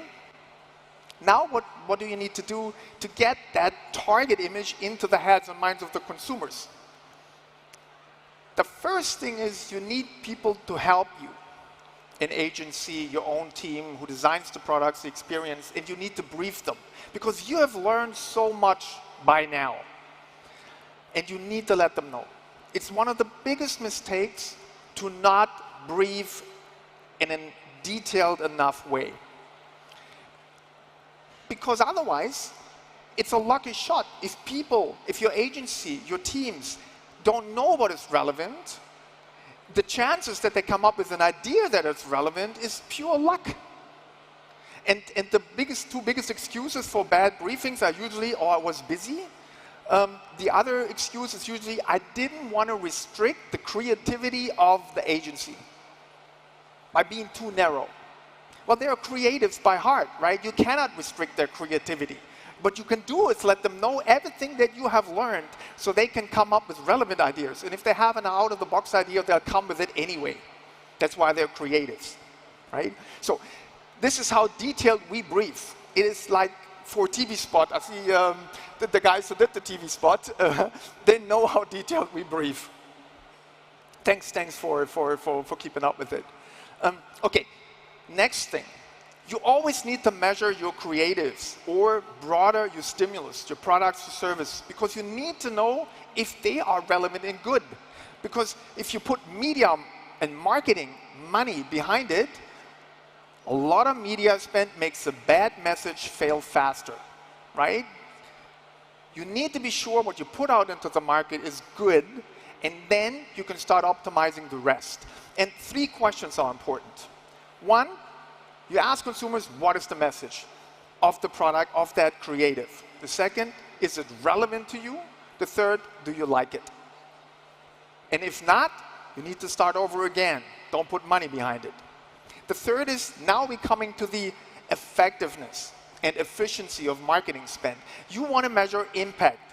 Now that's tricky again, because the impact of the brand is short-term, mid-term, long-term. Can you only start measuring one? No, not enough. You need to measure it all. You need to triangulate to get the full idea of the impact. So you want to have click attribution to know what immediate sales effect a brand campaign or whatever might have. The next thing is you want to understand the relationship of money in and revenues out on a daily, weekly, monthly level to get all the spillover effects and the intermediate time decay effects, right? Because people might have seen the TV spot, but they haven't run to the shop the next day to buy, or the minute to buy glasses. They might take 3 weeks, 4 weeks, 5 weeks to actually go to us, make an eye test and purchase. So the effect can be quite long. And the third is you need to measure if you are actually building a brand. You need to measure if people know you, what they think about you, if it's relevant, if it's positive, if it's unique. And if you know all those 3, then you start understanding if your brand is starting to work. But be pragmatic. Just an example. So if we start pushing our stores, we have 59 fantastic stores by now. If we start pushing our stores on TV, now how am I going to measure the impact? Quite hard. Right? Because how do I know if someone went into the store in Stuttgart if I put on a national TV spot showing the stores? Well, you simply ask. You make a little questionnaire in the store in Stuttgart and ask people, well, how do you know about us? And then you can ask, was it influencers, was it TV, was it Google, was it display? And then you just take money per mentionings. How much money did you spend for those mentionings in Stuttgart? And you will see, if you shift media spend, you will see that those scores, those mentioning scores, they shift quite quickly. You can measure that online, you can measure that offline, wherever you want. So be pragmatic, right? Think about the desired behavior and start measuring it. All right, so now we know the target image. We have started to create creatives, products, services that we have measured and we have put money behind it, but there was one more component, and I do want to highlight that as well. It's your team. Very often, you think about, well, why doesn't the brand really come alive? And what you can do is just ask your team as well. Very simple questions. You ask your team and each individual department, right? You just ask, well, do you know about the brand positioning and the purpose? Do you like it? Is it meaningful to you? Third, actually, are you actually working on it? Are you working on the brand positioning or something else? And then, what about your colleagues? You might be working on it. Are your colleagues working on it, or are they working on something else? And if you analyze that department by department, you actually know where you need to go to advocate your brand, to make them work on your brand positioning in an aligned fashion. So you can basically measure everything. That's why you need to create the clarity through briefing diligently. And then, by the way, creativity is the byproduct of hard work, right? Don't jump to conclusions. Generate, a rule of thumb for me, generate 8 alternative ideas. If you've thought about a project and came up with 8 alternative ideas, chances are there's a good idea among them, right? If you jump to a conclusion with the first idea, rarely a good one, rarely a good one. So that's a lot of hard work. And then start measuring. Measure, measure, measure, but be pragmatic. So how do you build and manage a performance brand? You understand consumers deeply. You ensure relevant positioning. You create the clarity in your team. And you measure your delivery. Simple as that. Thanks a lot. Hi, Mirko. I hope you don't mind me switching back to German. No, können wir machen, ja? Ich heiße Marvin, ich bin von OMR Reviews und wir bauen gerade die relevanteste deutschsprachige Softwarebewertungsplattform. Und wir haben gerade deine Rede gehört. Du hast erzählt, wie man datenbasiert eine Performance-Brand aufbaut. Und was mich jetzt natürlich brennend interessieren würde, ist, welche Rolle hat die Auswahl der richtigen Tools, also der richtigen Software und des richtigen Tech-Stacks eigentlich in dem Prozess für Mr. Specs gespielt? Naja, ich meine, die Welt ist so datengetrieben, du hast so wahnsinnig viel Daten zur Verfügung, ne? Klickdaten, du kannst noch Marktforschung machen etc. Und um die vernünftig analysieren, bearbeiten und nutzen zu können, ist die Toollandschaft schon ziemlich wichtig. Ich würde aber sagen, was noch wichtiger ist, dass du auch dort die Intelligenz nicht versuchst, in irgendein Tool wegzudelegieren, sondern dass die Intelligenz, die muss bei dir bleiben. Du musst genau wissen, was du mit dem Tool eigentlich machen willst, ja? Was die Objectives sind, wie ich Erfolg mit dem Tool messen kann. Ja? Und das kann ich nicht wegdelegieren zu irgendeinem Tool. Das ist die harte Arbeit, das ist genau wie bei Kreativität. Das ist noch wichtiger als die Toolauswahl. Also 10% des Investments in das Tool, 90% in die Intelligence in-house. Verstanden. Und welche Tools findet man denn eigentlich bei Mr. Specs so im Tech-Stack? Naja gut, ich meine, wir haben ein Frontend-Tool, da nutzen wir tatsächlich noch Intershop und bauen es, machen jetzt haben so eine Headless Frontend-Architektur oben drüber. Wir haben natürlich sowas wie Images oder Dynamic Yield. Aber ich glaube, der größte Schritt für uns war, dass wir unser Data Warehouse nochmal neu strukturiert haben. Vor ein paar Jahren haben ein neues Datenmodell genommen, haben einen Stacked, also ein strukturiertes Modell mit Cubes, auf die wir zugreifen. Und daneben ist ein Mass Storage oder Lake. Auf dem Lake können unsere Data Scientists arbeiten, können Prediction Models machen, können Scores machen. Wir machen auch unsere eigene Click Attribution mit einem Markov-Modell. Und dann können wir die Daten in die Tools schieben, die damit dann arbeiten. Und ich glaube sozusagen, diese Kontrolle und dieses Verständnis und die Insights, die wir intern aufgebaut haben über das Tool, was by the way in Azure liegt. Ja, wir haben das in der Azure Cloud und greifen dann auch mit dem Machine Learning Layer, mit Random Forest Trees und was nicht alles, oder Random Forest Modellen oder Markov Chains oder wie auch immer auf die Daten zu. Also lange Rede, kurzer Sinn, das hat, glaube ich, den großen Unterschied gemacht, ja, dass wir das selbst strukturiert haben, selbst hosten und damit eben selbst unsere Modelle bauen. Okay, extrem spannend, vielen lieben Dank. Und die letzte Frage, und dann lass dich auch gehen. Ohne welches Tool, ohne welche Software kommst du nicht mehr durch deinen Arbeitsalltag und kannst mit der Audience noch teilen? Na gut, also muss ich natürlich ein Tool nochmal erwähnen, weil über diese ganze Datenebene vergisst man manchmal die Nutzerperspektive. Ja. Und da ging es natürlich auch drum. Und da gibt es zum Beispiel so ein tolles Tool wie Rapid User Tests, wo du einfach sagst, ich brauche mal schnell 10 Nutzer, die gehen mal schnell über die Seite und das wird schnell mit Video aufgezeichnet und mit Voice und ich kann mir ein paar Stunden später die Nutzer anschauen, wie sie mein Produkt nutzen. Und diese direkte Nutzerperspektive nie zu vergessen, sondern sich auf einfache Art und Weise ins Haus zu holen, ja, das wäre zum Beispiel ein Tool, das würde ich nicht missen wollen, das kann ich auch wirklich einfach nur empfehlen. Also Rapid User Tests merken wir uns. Vielen lieben Dank dir, Mirko, für die spannende Rede. Super, vielen Dank. Vielen Dank. Hey, thank you. Wow, sehr schön. Okay, meine lieben Damen und Herren, es geht sofort weiter. Unsere nächste Präsentation heißt Scanning the Futurescape, worauf sich Marketeers künftig fokussieren sollten. Dafür haben wir die wunderbare Christina Scheel, Head of Frog, und Dirk Otto, Eurowings. Okay, und dann sage ich nur, Film ab!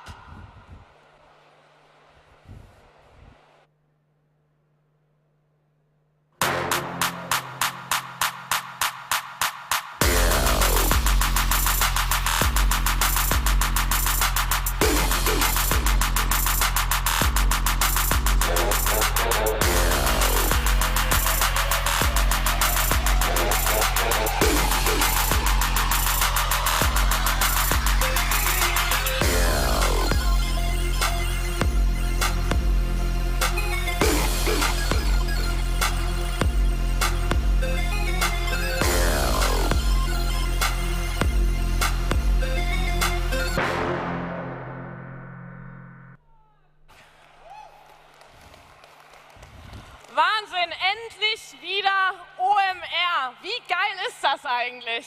Und es ist volles Haus. Fun Fact, Dirk, wir dachten, ihr seid alle wegen uns da und dann haben wir festgestellt, Frank Thelen kommt nach uns. Ja, das ist ein komischer Slot, den wir hier erreicht haben. Ne? Genau, die Vorgruppe von Frank, nein, Spaß. Scanning the Futurescape. Worauf müssen sich Marketeers zukünftig fokussieren? Die Frage wollen wir heute beantworten.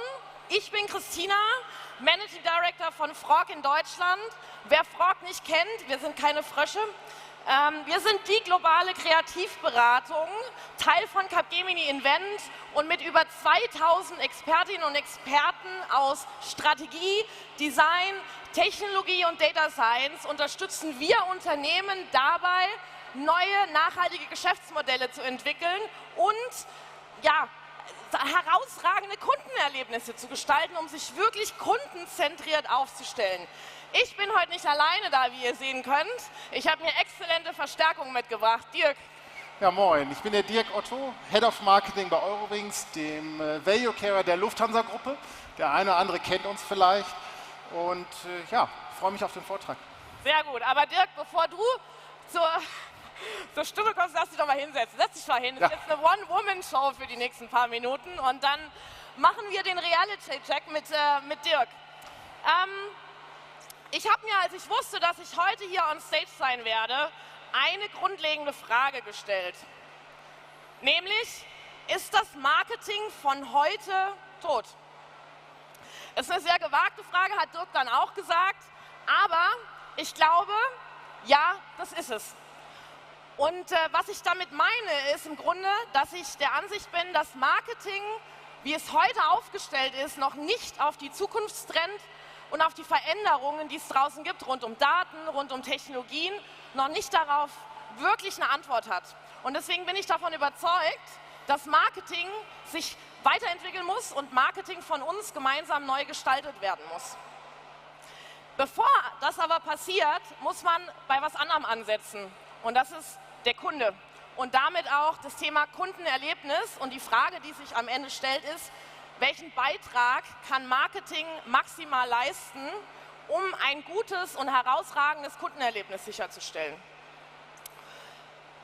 CX, Kundenexperience, ist absoluter Wachstumstreiber und das sehen wir auch in Studien. Wer sich das anschaut, weiß, Kundenerlebnisse differenzieren. 80% aller Kunden sagen, dass die CX mindestens genauso wichtig ist bei einer Kaufentscheidung wie das Produkt selber oder der Service dahinter. Und es macht Kunden loyal, ist auch nichts Neues. 73% aller Kunden sagen, dass ein gutes Kundenerlebnis zu Loyalität bei ihnen führt. Und wir sehen in den Zahlen, dass Unternehmen, die das Thema Kundenzentrierung in den Fokus stellen, auch 3-mal mehr Umsatzwachstum generieren als andere Unternehmen, die das nicht schaffen. Aber was macht jetzt eigentlich eine gute Customer Experience aus? Und das sind die Big Five, der Löwe kommt später, aber für mich sind das Emotionalität. Ein Kundenerlebnis muss den Kunden emotional erreichen. Es geht um das Thema Differenziertheit. Kunden sind divers und so muss auch jedes Kundenerlebnis sein. Und es muss einzigartig sein, passend zur jeweiligen Marke. Was heißt das? Nur weil ich eine gute Kundenexperience bei einer Audi erlebe, heißt es noch lange nicht, dass das eine gute Kundenexperience für eine Allianz ist. Und die anderen 2 Faktoren sind, am Ende des Tages muss ein Kundenerlebnis dynamisch sein. Es muss schnell sein, es muss flexibel sein. Und in der heutigen Zeit wissen wir alle, und das treibt uns alle um die Themen, ist das Thema Nachhaltigkeit. Ein Erlebnis muss auch das Thema Nachhaltigkeit, Circular Economy und ähnliche Themen verkörpern. Was sehen wir in der Realität? In der Realität sehen wir de facto, dass viele Unternehmen wahnsinnig große Herausforderungen haben, differenzierte Kundenerlebnisse zu ermöglichen. Und aus meiner Erfahrung aus 15 Jahren, wo ich Organisationen gesehen habe, ist, dass es oftmals an 4 unterschiedlichen Aspekten scheitert. Das eine ist, dass Unternehmen sehr, sehr stark versuchen, auf basierenden Prozessen, Technologien eine gute Customer Experience zu ermöglichen, aber das ist nicht differenzierend. Das zweite ist nichts Neues, das Thema Integration über Kanäle und eine Seamless Experience auch über die Produkte hinweg. Das ist keine Rocket Science, aber wenn ihr mal überlegt, welche Unternehmen, welche Brands das wirklich schaffen, sind es nicht viele. Und wenn wir dann intern in die Organisation schauen, ist oftmals auch ein wesentlicher Aspekt, was Schwierigkeiten macht, ist das Silo-Denken in der Organisation, wo Unternehmen nicht miteinander arbeiten, wo Marketing nicht mit Vertrieb spricht, Vertrieb nicht mit Kundenservice. Und genau das ist natürlich eine große Herausforderung. Und das mündet am Ende des Tages auch darin, dass das Thema Mindset im Sinne Kundenzentrierung zwar auf allen großen Plakaten, auf jedem Unternehmen, in jeder Strategie steht, aber die Herausforderung ist, das in die Organisation runterzutragen. Und das ist genau das Problem, wo viele Unternehmen scheitern. Was hat das jetzt zu bedeuten fürs Marketing? Die Frage, die ich mir eben stelle, ist, wie kann das Marketing, wenn es heute noch nicht so weit ist, ein gutes Kundenerlebnis zu ermöglichen, wie muss es sich verändern? Wie sieht das neue Marketing aus? Und das neue Marketing sieht 4 Aspekte. Das eine ist das Thema rund um Purpose. Marketing muss das Thema Purpose treiben in der Marketingkommunikation nach draußen, weil purpose-getriebene Unternehmen, wissen wir, deutlich erfolgreicher sind als andere. Daten. Daten ist auch nichts Neues, aber gerade Realtime-Daten. Wer nutzt wirklich heute schon Realtime-Daten? CMOs sagen, wenn man sie mal heimlich fragt, sie sind eigentlich nicht datengetrieben, maximal einer von 10. Und ich glaube, worum es auch geht im Marketing zukünftig noch viel stärker ist, diese emotionale Bindung zu Kunden herzustellen und wirklich eine Human Brand zu kreieren und dann eben auch siloübergreifend zu arbeiten, Allianzen zu schaffen. Das Marketing muss zukünftig Allianzen schaffen. Intern in der eigenen Organisation, aber eben auch nach draußen über Partnerschaften mit Agenturen und vielen anderen. Soweit erstmal dazu. Und jetzt, lieber Dirk, Realitätscheck. Eurowings. Vielleicht mal als allererste Frage und jetzt komme ich zu dir. Siehst du Marketing heute schon als Wachstumstreiber? Ist es so? Ja, wenn du mich fragst, auf jeden Fall. Schon immer. Aber ich bin da vielleicht nicht ganz objektiv in der Beurteilung qua meiner Rolle. Aber ich merke schon in meiner Organisation, dass wir zunehmend mehr über Marketing als Investition sprechen und weniger als reinen Kostenblock. Und die Entscheidung auch in Krisenzeiten Marketingbudgets einzukassieren, die fällt den Entscheidern zunehmend schwerer. Aber man muss dafür auch ein bisschen Hausaufgaben machen. Man muss sich als Marketeer so ein bisschen auch aus dieser dogmatischen Ecke rausbewegen, dass man auf jeden Fall wirkt, sondern man muss auch ein bisschen den Beweis antreten, dass das stimmt. Sehr gut.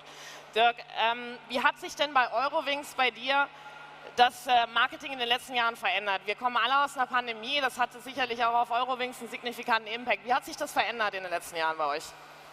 Ja, Ach, scheiße war es die letzten 3 Jahre, ne? Kann man nicht anders sagen.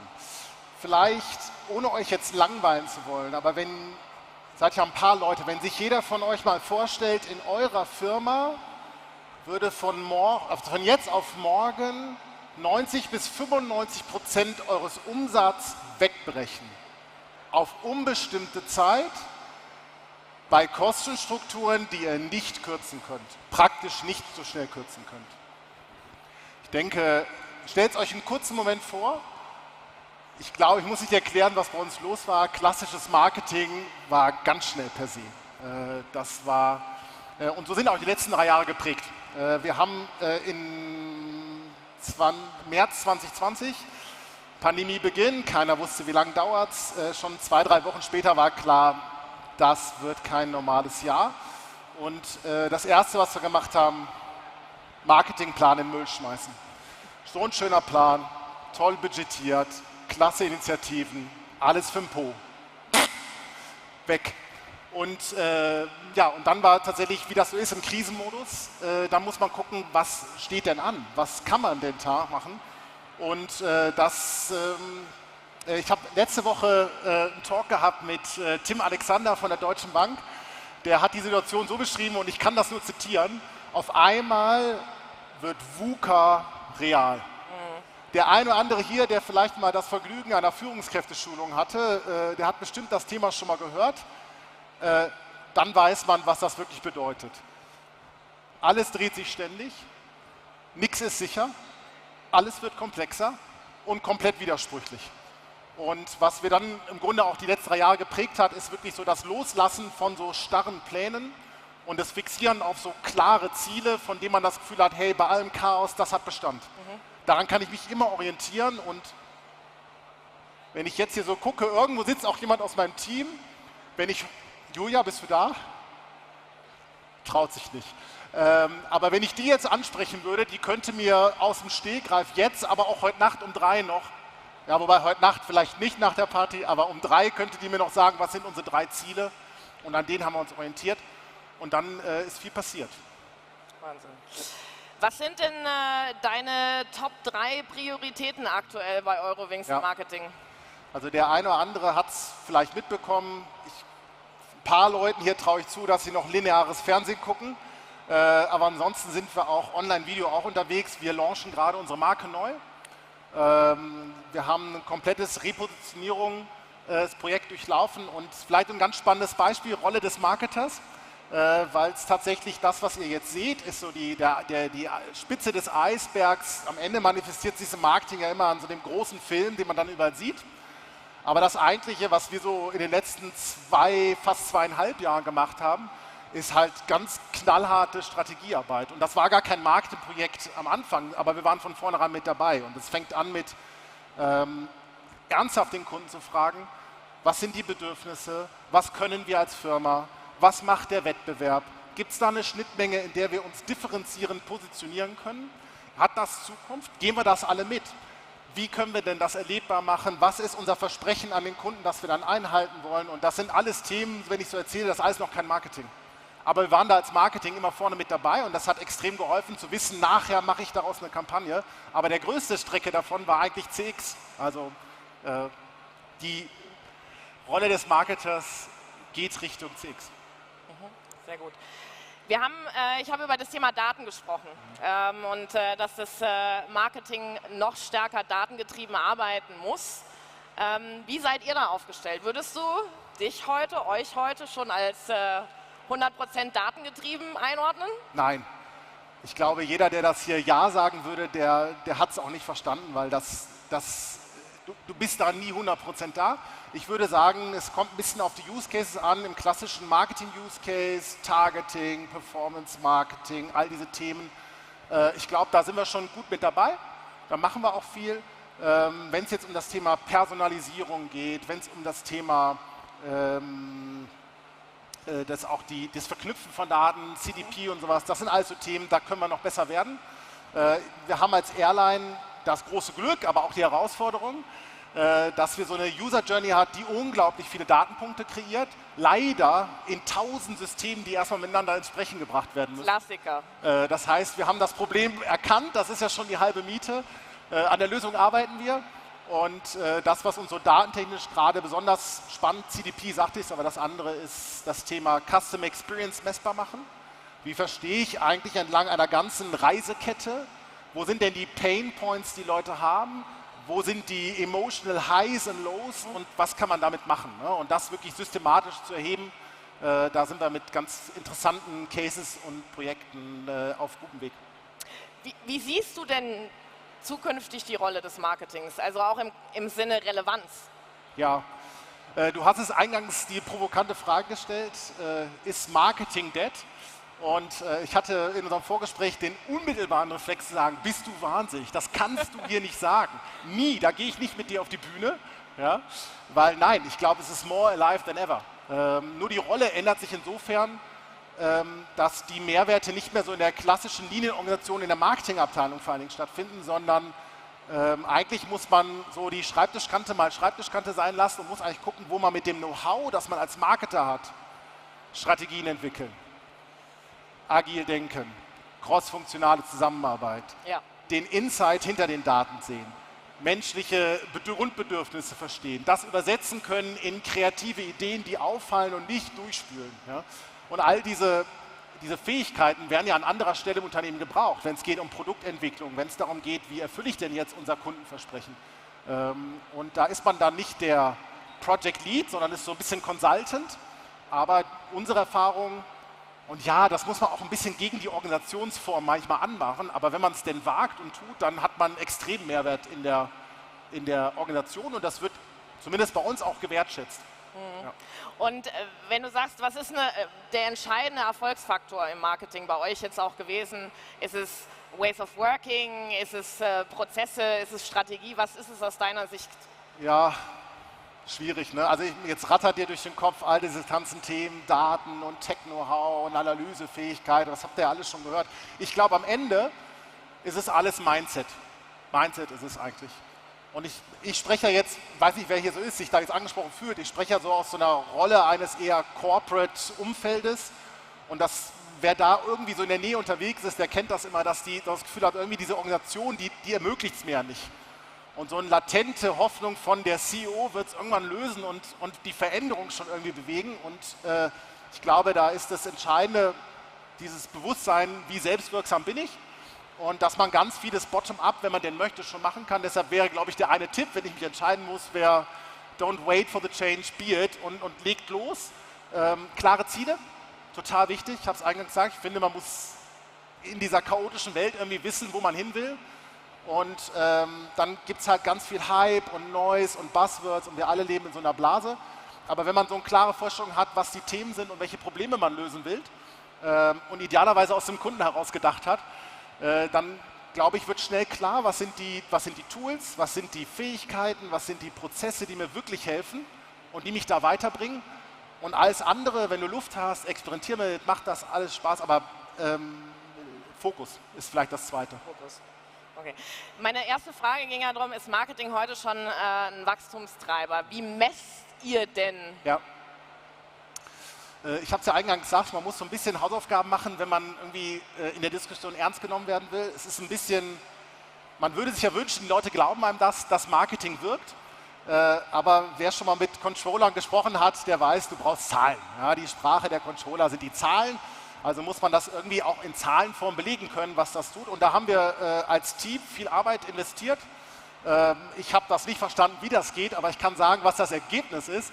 Wenn man dann den Statistikprofessor da durchgejagt hat, können wir mittlerweile ganz gut sagen, 90%ige Wahrscheinlichkeit forecasten, welche Marketingaktivität, in welchem Mediaweg, zu welcher Zeit, in welchem Kontext wird voraussichtlich einen bestimmten KPI erzielen. Und dann tracken wir das natürlich auch. Das so auf der quantitativen Ebene, das sind so die Dinge, denen wir direkten Business Impact kurzfristig zuweisen können. Und auf der qualitativen Ebene haben wir, einer von den 3 KPIs sind bestimmte Imagewerte, die wir treiben, von denen wir wissen, dass sie langfristig die Consideration treiben und unseren Geschäftserfolg steigern. Und da haben wir tatsächlich auch in der Pandemie gelernt, wir müssen deutlich schneller sein, wir müssen enger dran sein. bei eigentlich einem gewissen Qualitätsniveau, das wir nicht unterschreiten können und haben uns tatsächlich auch komplett neu aufgestellt in den letzten 2 Jahren. Ich glaube hier Apinio, kennen die Leute, wir arbeiten auch mit Quantilope, um jetzt keine einseitige Werbung zu machen. Und das sind so die Tools, die ich jetzt mal exemplarisch nennen will. Wir machen viel auch mit unserer Mediaagentur zusammen, wo vieles getrackt wird und versuchen halt das möglichst zu einem stimmigen Bild zusammenzubringen und wenige, aber richtig gute Dashboards zu haben, die uns das sagen. Ja. Die meisten haben zu viele. Ja. Allerletzte Frage, Ja. lieber Dirk, und das eher so ein bisschen als Abbinder, Zusammenfassung. Was ist dein eines Key Takeaway für die Leute hier? Ja, ich habe es ja im Grunde schon gesagt, ich bin so ein großer Fan von Mindset.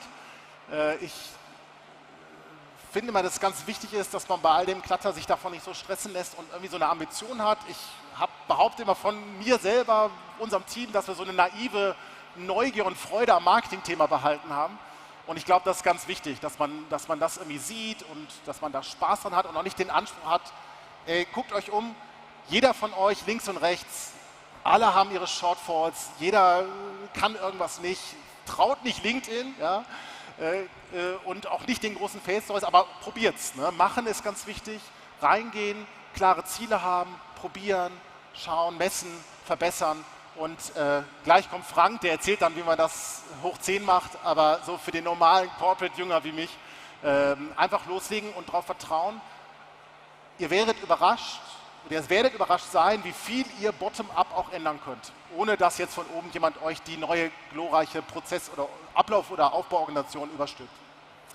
Ja, mein Key Takeaway ist, es geht um den Kunden. Und die Frage, die wir uns alle stellen dürfen, ist, wie kann Marketing wirklich einen Beitrag zu einem geilen Kundenerlebnis leisten? Und Eurowings is on the way. Absolut.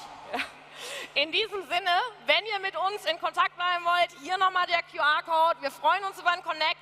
Ihr findet auch nochmal ein paar weiterführende Infos zum Thema The New Face of Marketing. Und ansonsten wünschen wir euch eine geile OMR. Viel Spaß heute Abend auf der Party und viel Spaß mit Frank.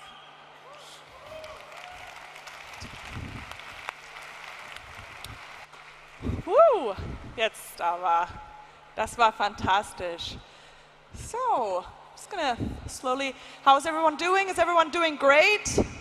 Let's give a big round of applause for everybody. Come on. All the speakers so far have been tremendous. Also alle Speaker, Hut ab, die haben das geschafft. Es macht sehr viel Spaß, hier zuzugucken. So, our next speaker needs no introduction.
Wir glauben, dass man diese Veränderung als Chance begreifen kann. Wenn man es schafft, über die verschiedenen Berührungspunkte hinweg zu messen zu können und den Effekt von Werbung messen zu können.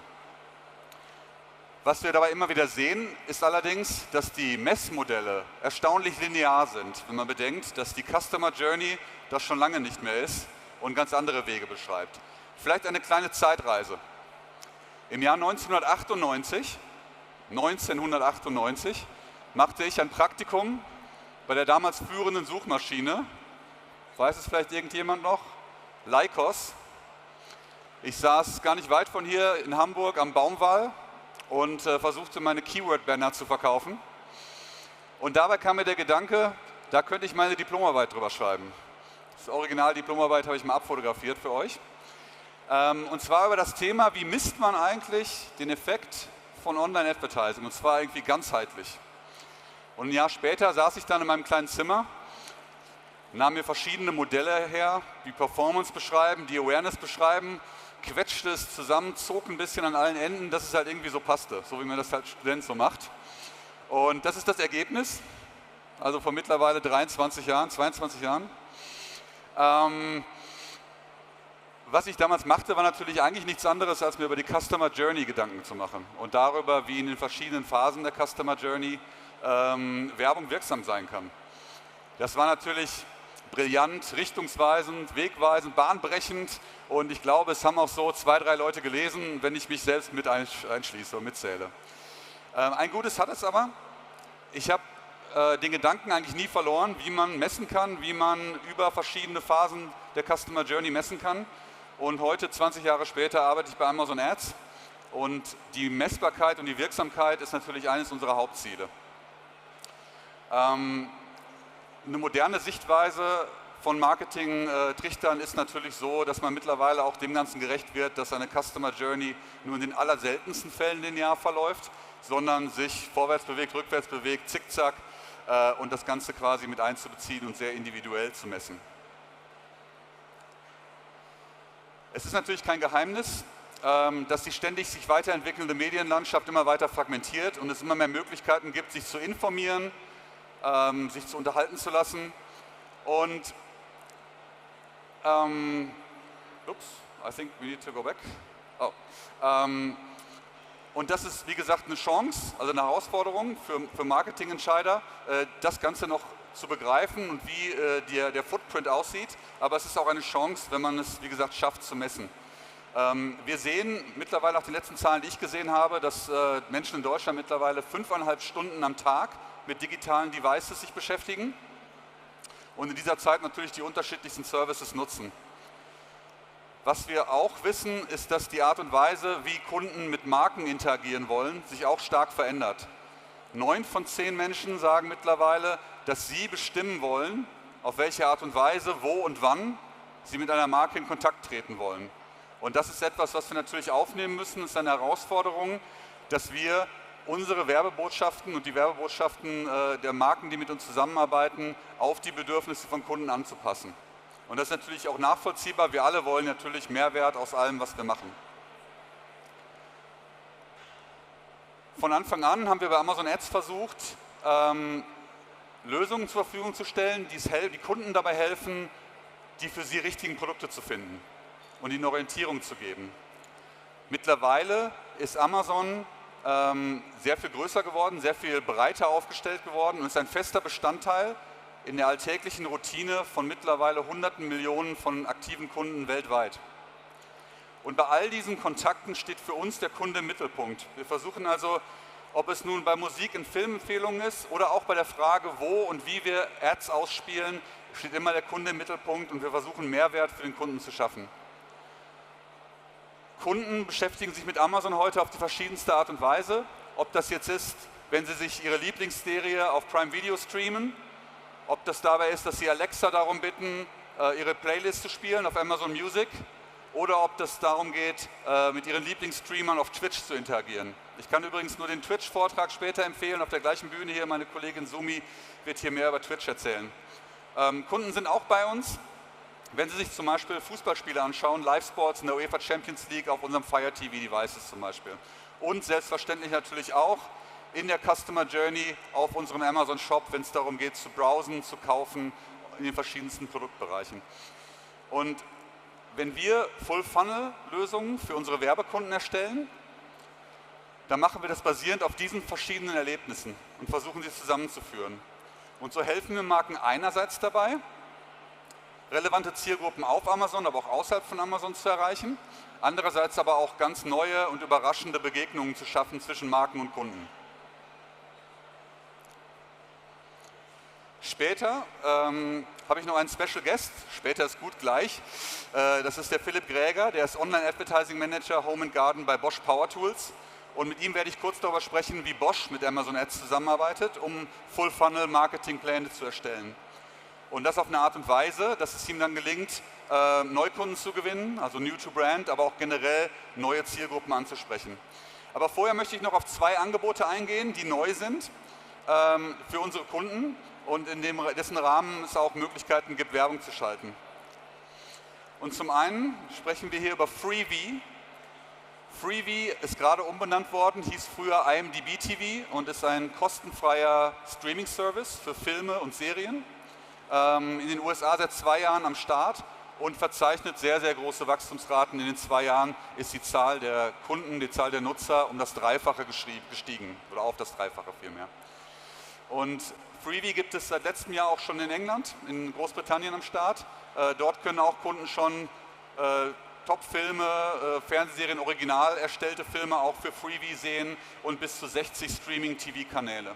Und in diesem Rahmen, in diesem Service gibt es auch Möglichkeiten, natürlich mannigfaltige Möglichkeiten, Marken zu platzieren und zu werben. Ich möchte ein Beispiel rausgreifen, es ist aus den USA und es ist eine Open Beta momentan noch, aber trotzdem ist es sehr, sehr spannend. Und das ist das Thema Virtual Product Placement. In den USA haben wir, wie gesagt, eine Beta, wo wir nach Abschluss der Dreharbeiten Produkte in ausgewählte Inhalte einfügen können. Und so für Marken natürlich ganz neue Möglichkeiten schaffen, präsent zu sein und auch den Kunden zu überraschen. Wir haben schon erste Ergebnisse, also große, beliebte Original-Contents in den USA machen da mit. Und auch Marken haben schon Erfolge gesehen. Eine FMCG-Marke hat zum Beispiel durch das Einbinden ihres Produktes dort einen Lift in der Präferenz gesehen, in der Produktpräferenz von 7% und in der Kaufabsicht sogar von knapp 15%.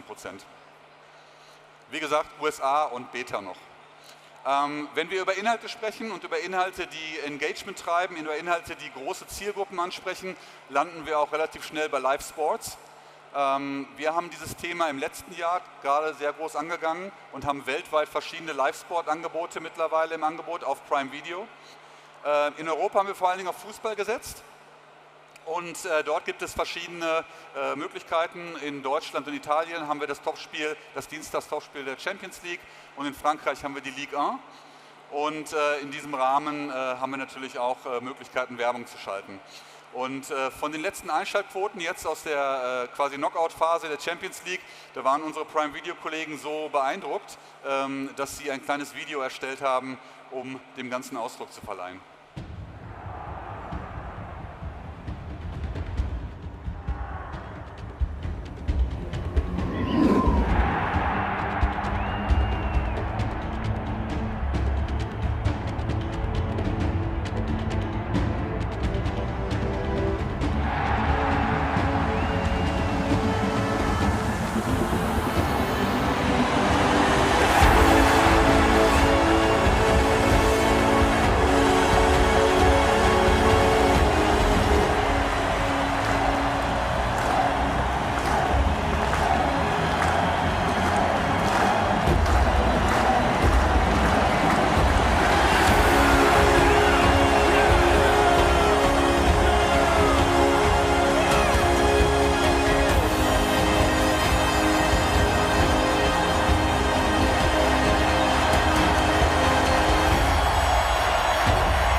Warum 3 Millionen? Das war die Einschlagquote, das waren die erreichten Haushalte in dem Viertelfinalspiel Bayern München gegen Villarreal.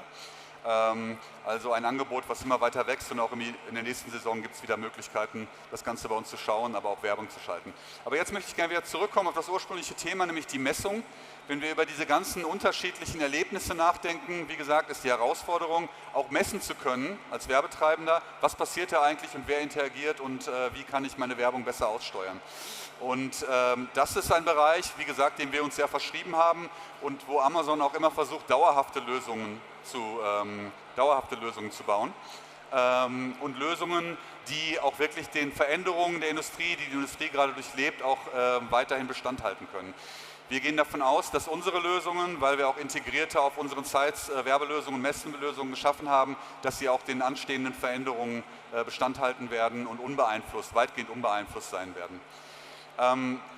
Wir messen natürlich oder wir basieren unsere Lösungen auf Milliarden von Datenpunkten, die wir aus verschiedenen Interaktionen messen können, ob das im Shopping-Bereich oder im Streaming-Bereich ist. Das führt mich zur Amazon Marketing Cloud, die AMC. Das ist unser Datenreinraum.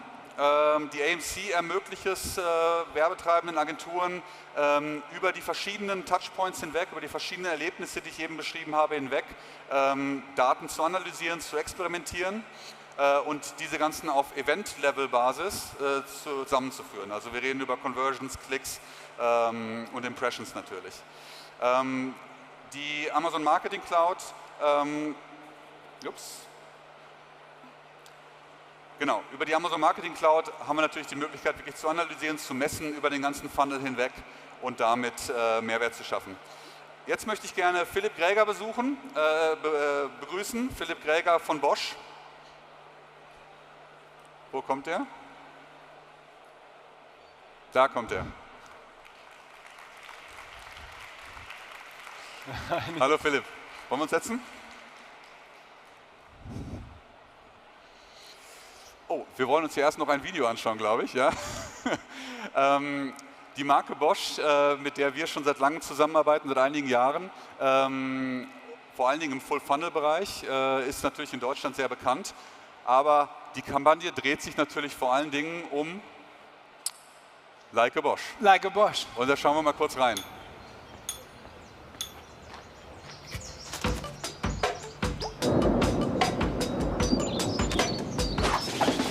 Little friend need a roof? Like a Bosch. Build a home nature proof. Like a Bosch. Garden Pro pump the rain. Like a Bosch. Use it smart to sustain. Shredder time, get the gloves. Like a Bosch. Use the shred nature loves. Like a Bosch. Mow the lawn emission free. Like a Bosch. Clever move, you can see. Like a Bosch. Wooden house for the bee. Like a Bosch. Living green happily. Building a better world starts with the little things. Live sustainable, like a Bosch. With many home and garden solutions for a better future. From Bosch.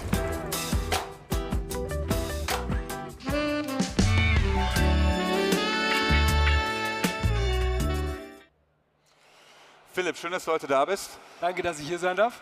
Philipp, du bist Online-Marketing-Manager Home and Garden bei Bosch Power Tools und ich glaube, du hast einiges an Erfahrung im Online-Marketing, aber auch in Business Intelligence und zwar in Deutschland, aber auch global. Und das führt mich auch zu meiner ersten Frage. In Deutschland ist die Marke Bosch und Bosch Power Tools natürlich schon sehr bekannt oder nicht schon, sondern sehr bekannt. Aber ihr fahrt ja auch einen globalen, auch europäischen Ansatz, ne? Ja. Vielleicht kannst du uns ein bisschen mehr darüber erzählen. Ja. Ja, Bosch steht für Invented for Life. Für Vertrauen und Qualität. Das war schon Robert Bosch, unserem Gründer, sehr, sehr wichtig und das prägt uns nach wie vor, wenn wir mit unseren Usern in Kontakt treten. Ich arbeite für Power Tools. Bosch ist ja recht groß und ja, Power Tools stellt Elektrowerkzeuge her, sowohl für den Profi aus Industrie und Handwerk, als auch für den privaten Endverbraucher im Bereich DIY und Garten. Und die Schwierigkeit ist es natürlich hier, die jeweilig relevante Zielgruppe anzusprechen. Und auf Amazon können wir das, Gott sei Dank. Und als ihr über vor allem die europäische Koordination der Kampagne nachgedacht habt, wie seid ihr da auf einen Full-Funnel-Ansatz gekommen? Ja, der Full-Funnel-Ansatz bedeutet ja, dass du den User entlang der gesamten User-Journey begleiten willst. Und wie schaffst du das am besten? Durch Targeting-Optionen, durch Audiences. Hier kannst du sicherstellen, dass du jeweils die relevanten User ansprichst und auch guckst, dass du die während der User Journey nicht verlierst. Wir sind auf Amazon. Ja, und das gilt ja dann nicht nur für das Ende des Funnels, also wirklich dann die Conversion, sondern auch für die Momente, wenn wir es auf Amazon übertragen, wo gestreamt wird, wo mit verschiedenen Sachen wie Twitch interagiert wird, Fire TV, das habt ihr dann auch mit einbezogen, ne? Genau, also wir wollen auf allen Touchpoints grundsätzlich vertreten sein bei Bosch.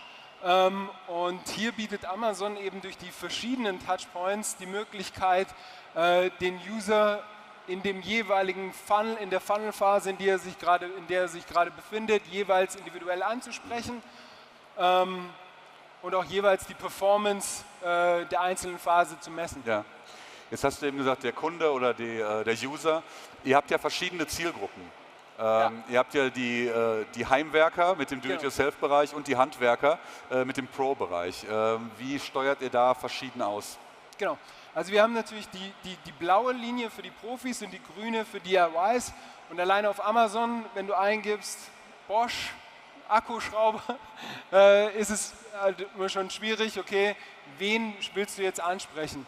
Und gerade in den Upper-Funnel-Maßnahmen durch die verschiedenen Targeting-Optionen können wir eben die jeweils relevante Zielgruppe ansprechen damit natürlich den richtigen Kunden für uns zu erreichen.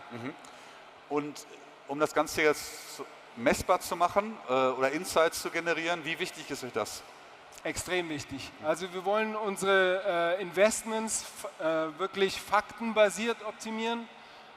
Und hier bietet die Amazon Marketing Cloud natürlich als neue Lösung die Möglichkeit, die gesamte User Journey zu messen. Natürlich, das Reporting-System von Amazon bietet ohnehin die Möglichkeit, jede einzelne Kampagne nach verschiedenen KPIs zu messen. Nur die Marketing Cloud ermöglicht es dann eben noch, die Kampagnen untereinander auch den Impact aufeinander zu optimieren und eben auch den User dann anzusprechen, wenn er wirklich auf dem Touchpoint, der für ihn am relevantesten ist, und auch zu dem Zeitpunkt, wo er am aufmerksamsten ist. Und wenn du dir diese Messergebnisse anschaust und diese Insights, worauf achtet ihr am meisten? Also Ziel ist es eben genau nicht nur auf eine einzige KPI zu schauen, sondern wirklich zu definieren, okay, wo befinden wir uns im Funnel und dann die einzelnen Phasen aufeinander zu optimieren. Und, aber am Ende des Tages zählt natürlich, das ist ein Investment und du willst auch, dass der sich rechnet. Auf jeden Fall. Und gerade deswegen ist es eben wichtig, auch intern im Unternehmen eben diesen Benefit auch gerade von den Upper-Funnel-Maßnahmen, du hast es vorher erzählt, könnte man noch Doktorarbeiten drüber schreiben, ja, und jeder hier im Raum ist wahrscheinlich genau daran interessiert, das messbar zu machen. Die Performance ist die eine Sache, aber auch die Insights, die wir über das User-Verhalten und über die Bedürfnisse der User generieren, eben auch den User da abzuholen, was für ihn wichtig ist. Ja. Und wir haben so einen Informations-Overload hier. Wir wollen die richtigen User erreichen und wir wollen sie dann erreichen, wenn sie aufmerksam sind. Ja. Und das geht nur faktenbasiert. Ich glaube, die Bosch-Kampagne, Like a Bosch-Kampagne, die wir zusammenfahren, ist ein sehr, sehr gutes Beispiel, wie man den Funnel komplett nutzen kann, wie man relevante Zielgruppen auf verschiedene Art und Weise erreichen kann bei uns. Und vielen, vielen Dank, dass du heute da warst und ein bisschen uns hinter die Kulissen hast schauen lassen. Vielen Dank. Vielen Dank. Und damit sind wir schon am Ende. dieser kurzen Rede hier. Ich hoffe, ich konnte Amazon Ads ein bisschen näher bringen, ein paar Dinge erzählen, die Sie noch nicht wussten. Und ich würde mich auf jeden Fall freuen, wenn wir mehr von Ihnen hören. Die meisten unserer Lösungen sind sehr individuell. Das heißt, wir würden gerne mit Ihnen über Ihre Herausforderungen sprechen.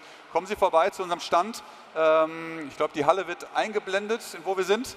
Und zur Not heute oder am liebsten heute Abend auch noch zur Standparty um 18 Uhr. Und wenn der ein oder andere von Ihnen nach neuen Herausforderungen sucht, wir sprechen auch gerne über unsere offenen Stellenangebote mit Ihnen. Vielen, vielen Dank.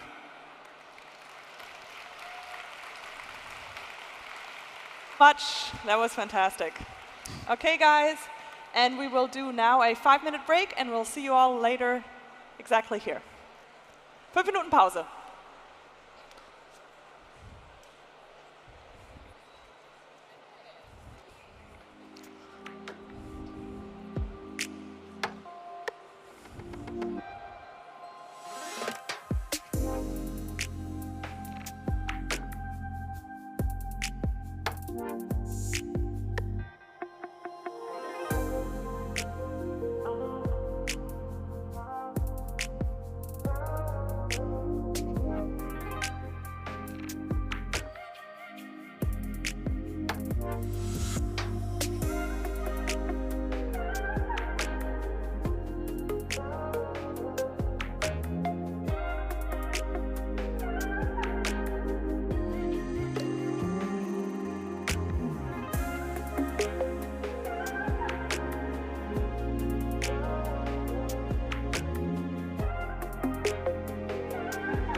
kind.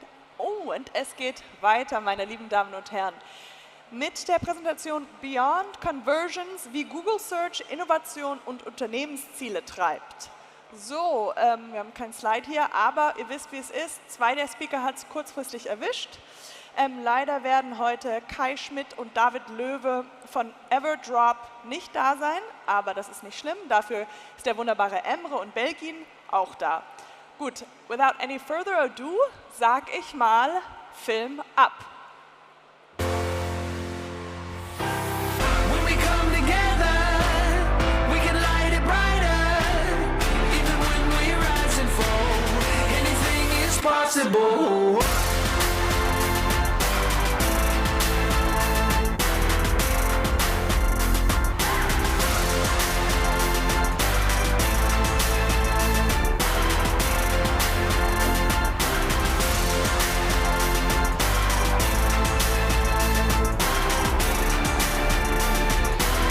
Anything is possible.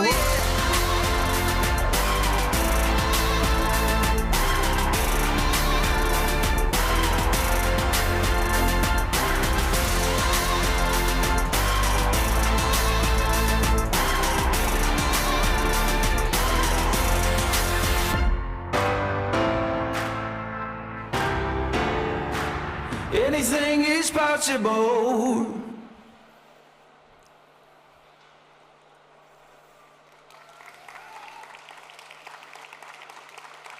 Digitale Chancen weiterdenken. Das ist genau mein Stichwort für heute.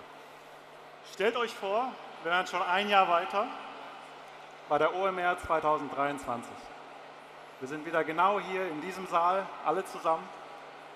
Und auf dieser Bühne sollen gleich die erfolgreichsten Online-Marketer des letzten Jahres, also von 2022, ausgezeichnet werden.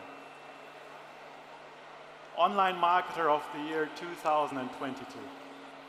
Und du bist nominiert.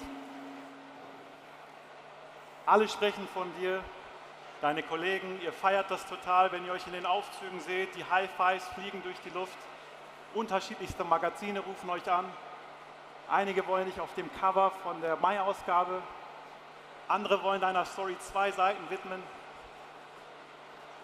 Wie hast du das geschafft? Welche Probleme hast du gelöst? Und welche Chancen hast du ergriffen? Nee. Ich muss sagen, mir gefällt diese Vorstellung extrem gut. Ganz ruhig. Die Frage aber ist, warum eigentlich nicht? Und worauf würde es ankommen, dass es diesen Award wirklich gäbe? Schauen wir mal gemeinsam auf unsere Ausgangssituation. Wir wissen alle, dass Digitalisierung in den letzten 2 Jahren insbesondere für uns in unserem Leben, in unseren Unternehmen einen komplett neuen Stellenwert angenommen hat. 2019 haben wir noch von dem sogenannten 50-50-Moment gesprochen. Das war das erste Mal, dass die Hälfte aller Menschen online waren. Das muss man sich mal vorstellen. Es hat fast 30 Jahre gedauert, die Hälfte aller Menschen ins Internet zu bekommen. Und dann, nur 2 Jahre später, haben wir gleich die nächste 10er-Hürde erreicht. Und heute sind mehr als 60% aller Menschen online. Auch in Deutschland, wo wir schon extrem weit sind in dem Bereich, aktuell mit über 91% Internetzugang. Auch bei uns ist dieser Wert während der Pandemie um 5 Prozentpunkte gestiegen. Wen das nicht beeindruckt, das sind 4 Millionen Menschen mehr als potenzielle Zielgruppe für uns alle, die heute im Internet sind, in Deutschland. Also ungefähr so viel wie Hamburg, München und Frankfurt zusammen. Wir wissen auch, dass sich dadurch unser Online-Verhalten, aber insbesondere unsere Erwartungen verändert haben.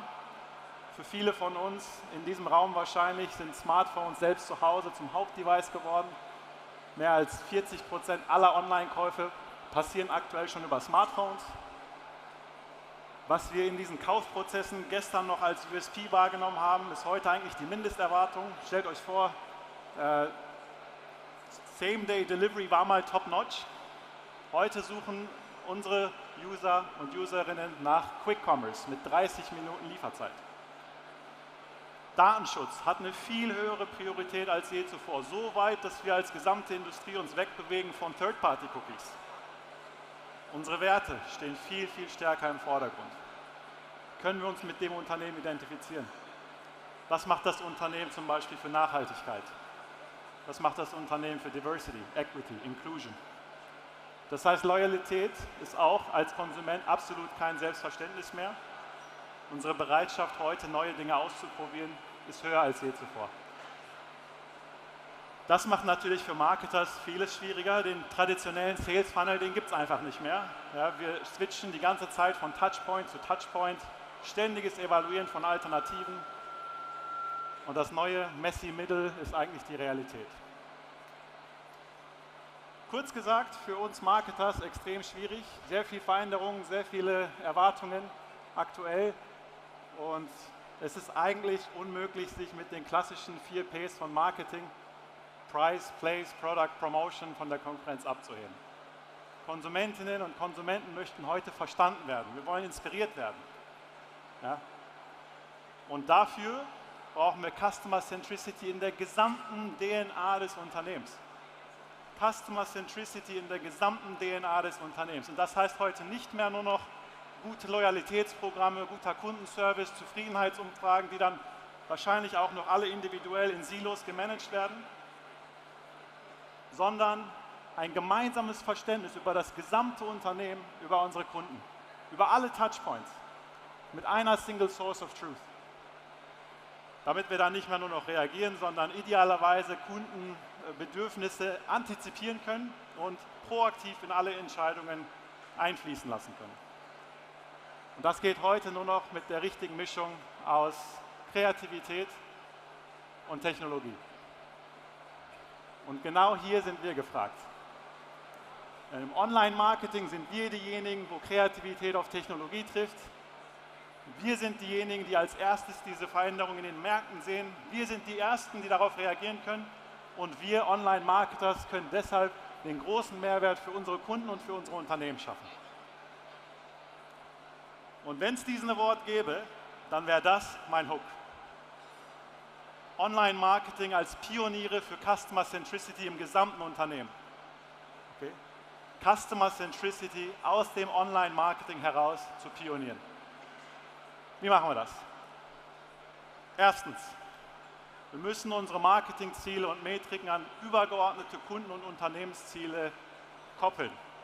Das heißt, können wir alle in diesem Raum schon, wenn wir unsere Marketingkampagnen fahren, genau kommunizieren, welchen Einfluss wir auf Unternehmensziele haben? Profit, Neukundengewinnung, Marktanteile. Sehen unsere CEOs oder unsere CFO Marketing aktuell als Cost Center oder ist es bereits ein Profit Center? Das macht uns die Lufthansa schon extrem gut vor. Ihr könnt euch vorstellen, in der Luftfahrt, wir hatten 2 sehr turbulente Jahre, ja, sehr, sehr viel Volatilität, Nachfrage, sehr schwer vorhersehbar. Und was das Lufthansa Marketing-Team geschafft hat, ist, ihre Ziele an Unternehmensziele zu koppeln und Marketingkampagnen auf eine profitable Auslastung ihrer Flüge zu steuern. Und das haben sie gemacht durch Google-Suchdaten und durch automatisierte Steuerung von Kampagnen. Zweitens, wir müssen Daten und Technologie nutzen, um agil in Echtzeit auf Kunden personalisieren zu können. Diese Veränderungen, auf diese reagieren zu können. Personalisierung ist ein extrem unterschätzter Wettbewerbsvorteil. Und heute kann man sich noch ein Stück weit auf Third-Party-Cookies konzentrieren oder fokussieren, aber das geht in Zukunft nicht mehr. Das heißt, es wird auf First-Party-Daten ankommen. Seid ihr auf diesen Shift vorbereitet? Wer das schon extrem gut macht oder sich sehr gut darauf vorbereitet, ist Mediamarkt Saturn. Was die machen, ist zum Beispiel Website-Besucherdaten und Kundenkarten Daten zu nutzen, mit Google Audience-Daten anzureichern und dann passgenaue Werbung zu steuern auf potenzielle Kunden. Und was sie damit geschafft haben, ist nicht nur mehr Traffic auch in die Stores, sondern Mediamarkt Saturn hat damit auch geschafft, einen 2,5-fachen höheren ROAS im Omnichannel-Bereich zu haben, verglichen mit dem reinen Online-ROAS. Und drittens, mehr Raum zu schaffen für Kreativität, mehr Raum zu schaffen für Innovation. Welche großen Fragen stellen wir uns aktuell als Unternehmen? Welche Antworten suchen wir? Dass, wenn wir sie kennen, dass es komplett einen Unterschied machen würde, wie wir mit unseren Kunden sprechen. Wer das schon sehr gut macht, ist Everdrop. können leider heute nicht mit uns sein.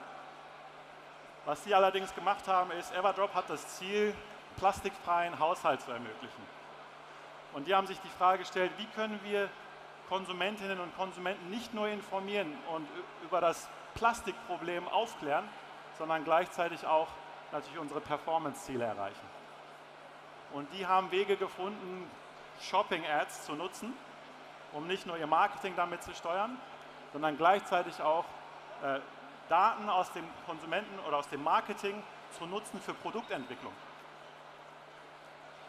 Also Marketingziele und Metriken an Unternehmensziele koppeln und an übergeordnete Kundenziele koppeln, Datenstrategien und Technologie nutzen, um agil in Echtzeit reagieren zu können und dann Raum zu schaffen für Kreativität und Innovation. Das ist unser Hook für diesen Award. Wie das Ganze sich auf Unternehmensziele, auf Kultur, auf Strategie auswirkt, hören wir jetzt von Belgien, CEO der Credit Plus.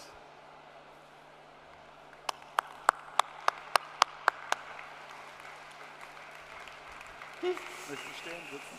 Stehen. Hallo Imre.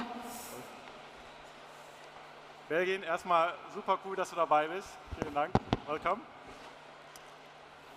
Bevor wir in die Themen gleich einsteigen, vielleicht möchtest du uns erst von dir und von der Credit Plus erzählen. Sehr gerne. Ja, ich freue mich sehr, hier zu sein. Ich weiß nicht, wie es euch ging. Als ich heute Morgen hier ankam, war es echt ein komisches Gefühl, so viele Menschen zu sehen. Das ist man ja gar nicht mehr gewohnt. Aber mittlerweile denke ich, es ist wirklich toll, dass wir Normalität haben und dass wir hier miteinander wieder uns austauschen können und uns auch persönlich begegnen. Gerne ein paar Worte zu mir. Mein Name ist Belgien Rudak. Ich bin seit über 5 Jahren CEO der Credit Plus Bank und leite somit eine Konsumentenkreditbank. Die Credit Plus Bank gehört zur Crédit Agricole Gruppe, vielleicht besser bekannt. Sie gehört zu den 10 größten Banken der Welt. Und die Kundenzentrierung, Online-Marketing, das sind wirklich wichtige Themen für uns. Und deshalb freue ich mich heute, Fragen zu beantworten diesbezüglich. Danke Belgien. Wir freuen uns, dass du hier bist. Vielleicht bevor wir tiefer gehen, du bist CEO eines Finanzinstituts in so einer turbulenten Zeit. Was ist aktuell für dich top of mind? Was beschäftigt euch am meisten? Ja, das sind eigentlich sehr viele Themen. Insbesondere, ich meine, wir stecken ja in 2 Krisen eigentlich, obwohl die neue Krise erst gestartet ist mit dem Krieg. Aber auch der Overlay der Pandemie ist ja noch zu spüren. Also es sind die Krisen, die mich beschäftigen und die Auswirkungen diesbezüglich. Ob das die Inflationsraten sind und die Transformation der Kunden, wie reagieren Kunden darauf und wie können wir sie unterstützen? Das sind Themen, die mich sehr stark beschäftigen. Danke. Und spannende Probleme, die ihr auch teilweise lösen müsst. Da kannst du uns erklären, wie Online-Marketing generell da reinfließt für dich aktuell? Ja, Online-Marketing ist ein wirklich sehr wichtiges Thema für uns. Und ich glaube, was interessant ist, ich habe deine Rede gehört und du hast gesagt, es sind über 90%, die momentan online sind. Und da stelle ich mir die Frage als CEO, wollen wir uns nur mit 10% Potenzial beschäftigen oder uns um die 90% kümmern? Und wir bei der Credit Plus Bank, wir wollen uns natürlich um die 90% der Kunden kümmern. Das heißt, wir setzen ganz stark Online-Tools ein, Online-Marketing-Tools, um die Kundenbedürfnisse, die heutzutage da sind und die Erwartungen unserer Kunden zu erfüllen. Und dieses Online-Marketing ist für mich nicht nur, es ist eine Abteilung, die irgendwelche Analysen macht. Ich denke, Online-Marketing ist viel mehr. Online-Marketing ist für mich ein Vertriebskanal. Und wir sind in den letzten Jahren überdurchschnittlich gewachsen über den Markt. Und wir konnten auch unsere Outstandings verdoppeln. Und ich bin überzeugt, das ist deshalb geschehen, weil wir durch das Online-Marketing auch die Verantwortung übernommen haben, zu sagen, wir kümmern uns um die Kunden und Online-Marketing macht nicht nur Data Crunching, sondern ist auch ein Commercial-Faktor. Ja. Belgien, ich habe gerade am Anfang gesagt, sieht eure CEO Online-Marketing schon als Profitcenter oder noch als Cost-Center? Wie ist das für dich? Ich habe das akustisch nicht verstanden. Ich habe gerade am Anfang gesagt, die Frage gestellt, sieht eure CEO oder eure CFO Online-Marketing als Cost-Center oder als Profit-Center? Wie ist das für euch? Beides. Natürlich ist es ein Cost-Center, weil es werden ja Kosten verursacht. Aber das ist für uns nicht im Fokus. Und ich glaube, jeder, der heutzutage sieht, wie wichtig es ist, Kunden online optimal zu bedienen und auch wirklich die Kundenbedürfnisse zu antizipieren, Kundenfeedbacks einzuholen, um das auch wieder in die Geschäftsmodelle zu übertragen, kann ich nur sagen, das ist definitiv ein Profit-Center. Und so steuere ich auch das Unternehmen. Das heißt, meine Marketingabteilung hat ganz klare Unternehmensziele, Commercial-Ziele, die sie erfüllen müssen. Also auch in ihren Zielvorgaben haben wir das Ganze mit berücksichtigt. Ja, okay. Danke für deine ehrliche Antwort. Vielleicht noch eine weitere Frage dazu. Du hast gerade beschrieben, wie das Online-Marketing in die Unternehmensziele mit reinfließt. Was sind so da die größten Herausforderungen und vielleicht auch, wie löst ihr diese durch zum Beispiel Innovation, Kreativität? Ja. Ich glaube, die Herausforderungen dabei sind, dass wir, also in den Banken ist ja Datenschutz schon ein Thema. Wir sprechen ja viel, wenn es um Daten geht, über Datenschutz. Und wir als Banker sind ja schon seit und je eigentlich damit beauftragt, die Kundendaten bestmöglich zu schützen. Das ist unser Kerngeschäft, auf Vertrauensbasis die Kontendaten zu berücksichtigen und da auch entsprechend die zu nutzen. Und Herausforderungen sind natürlich, dass wir im starken Wettbewerb stehen. Und dieser Wettbewerb heißt natürlich auch, dass wir schauen müssen, besser wie der Wettbewerb zu sein. Und ich bin der festen Überzeugung, dass man mit einem sehr guten Datenmanagement, und wir nutzen zum Beispiel die First-Party-Data als eine der wenigen und ersten Banken und haben dadurch auch den Benefit, den wir dadurch generieren können. Die Herausforderungen sind da, aber ich bin überzeugt, gerade als Bank sind wir gerade in Bezug auf das Thema Datenschutz sehr, sehr gut gerüstet. Das eine tun, ohne das andere zu lassen, das ist immer so mein Motto. Belgin, danke. Es ist eine große Ehre, dich mit uns auf der Bühne zu haben. Ich könnte mit dir den ganzen Abend sprechen, aber leider haben wir nicht mehr so viel Zeit. Deshalb meine letzte Frage an dich. Wir haben hier, ich glaube, um die 5000 Leute, die uns zuhören, alles Online-Marketers. Als CEO, was wäre dein Tipp an unsere Audience? Also ich glaube, was ich den Marketeers mitgeben kann, seht euch nicht als eine Abteilung, die Bildchen malt oder Branding macht oder Daten analysiert, sondern seht euch als Ideengeber, als Innovationstreiber. Und so sehe ich das auch. Das ist ein ganz, ganz wichtiger Commercial-Faktor. Marketing ist für mich ein Commercial Enabler.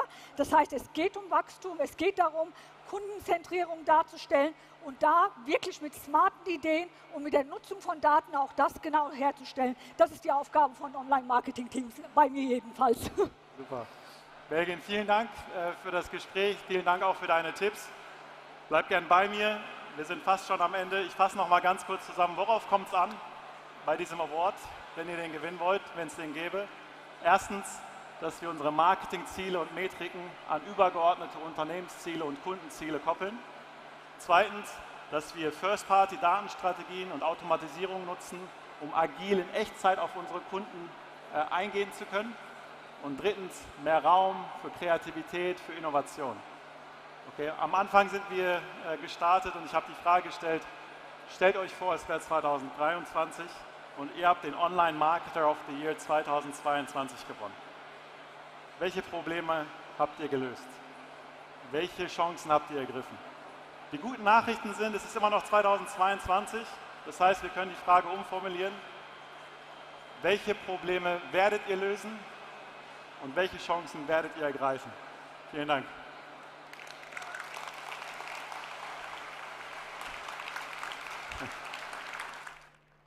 That was amazing. Thank you. We will now take another 5-minute break and continue in 5 minutes. Dankeschön.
Es geht weiter, meine lieben Damen und Herren. Ich bin fast schon ein bisschen Fangirl von unserem nächsten Gast.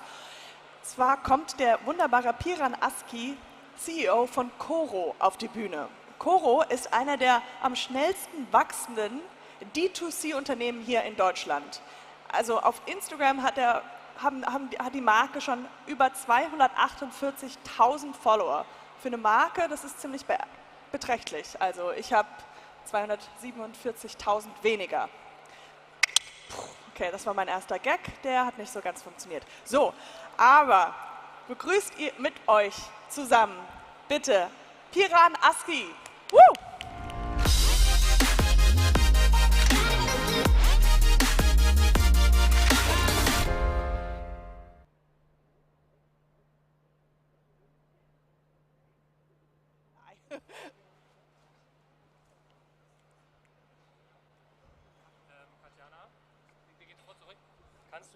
Kannst du ihm mal deine Dinger geben, die du nicht mehr brauchst? Ja, klaro. Also mich hört man, doch, jetzt funktioniert's, oder? Super, sehr gut. Sorry für die kleine technische Störung am Anfang. Also ich glaube, es ist die größte Stage, auf der ich bis jetzt gesprochen habe. Auf jeden Fall komplett neu für mich. Und ich habe überlegt, wie mache ich das? Mache ich das eher so lustig, auf so einer Marketing-Art und Weise, das heißt ja auch Online-Marketing-Rockstars, oder mache ich das eher so richtig fachlich und trocken? Und ich habe mich dafür entschieden, dass ich es richtig fachlich und trocken mache. Mit ein bisschen Hintergrundinformationen und so weiter. Aber ich glaube tatsächlich, dass man da mehr rausnehmen kann, als jetzt so einen Marketing-Talk zu machen, weil wir in den letzten 5 bis 6 Jahren mit der Abteilung bei uns vieles ausprobiert haben, wovon viele andere Leute jetzt zehren können, und haben da unsere Top-Learnings dann auch mal zusammengefasst und wollen da mal einfach ganz offen darüber sprechen, wie wir bei uns Influencer- und Podcast-Marketing machen. Aber ich starte einfach mal mit mir. Das bin ich. Ich habe Coro nicht mitgegründet, sondern bin etwas später dazu gekommen, habe den einen Gründer rausgekauft, Robert damals. Da kommt der Name Coro auch her, Costa und Robert. Ich bin Piran. Wir haben überlegt, die Company umzubenennen. Copy ist aber kopieren. Wir wollen innovativ sein, passt nicht. Pico heißt klein, wir machen alles in groß, passt auch nicht. Und dann haben wir es auch bei Coro belassen. Und was machen wir? Ich lese einfach mal vor. Coro denkt Handel neu. Durch das Überspringen von Handelsstufen, effiziente Prozessabläufe und Großpackungen und schlichten Design macht das Handelsunternehmen hochwertige Waren zu fairen Preisen für alle zugänglich. So, hört sich erstmal an, ja okay, super abstrakt. Aber wir verkaufen Lebensmittel in Großpackungen und versuchen durch eine Flexibilität in der Verpackungsart und Größe Handelsstufen zu überspringen und möglichst aus dem Ursprung einzukaufen. Den Preisvorteil, den wir damit machen, geben wir teilweise an den Kunden weiter, schauen aber auch, dass wir gute Margen realisieren. So, wir stehen für kurze Lieferketten, Transparenz und offene Kommunikation, Großpackungen, hohe Qualität, faire Preise. So, das sind unsere Top 5 Werte und USPs, die wir für uns definiert haben. Aber jetzt ein paar Zahlen und Fakten, weil ihr sicherlich teilweise auch denkt, wer ist denn der Typ, was hat er denn überhaupt erreicht, was machen die eigentlich mit der Company? Deswegen Umsatz. Letztes Jahr sind wir bei 62 Millionen Euro Umsatz rausgekommen. Das Jahr davor bei 20 Millionen, davor 5,5 Millionen. Haben uns also fast jedes Jahr mehr als verdreifacht. Und dieses Jahr werden es über 100 Millionen Euro Umsatz sein. Wir haben knapp 350 Mitarbeitende in der Company bei uns, über 1400 Produkte und über 1 Million Kundinnen in ganz Europa, die wir fröhlich mit Nüssen, Trockenfrüchten, vielen anderen veganen Produkten und Co. versorgen. Aktuell verschicken wir täglich knapp 12.000 Pakete nach ganz Europa. Davon macht Deutschland ungefähr 90% aus und alle anderen europäischen Länder 10%. Vielleicht eine Sache, die auch noch wichtig ist, wir sind eine Direct-to-Consumer-Brand. Also alle Produkte, die wir bei uns im Sortiment haben, sind Koro gebrandet und 90% des Vertriebs passiert über unsere eigene Website. 10% sind über den Handel, DM, Alnatura und Co. und Amazon. So, aber heute soll es gehen um Social- und Podcast-Ads, wie wir damit eigentlich gewachsen sind und bis heute ist das immer noch unser stärkster Marketingkanal. Und wir fangen an mit Influencer-Marketing. Da sind wir auch bekannt geworden. Die uns kennen, kennen uns sicherlich über die ein oder andere Instagram-Anzeige von seinem Lieblingsinfluencer. Wir geben im Monat um die 700.000 Euro für Influencer-Marketing aus. Und ist es inzwischen nicht mehr tatsächlich, die Folie ist ein bisschen älter, 90% unseres Marketingbudgets. Und immer wenn ich mich mit Marketing-Experten unterhalten habe, hieß es, ja Piran, warum macht ihr kein Performance-Marketing? Warum macht ihr nicht einfach mal Facebook-Ads? Aber es ist nämlich gar nicht so einfach. Jetzt wird es ein bisschen theoretisch. Einige, die nur ein bisschen Marketing hören möchten, die können jetzt wegschalten. Und zwar ist das gar nicht so einfach mit dem Attributionsmodell. Wenn du anfängst, eine andere Messungsmetrik zuzulassen, dann kriegst du relativ viel Ungenauigkeit rein und musst dich dann mit dem Thema Attributionsmodell beschäftigen. Und das war für uns, gerade in der Anfangsphase, absolut unstemmbar. Wir haben uns um Produkt gekümmert, um Marketing, um Aufbau und da konnten wir uns nicht noch um Attributionsmodell kümmern. Also haben wir gesagt, es gibt bei uns nur 5% Gutscheincodes, zu keiner Aktion gibt es mehr. Weder im Newsletter, weder zum Black Friday und das haben wir dann bei uns als, ich sag mal, USP definiert. Wir stehen für Transparenz, wollen ein vertrauensvoller Händler sein, eine vertrauensvolle Marke und bei uns gibt es keine größeren Rabatte als 5%. Aktuell arbeiten wir mit über 600 Talents europaweit zusammen. 450.000 Neukunden haben wir 2021 gemacht. Wir haben diese personalisierten Gutscheincodes. Jedes Talent hat seinen eigenen Gutscheincode. Ungefähr 50% des Gesamtumsatzes macht Influencer-Marketing bei uns aus. Wie messen wir das? Das ist quasi die Summe der Umsätze, die den Gutscheincodes, die wir rausgeben, attribuierbar sind. Und was machen wir besonders? Wir geben den Talents sehr viel redaktionellen Freiraum. Man kennt es von ein paar großen Marken, wenn die Influencer-Kampagnen fahren, da gibt es 3, 4 Schleifen, da wird dann nochmal was abgenommen und so weiter und so fort. Und viel geredet, hey, die Verpackung muss noch ein bisschen nach rechts, das Logo ist noch nicht groß genug. Das ist die Katastrophe. Also es nimmt so viel Management-Overhead weg, das macht keinen Spaß mehr, du brauchst viel zu viele Leute pro Talent und das skaliert nicht richtig. Und gleichzeitig nimmst du der Empfehlung Relevanzcharakter. Ich meine, was ist denn eine Empfehlung? Was wollen wir dann eigentlich im Marketing erreichen? Im Marketing wollen wir eigentlich, für uns ist das immer diese eine Situation, die wir uns immer ausmalen. Man ist am Weihnachtstisch, spricht mit Familien, Bekannten und einer sagt, ey, letztens, da habe ich die Nüsse bei Koro bestellt, das war der Hammer, da habe ich was gespart und die Qualität war Hammer. Kannst du mal angucken, www.korodrogerie.de. Und das ist eigentlich, was wir skalierbar erzeugen wollen und das ist nicht ganz so einfach. Ich finde immer noch suspekt und aktuell mache ich das, mich mit TV-Werbung zu beschäftigen. Jetzt nochmal kurzer Exkurs, was dort eigentlich passiert.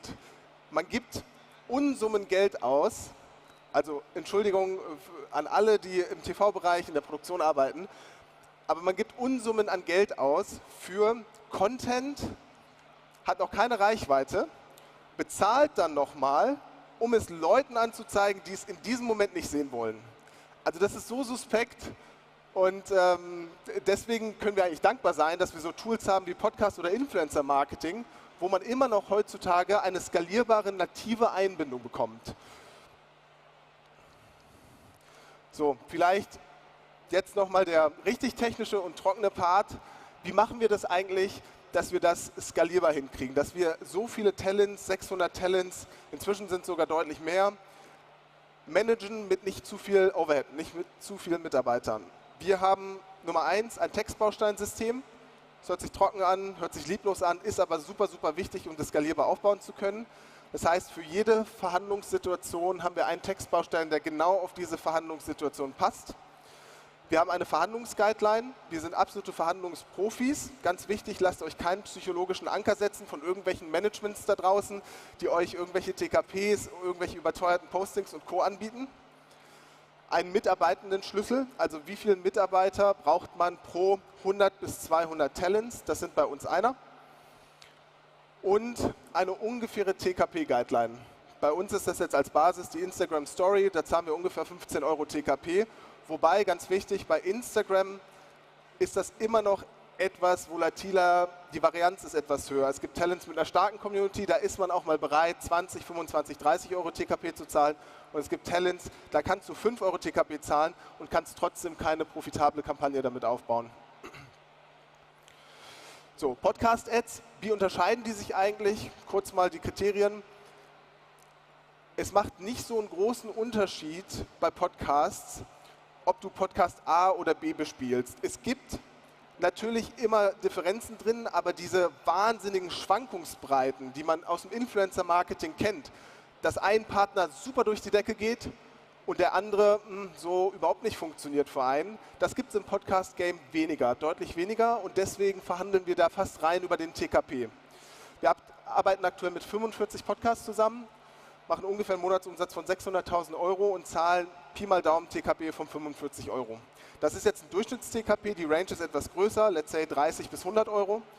Aber auch da kann man richtig was rausholen, wenn man größere Volumina zulässt. Da auch wichtig, es ist wichtig, dass der Podcast-Host die Pre- oder Mid-Roll reinspricht.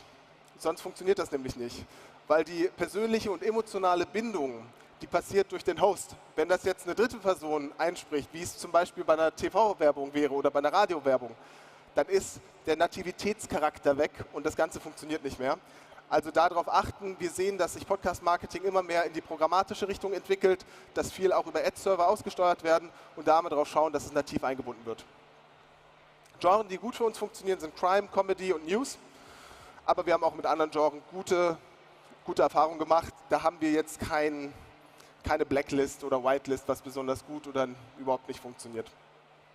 Und ganz wichtig, authentisch integrierte Beiträge von Talents, nicht zu viele Vorgaben. Ich habe nochmal hier meine Top 5 Learnings zusammengefasst, weil ich die Reihenfolge immer vergesse, hier nochmal. Nummer 1 ist die redaktionelle Freiheit. Es nimmt so viel Headspace und Management Power weg, wenn man zu spezifisch auf den Content eingreift. Wenn man ein etwas breiteres Sortiment hat, am besten Influencer aussuchen lassen, bisschen briefen bei den Produkten, Produktdetailseiten sauber ausarbeiten, dass sich die Talents auch selber die Informationen ziehen können. Und kleiner Hack, für alle, die zuhören, steht nicht auf den Slides, die selbst bestellen lassen. Influencer kriegen unendlich viele Pakete. Wenn sie aber selber bestellen, haben sie mindestens einmal sich schon mit eurer Marke auseinandergesetzt. Und das ist super, super wichtig. Zweiter Punkt, dichtes Tracking. Was bedeutet das? Schauen, dass ihr nicht irgendwo 15, 20% Gutscheincodes rumfliegen habt, aber selbst bei dem Influencer nur 5% gebt, weil was dann passiert ist, bevor ich bestelle, so mache ich das nämlich, google ich nach einem Gutscheincode, Coro Drogerie Gutscheincode und wenn da was aufploppt, 20% bei Gutscheinpony oder MyDeals, dann nutze ich lieber den als den Influencer. Entsprechend wird der Sale, der eigentlich von dem Talent kam, gar nicht richtig getrackt. Dann keinen psychologischen Anker setzen lassen. Ihr merkt, das ist ziemlicher Fokus bei mir, keinen psychologischen Anker setzen lassen in den Verhandlungen. Es gab Verhandlungen, da haben wir angeboten bekommen, beispielsweise eine Story für 8.000 € und haben im Endeffekt gezahlt 1.000 € für 4 Stories im Monat. Also da sind die Diskrepanzen so riesig, überhaupt keinen psychologischen Anker setzen lassen. Und da ein Tipp, wir rechnen Pi mal Daumen pro 100.000 Follower, Weekly Stories 1.000 €. Ja, das ist unser absoluter Standarddeal. Da gibt es natürlich nach unten und nach oben Spielräume, je nachdem, wie gut der Zielgruppenfit ist. Aber so gehen wir ungefähr ran. Dann mehr hilft mehr. Was bedeutet das? Wenn ich zum Beispiel 2 Stories im Monat habe, jetzt aber das Doppelte zahlen würde für 4 Stories im Monat, dann mache ich in der Regel nicht doppelt so viel Umsatz, sondern 3-fach oder 4-fach so viel Umsatz, weil die Intensität und damit der Relevanzcharakter der Empfehlung exponentiell steigt. Es passiert am Ende eine Bindung zwischen Talent und Zuschauerschaft des Talents und das ist genau das, was man erzeugen will im Influencer-Marketing. Und das Letzte, Ausdauer beweisen. Am Ende ist auch das ein unternehmerisches Game, nicht jeder Deal funktioniert. Wenn man einen testet, der funktioniert nicht und man diesen Marketingkanal für sich abschreibt, hat man viel verloren. Man hat nämlich einen großen Weg für sich abgeschnitten, Potenzial verschenkt. Deswegen viel testen, mindestens mal 3 Monate laufen lassen. Wir brauchen immer ungefähr 3 Monate, bis eine Kooperation profitabel ist. Nach dem 6. Monat hat sie dann ungefähr den Peak erreicht, bis zum 12. geht es auch noch weiter. Und dann sinkt die Neukundenrate etwas, weil wir schon in der Community des Talents sehr aktiv sind. So. Das war ganz grob mein sehr trockener Vortrag zu unserem Influencer-Marketing. Ich hoffe, da waren ein paar Insights dabei. Wenn ich irgendwas nochmal wiederholen soll oder so, schreibt mir gerne auf LinkedIn. Ich kann die Slides nochmal teilen und alle Eckparameter, wie wir das machen, euch bei LinkedIn schicken. Danke fürs Zuhören. Hat, glaube ich, nicht ganz 20 Minuten gedauert, aber ja, danke, dass ich hier sein durfte.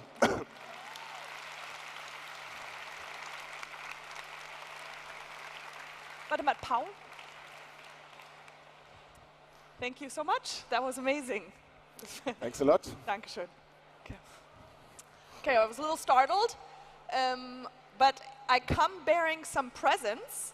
Also ich habe ein paar Geschenke für euch. Wer kennt es nicht? OMR Report. Was wir hier haben ist alles über Podcast, alles über LinkedIn, alles über TikTok und alles über Content Marketing.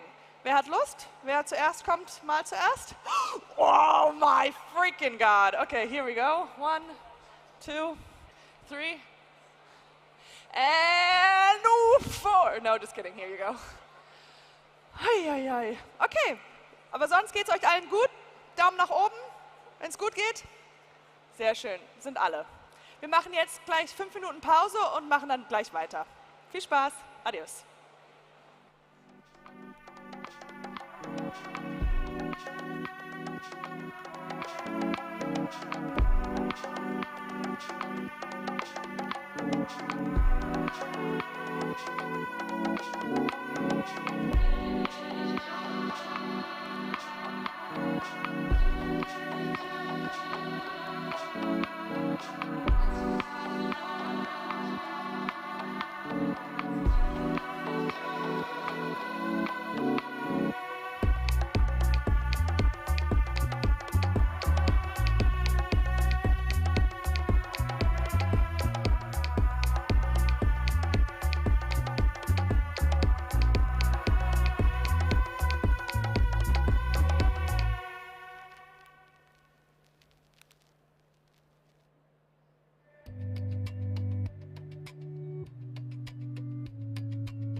ich habe noch was für euch, weil ihr gerade so rumgerannt seid. Hier, ich habe noch ein paar Reports. Wer hat Lust, kommt nach vorne. Jetzt nicht dieselben von letztem Mal. Ja, sehr schön. Wir haben immer einen Podcast. Wer will Content Marketing? Natürlich die Mädels hier und der Junge. Oh Gott, jetzt ist es schwer. Ich mache die Augen zu. Da. Okay, es geht weiter. Und jetzt geht es weiter mit Twitch und 5Gum. Life happens in 5 Deep Dive. Und wie ihr euch das vorstellen könnt, geht es jetzt hier um Twitch und 5Gum. Und vor allem ist es interessant, wie Marken auf Twitch die Zielgruppe erreichen können, die sie im klassischen Fernsehen und anderen Klassenkanälen nicht erreichen können. Also, bitte begrüßen Sie mit mir Sumi von Twitch.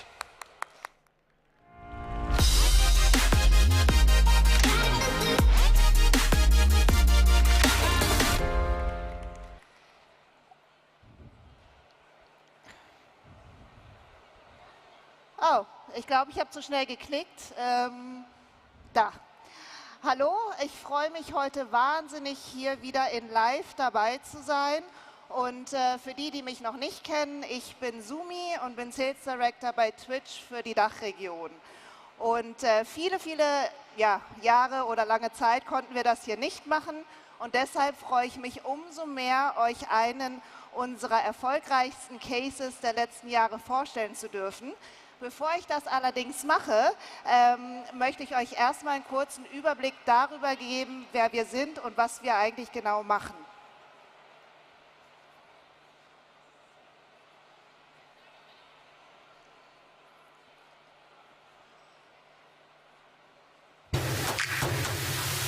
Twitch ist die nächste Generation von Unterhaltung. Der weltweit führende Livestream-Service, bei dem Kreativität den Bildschirm ausfüllt und lebhafte Communities ihre Leidenschaften teilen.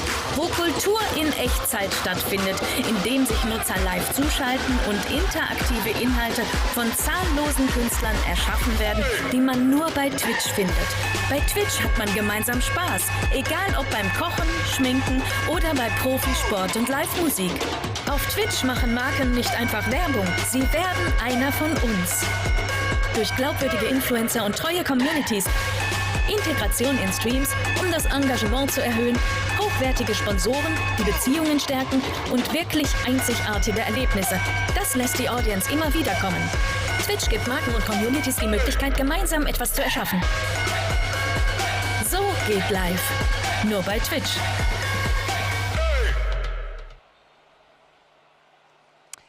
Wie ihr in unserem kurzen Video sehen konntet, ist Twitch die weltweit führende Livestreaming-Service und bei uns kommen Community und Interaktion zusammen, um Kreativität von Millionen zu fördern. In den letzten 2 Jahren und besonders während der Pandemie kamen immer mehr Streamer oder Creator auf Twitch und wir konnten somit 1,3 Billionen Minutes Watch generieren. Zu jedem Zeitpunkt, jederzeit sind über 2,5 Millionen Community Members zusammen online auf Twitch. Ein großer Treiber davon ist natürlich die Generation Z. Als globale größte Generation hat die Generation Z eine Kaufkraft von 143 Milliarden US-Dollar hinter sich. Sie sind Trendsetter, was gekauft wird, welche Marke oder auch welcher Celebrity in ist. Diese Generation will positiven Wandel selbst mitbestimmen. Sie legen Wert auf eigene Verantwortung und wollen Kultur und gesellschaftlichen Wandel mitgestalten. Und Twitch ist genau der Platz, wo das alles passieren kann. Durch das Internet fühlen sich viele Twitch-Zuschauer den anderen sehr, sehr nah. Sie lieben es, Teil der Community zu sein und Teil von ihren Streamern. Und dadurch beteiligen sie sich sehr oft aktiv und oft an Diskussionen im Stream. Oder wie es ein Zuschauer von uns, der Finn aus UK, einmal zusammengefasst hat, er fühlt sich so, dass Twitch einfach eine richtig positive Community ist, in dem Gleichgesinnte auf gleicher Wellenlänge miteinander sprechen können. Das gibt uns einen Einblick in die Anfänge einer neuen Online-Ära und vor allem das letzte Jahr hat auch noch mehr dazu beigetragen. Und was wir auch sehen, ist, dass all diese Verhaltensweisen und Veränderungen auf Twitch entstehen. Mit unserem Publikum der Generation Z und den Millennials, unserer Heritage im Gaming und unserer fortschrittlichen Technologie steht Twitch im Zentrum von Branding und Engagement. Wie bereits erwähnt, hat Twitch ein junges, erwachsenes Publikum, das das Verhalten prägt und das normalerweise schwer zu erreichen ist. Wir sehen, dass viele Verhaltensweisen auf Twitch Gestalt annehmen und somit ist Twitch ein Fenster in die Kultur. Deshalb kann die Zusammenarbeit mit Twitch euch dabei helfen, dieses neue digitale Publikum zu erreichen. Von Premium-Videokampagnen, die Creators bzw. Streamer unterstützen, bis hin zu Kampagnen mit allem drum und dran. Wir helfen euch, das Erlebnis in der Twitch-Community authentisch zu gestalten. Aber wie genau sieht das aus? Was macht Kampagnen beim Twitch-Publikum so erfolgreich? Ich freue mich sehr, euch einer dieser erfolgreichen Kampagnen gleich vorstellen zu können. Bevor wir das aber machen, lasst uns einmal ganz kurz schauen, worum es genau geht.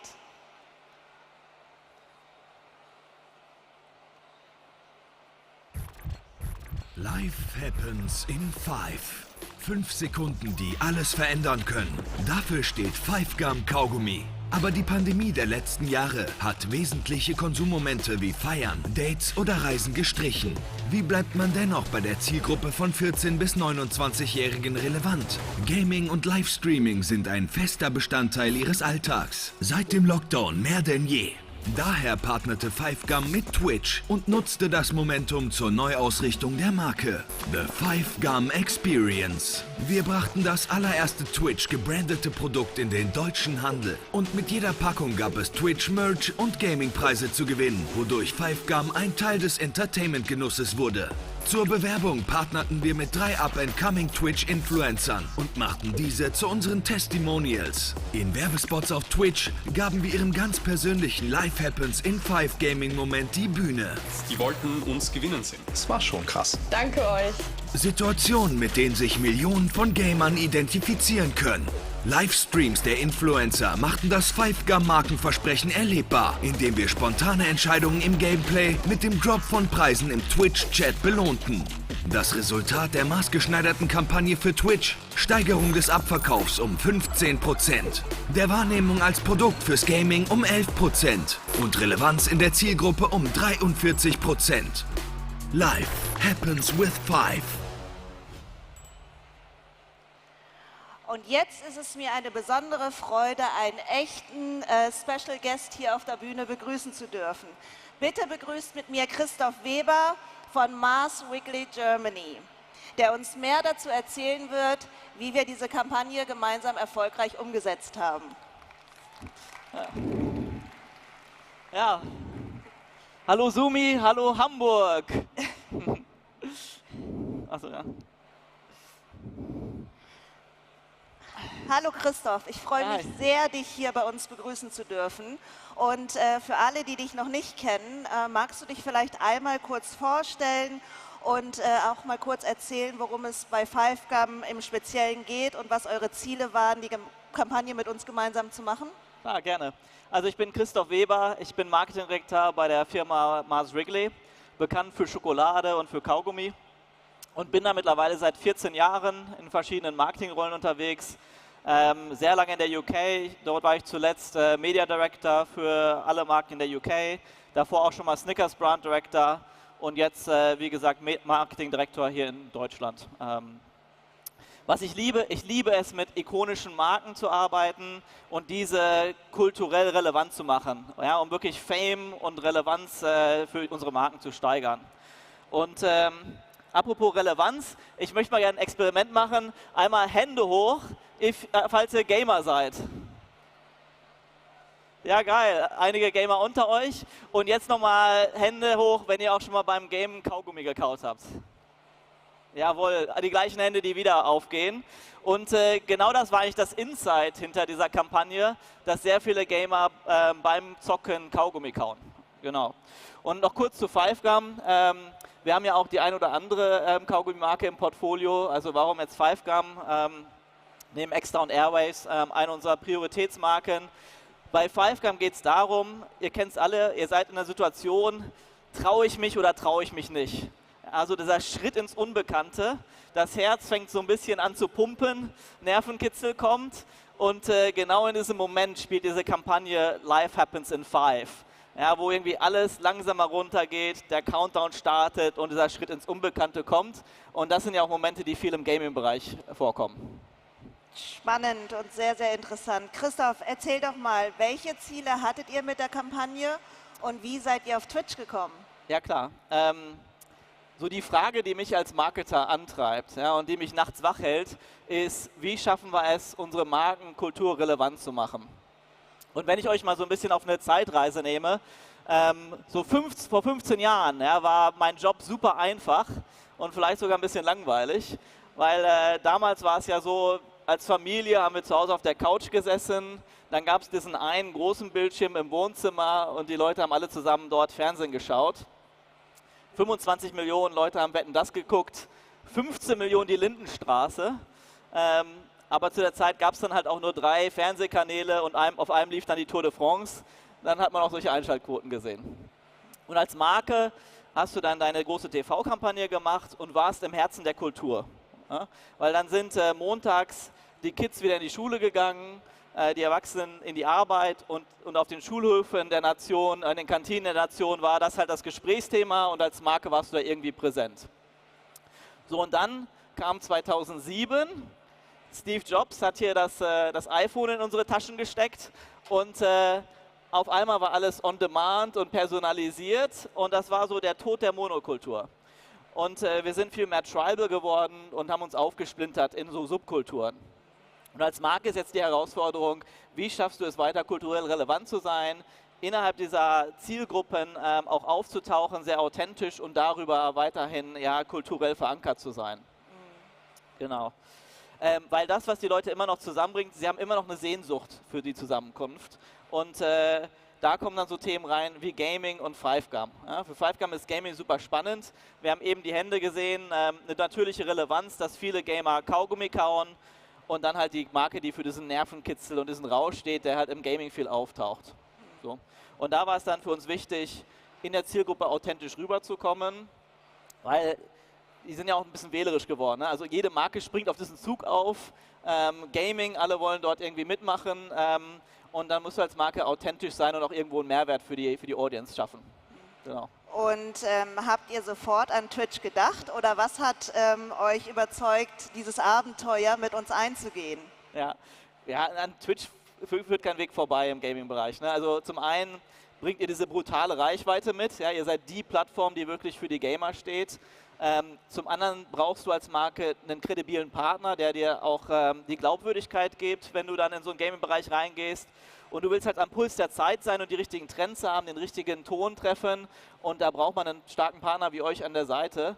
Und im Gaming-Bereich seid ihr halt die Adresse Nummer 1. Ja. Kannst du uns auch noch ein bisschen darüber erzählen, wie die Kampagne innerhalb eures Unternehmens angenommen wurde? Also waren alle gleich Feuer und Flamme und haben gesagt, das machen wir? Ja, klar. Super Frage. War tatsächlich so, ich würde sagen, überwiegend positiv, aber es gab auch den einen oder anderen Zweifler. Wenn ich so ein bisschen schaue, die jüngeren Mitarbeiter, die wir bei uns in der Firma haben, die haben das total gefeiert, dass wir mit einem Unternehmen wie Twitch zusammenarbeiten.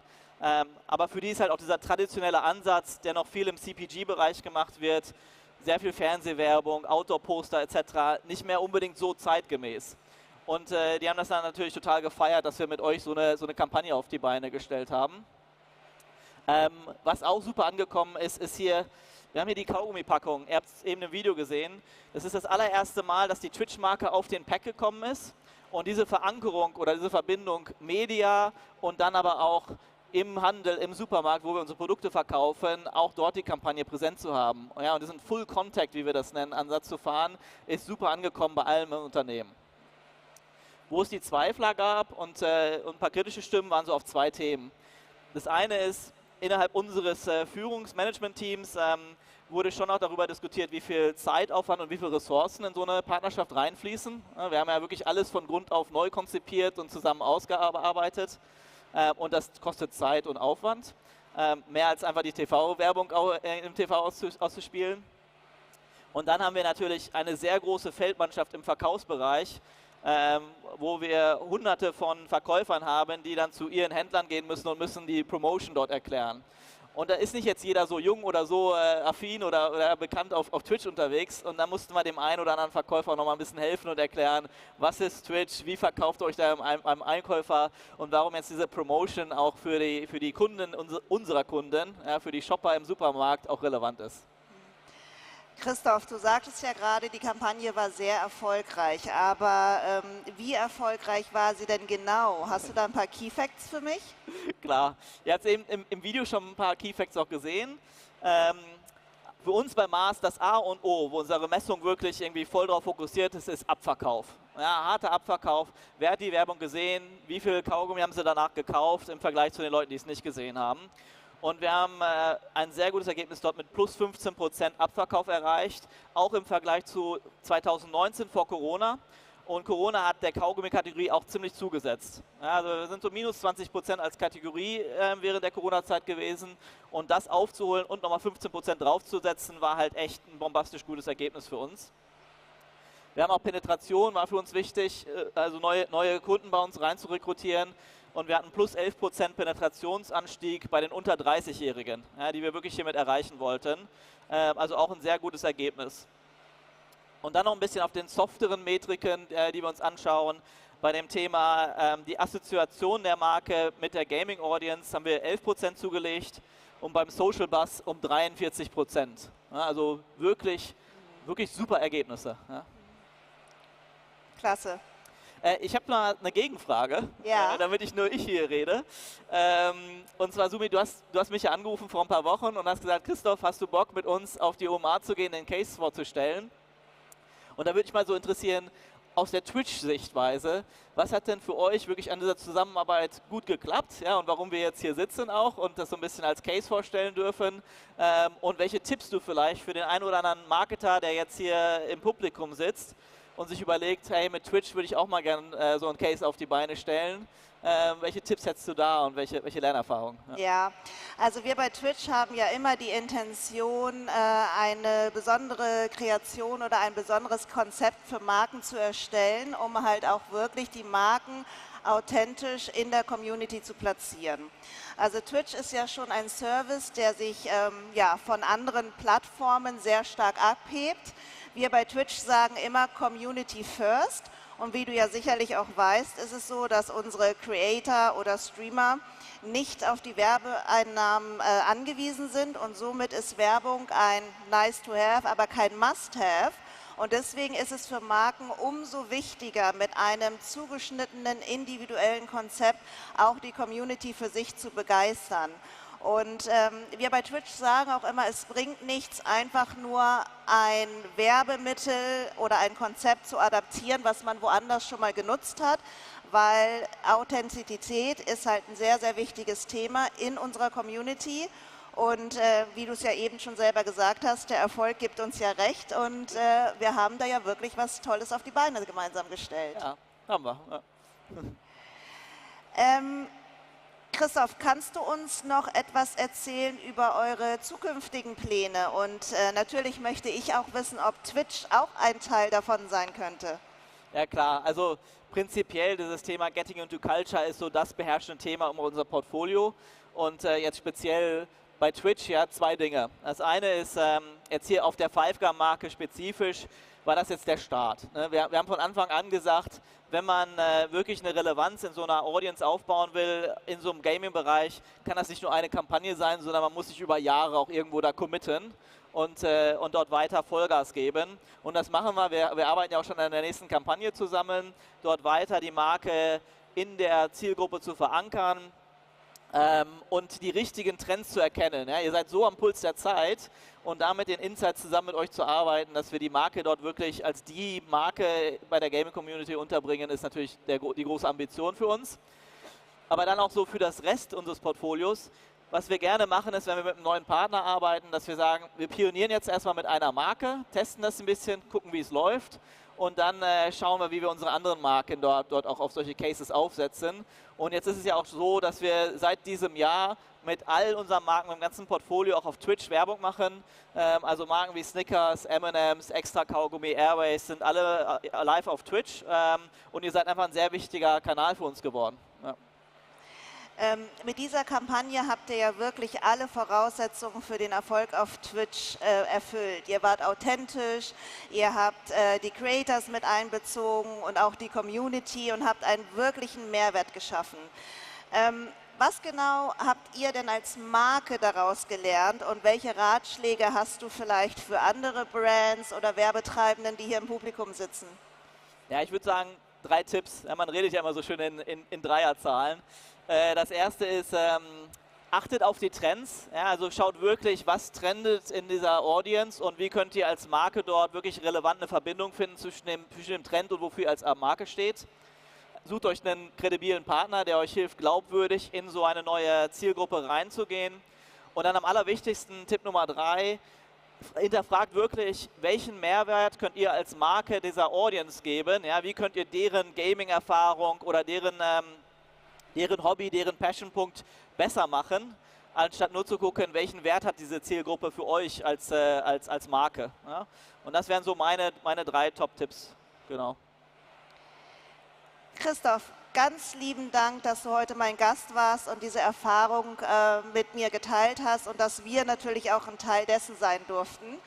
Für alle, die noch viel mehr über Twitch erfahren wollen, kommt uns gern besuchen. Wir sind heute und morgen noch da in der Halle A1, Standnummer 1009. Dort gibt es im Übrigen auch ganz viele Five-Gum-Kaugummis, die ihr mitnehmen könnt.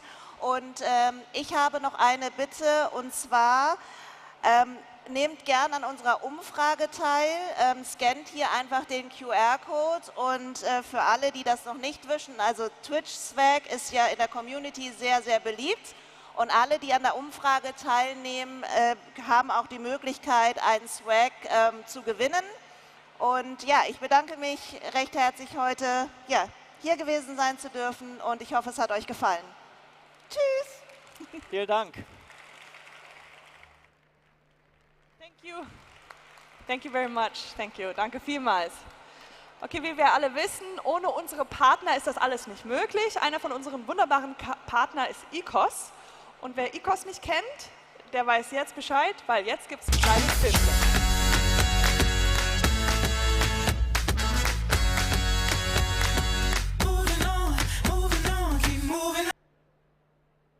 Okay. Danke vielmals, Martin. Eine Runde Applaus für Martin. Woo! Top Mann. Mensch. So, jetzt endlich kommen wir zu dem, worauf wir uns die ganze Zeit gefreut haben. Der krönende Abschluss von unserem heutigen Tag hier auf der Blue Stage. Und zwar natürlich wird hier gleich ein Live-Podcast stattfinden von dem berühmtesten und besten Podcast aller Zeiten. Und zwar nämlich von Fußball MML. Mickey, Mike und Lukas. Da gibt es schon einen Klatscher, da gibt es schon einen Fan ganz da hinten. Und natürlich, wie ihr wisst, wird das nicht eine ganz normale Folge, sondern sie wird ein bisschen anders, ein bisschen spektakulärer. Die beiden haben nämlich, oder die 3 haben 2 Gäste mitgebracht. Und die Namen lese ich jetzt mal vor. Und zwar haben sie mitgebracht Christoph Kramer und Johannes B. Kerner. So, dann freuen wir uns und ich sag mal, Film ab. Und die beiden, alle 5 kommen gleich auf die Bühne.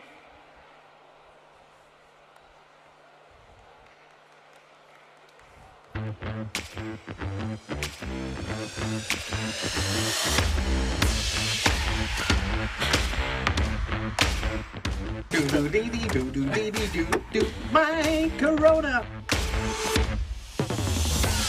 Nur der MML. Nur der MML. Sagen, diese Eskalation, dieses auch mal Pöbel. Schieb dir endlich die Wurst in den Arsch! Als Maul. Also ich habe mit nichts davon gerechnet und ich muss mich davon jetzt erstmal holen. Da bin ich mal gespannt, was für Arschlöcher mir gratulieren.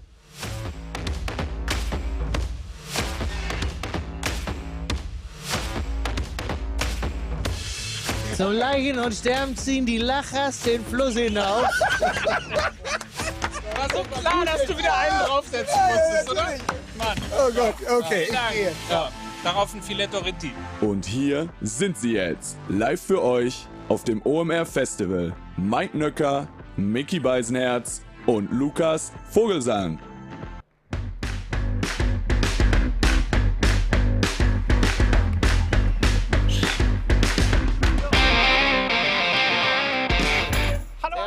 Ja.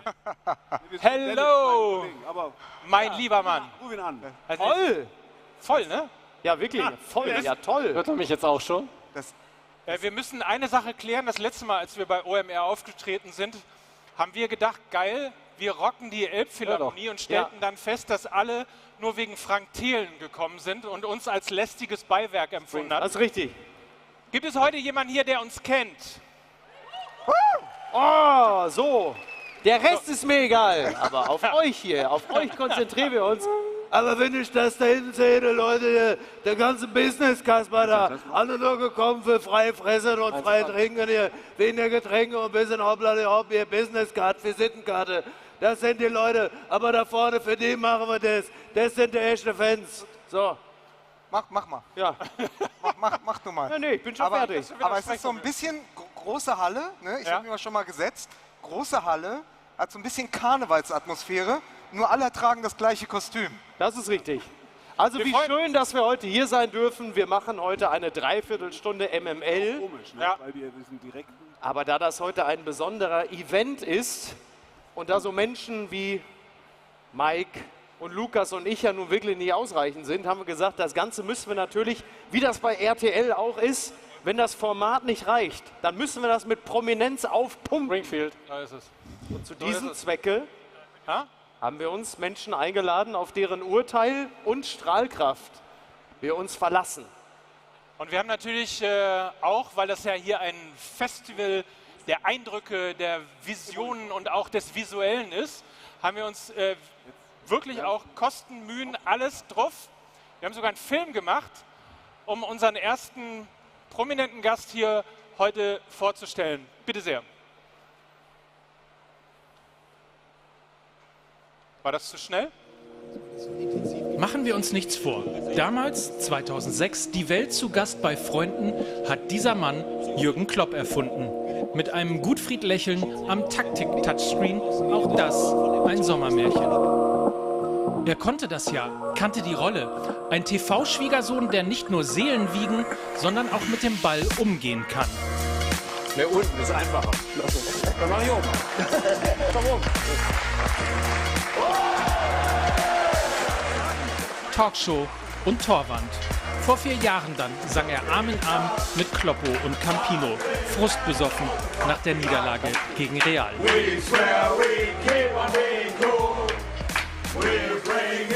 Johannes Baptist Kerner. Er hat noch eine Rechnung offen mit dem Fußballgott.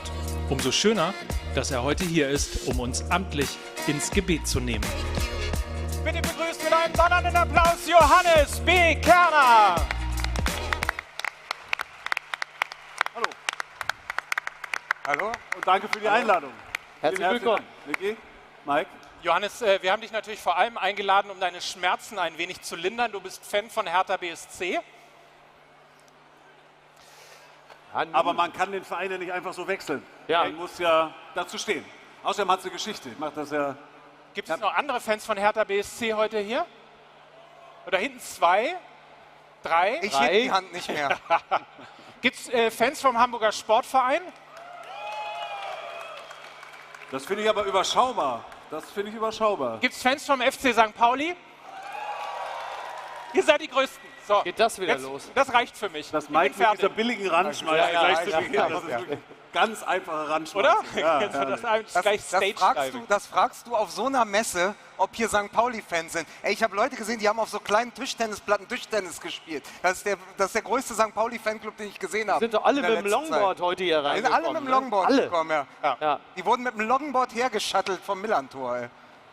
Johannes, wir werden ja ein bisschen auch diskutieren heute. Ja. Fußball ist für dich ein großes Thema, logischerweise. Wir sind mit dir groß geworden. Du hast ja den Fußball auch ein bisschen medial neu erfunden mit deinen Kollegen bei RAN. Das war eine neue Zeit. Wenn du heute auf den Fußball guckst, was hat die Saison mit dir gemacht? Na, wieder Fans im Stadion. Das ist vielleicht das Größte, was es gegeben hat. Also wieder echte Menschen und nicht nur irgendwas auf der Tonspur bei Sky. Das war für mich besonders. Ja, was meinen Verein angeht, war das wie üblich. Nur teurer. Wie üblich, nur teurer. Ein bisschen teurer. Ja. Und ansonsten, ich lebe in Hamburg. Insofern verfolge ich ja Pauli und HSV auch. Und das hat ja am Anfang für Pauli gut ausgesehen. Und so eine Saison ist aber relativ lang und jetzt ist der HSV. Ich glaube auch, dass die diese Relegationsspiele fest im Etat haben. Also die müssen entweder gegen den Abstieg oder um den Aufstieg spielen, sonst kommen die finanziell auch gar nicht hin. und ansonsten habe ich andere Fußballleidenschaften. Liverpool zum Beispiel, das ist jetzt kein ganz schlechtes Jahr. Hat man gesehen, das ist sehr schön gesungen. Ja, sehr betrunken gewesen halt.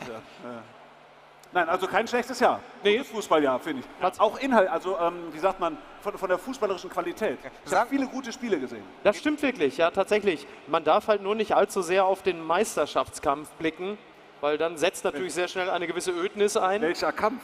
Ja.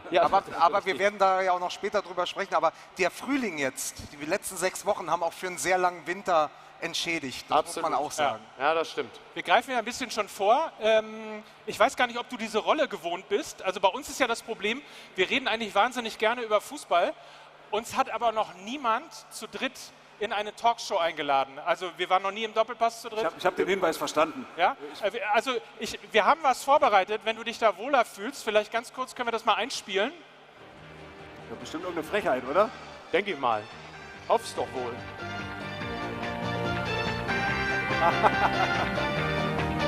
Das ist aber sehr alt. Ja, wollte ich gerade sagen, das ist ja wirklich... Also falls du... Da gibt es auch Bilder dazu, dann kann ich das noch übernehmen. Ja. Falls du möchtest, kannst du gerne übernehmen. Ich lasse mich mal treiben und mal gucken, was passiert. Ja, und wenn mir eine Frage einfällt, dann würde ich sie stellen. Das stimmt schon. Also wenn wir mal so tun, wir wären Kerner quasi, wir wären bei Kerner zu Gast. Da braucht man ja auch also Fachwissen, das behaupte ich jetzt mal, sind wir. Da braucht man auf jeden Fall zu jeder guten Fernsehshow gehören Promis. Ja. Ja? Ja. Hast du da, also Promis, hast du welche vorbereitet? Ob ich welche vorbereitet habe? Ja, selbstverständlich. Ja? Ja, ich habe natürlich selbstverständlich einen Promi, wie man so schön sagt, in der Pipeline. In der Pipeline. Zwar jemanden, also genau, in Talkshows im klassischen Sinne sitzen ja sehr viele Menschen, die als Experten geführt werden. In der Regel ist es dann aber auch nur einer von 4, der wirklich Ahnung hat. Und so ist es bei uns heute auch. Wir haben einen Moderator, wir haben 3 Experten, die aber natürlich absolute Luftnummern sind. Und dann kommt aber der 4. Experte, der auch gleichzeitig am prominenter ist, der auch was beizusteuern hat, weil er nämlich auch schon mal etwas vorzuweisen hat. Unter anderem eine gut gehende Karriere als Profifußballer. Auf den spielst du ja höchstwahrscheinlich an. Weltmeistertitel zum Beispiel. Und auch ein Weltmeistertitel. So, er kann sich zwar nicht daran erinnern, aber er hat ihn. Ja. Und wir können ihn ja ganz kurz auch mal vorstellen. Auch für ihn haben wir natürlich einen fantastischen Film gemacht. In Rio, damals im Finale, wusste er ganz kurz nicht, wo er ist. Zu dem Check ins Gesicht. Danach war ich schwindelig. Oder? Ja, an viel kann mich nicht mehr erinnern, aber ist auch egal jetzt. Seither aber weiß Fußball Deutschland ganz genau, wofür er steht. Geile Tore. Das ist wirklich One-Touch. One-Touch, Mitte, Innenseite, rübergespielt. Ja, da hatte der Torwart keine Chance. Problem war, das war der eigene Torwart. Vielleicht hat er auch nicht damit gerechnet. Ehrliche Urlaubstipps. Egal, in welcher Liga man spielt, Mallorca, muss man eigentlich einmal im Jahr hin. Also du warst auch schon dort? Ja, nicht nur einmal. Okay. Wir wollen keine Details wissen. Ja, ich weiß auch keine mehr. Und Analysen, die so klingen, als kämen sie direkt aus der Kabine. Das war ganz klar, dass sie sehr viele gute Fußballer haben, die immer den Ball wollen. Und deswegen war es im Vorfeld schon klar, dass wir viel Ball haben müssen und wollen, damit sie halt gar nicht ins Spiel kommen. Weil die ganzen Brasilianer, wenn die eins nicht mögen, dann nicht den Ball zu haben. Und genau deshalb heute Abend hier, willkommen in Hamburg, Christoph Kramer. Fußballweltmeister Christoph Kramer. Hallo, danke schön. Dankeschön. Hallo. So gehen die Deutschen. Nee, das war anders, ne? Ich habe nichts verstanden. Du bist noch nicht am Ohr. So, ich finde, wir setzen uns jetzt mal hin, oder? Soll ich hier, da? Setzt euch doch. Ich setze mich gern außen. Hannes kommt zu mir. Ja. Müsste nicht der Moderator in den Moderatorenstuhl? Ja, immer Ist außen. das der auf Moderatorenstuhl? Auf jeden Fall immer außen. Guck mal, da müsste doch der... Ich bin ja noch Ersatzmoderator. Geht da? Setz dich doch einfach hin da jetzt. So. Oh Gott, das ist gar nicht so einfach. Sitzen ist schwerer als stehen. Schön, dass du da bist. Ich freue mich auch. Wie ist denn der Stuhl, Micky? Hart. Ja. Du willst heute überhaupt nicht, ne? Wir versuchen, für alle, die Fußball-MML gut kennen, wir versuchen jetzt schon seit 10 Minuten Micky zu triggern, um irgendeine Parodie zu machen. Ach so. Wie ist denn der Stuhl, Micky? Ach so. Oh Gott, oh Gott. Ja, das ist ein entsetzlicher Stuhl. Das ist ein entsetzlicher Stuhl. Das gibt's überhaupt nicht. Was das für... Machen Sie Fernsehaufnahmen? Ist auch wie schön, wie man dann einfach auch wie so wie der Pavlovsche Knob einfach auch dazu getrieben wird, das dann auch zu machen, was ihr wollt. Ne? Christoph guckt mich natürlich aus toten Augen an und sagt, wer war denn der Onkel, den du da gemacht hast? Ich weiß. Der ist ja schon seit mindestens 5 Jahren auch schon tot. Es ist relativ schwer, sich hier gegenseitig zu hören. Ja, total. Ich verstehe kein Wort. Kannst du mich hören? Aber es ist schön, es ist sehr, sehr schön, euch zu sehen. Ja. Ich habe extra noch Lippenlesen gelernt, damit ich diese Veranstaltung hier einigermaßen über die Bühne bringe. Also ich verstehe tatsächlich nichts, was du sagst. Vielleicht du hast gerade den Schröder gemacht. Vielleicht können wir uns ein bisschen auf den Monitoren bekommen, damit wir uns ein bisschen unterhalten können. Christoph, die Saison ist vorbei. Wie froh bist du, hier zu sitzen und nicht über die Saison von Borussia Mönchengladbach zu reden? Wieso? Machen wir ja noch. Machen wir jetzt. Machen wir jetzt. Da wird jetzt einmal 40 Minuten knallharte Analyse. Generell sehr froh, weil ich habe jetzt das erste Mal in meinem Leben, glaube ich, nach der Schulzeit wieder 6 Wochen Sommerferien. Und die haben gestern begonnen. Ich hoffe, dass sie so lange andauern, wie sich das in der Schulzeit angefühlt hat. Und das ist der 2. Tag. Bin froh, hier zu sein und mit euch über Gott und die Welt zu reden. Wohin geht's mit den Eltern im Auto nach Italien? Oder? Ja, auf dem Campingplatz und danach fliege ich noch nach Alaska tatsächlich. Ich brauche mal so richtig Detox. Will mal mit Markus Lanz. So, der Name musste jetzt fallen. Nee, tatsächlich alleine. Will mal so 3 Wochen wirklich kein Handy, kein gar nichts und einfach mal abschalten. War für den Kopf her echt eine anstrengende Saison, auch nach dem ganzen Corona-Gedöns und von daher freue ich mich, dann mal so richtig abzuschalten. Wir wollen ja ein bisschen auch heute versuchen, bei allem Klamauk, ich weiß nicht, warum ich dich dabei angucke, entschuldige. Machst du schon. Bei allem auch ein bisschen euch ein Thema mitzugeben, weil wir das Gefühl haben, für dich ja wahrscheinlich auch, die Saison war schon komisch. Sie fing mit Corona an und endete mit ausverkauften Stadien und dazu kommt noch dann mit ein Highlight. Peace-Zeichen im Mittelkreis und so weiter. Das haben wir ja auch noch. Ja. Also wirklich auch nochmal eine besondere äußere Geschichte. Ja. Dann noch eine Top-WM im November, auf die wir uns alle freuen. Ja, also wenn wir das mal so vergleichen, wie die Saison jetzt geendet ist, muss man sagen, hat sie schon richtig geil geendet, weil wir waren jetzt lange als Spieler in diesem Funktionieren-Modus. Ne? Also es war gar kein Unterschied für das Spiel an sich, ob jetzt Zuschauer da waren oder nicht, aber man hat es dann hinterher gemerkt, wenn die Stadion wieder voll waren, dann hat es dir wieder das gegeben, warum du das Ganze angefangen hast. Dann hast du wieder diese Gänsehaut, diese Leidenschaft, die lange gefehlt hat und die man schon fast vergessen hat. Und es ist schön, dass man jetzt nicht nur als Sportler oder als Fußballer nicht mehr nur funktionieren muss, sondern dass man auch das Schöne, das Drumherum vor und nach dem Abpfiff, dass man das jetzt wieder mitnehmen kann.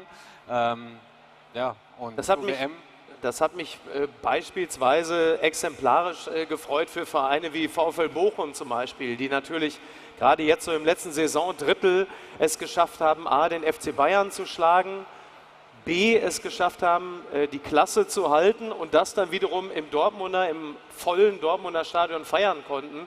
Wir erinnern uns ja nun auch innerhalb der letzten 2 Jahre gab es ja auch ganz viele tolle Dinge, die Mannschaft nicht mit den Fans im Stadion feiern konnte. Da gibt es ja ganz viele Vereine, die individuell tolle Dinge vollbracht haben, die sie aber vor leeren Rängen zelebrieren mussten. Und da ist natürlich Bochum als Beispiel so ein Verein, aber letzten Endes natürlich auch, guck dir an, wie es in Köln jetzt gewesen ist. Ich meine, die haben das Spiel verloren und trotzdem wurde der Platz gestürmt. Spieler wie Jonas Hector wurden hochgezogen, dass sie doch jetzt verdammt nochmal mitfeiern sollen, obwohl die gerade down waren, weil sie das Spiel verloren haben. Und da merkst du natürlich schon, dass vielleicht nicht unbedingt der Fußball selbst besser wird, wenn die Fans im Stadion sind, aber dass in Anführungsstrichen Produktfußball als Ganzes einfach das Attraktivere ist. Ja, Zu 100%. Also ich glaube, es gibt ja auch Studien, dass der Fußball durch Corona ganz viel verloren hat, auch an Zuschauern vor dem Fernsehgerät, weil es einfach nicht den Spaß macht. Also uns auf dem Feld nur halb so viel Spaß, aber auch als Zuschauer, da fehlt ja was. Und man muss sagen, dass diese Emotionen, die machen den Sport einfach, also Fußball ist ja in Deutschland, es ist deswegen so populär, nicht aufgrund der Sportart an sich, sondern weil es einfach dieses Event ist. Und ohne Zuschauer fehlt das Event. Ja. Wir gucken mal in einen kleinen Film rein, den wir vorbereitet haben, weil darum geht es ja. Fußball in den letzten 2 Jahren.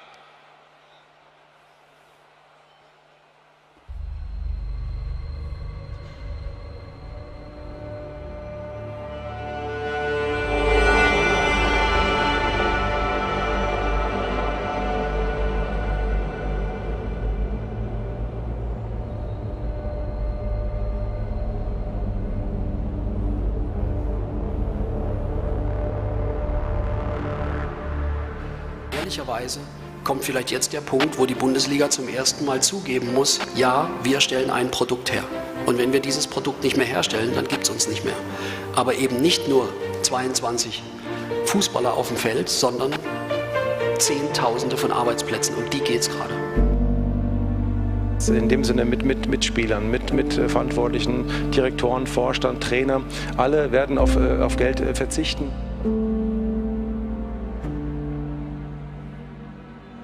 22 FIFA World Cup is Qatar, Qatar, Qatar.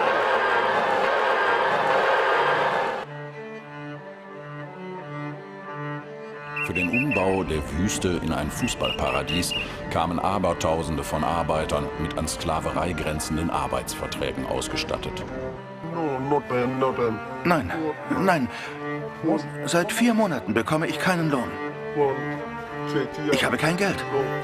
Aber das sind ja immer die gleichen Argumente. Nicht wegschauen, da ist eine andere Kultur. Die müssen und können wir beeinflussen, indem wir uns damit auseinandersetzen. Es muss einen Austausch geben. Aber trotzdem, wenn Sie jetzt diese Reformen ansprechen, die in den letzten Jahren stattgefunden haben, dann reden wir also eine Öffnung des Kafala-Systems, eine Verbesserung der Arbeitsumstände für viele Gast- und Wanderarbeiter. Das sind aber überwiegend nur die in den Stadien gearbeitet haben, weil die gerade im Fokus sind. Wir haben 6.500 Tote, hat der Guardian veröffentlicht. Ja, für viele andere... Die Zahl über 10 Jahre. Ja, aber für viele andere...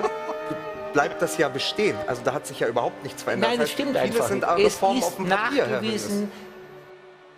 Tja. Julinov und Idrissi. Idrissi kriegt den in die Mitte und Terodde drückt ihn drüber. 2-1 Schalke. Das gibt es nicht. Unfassbar. Doppelpack Terodde und jetzt brachen alle Dämme.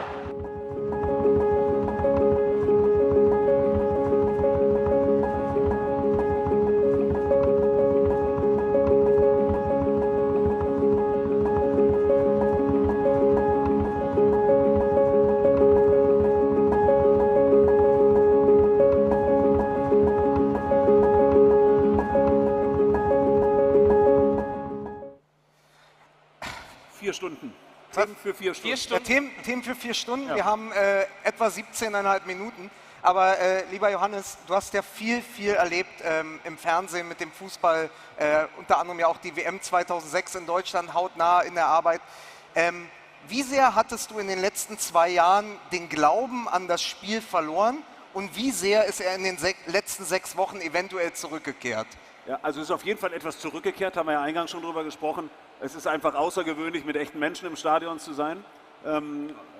Ich hatte den Glauben an das Spiel eigentlich nicht verloren, weil ja, natürlich ist es ein Event, da hat der Christian Seifert ja recht in dem, was er da gesagt hat, aber ich habe schon immer auch sehr das Spiel geguckt. Ich konnte auch Spiele verfolgen ohne Zuschauer im Stadion. Ich habe aber dann eben gemerkt, dass doch sehr viel fehlt, so wie Christoph das eben beschrieben hat. Es ist einfach echt was anderes. Ich habe auch gute Fußballspiele gesehen, ohne Zuschauer im Stadion, aber diese besonderen Fußballmomente, Tore in der letzten Minute,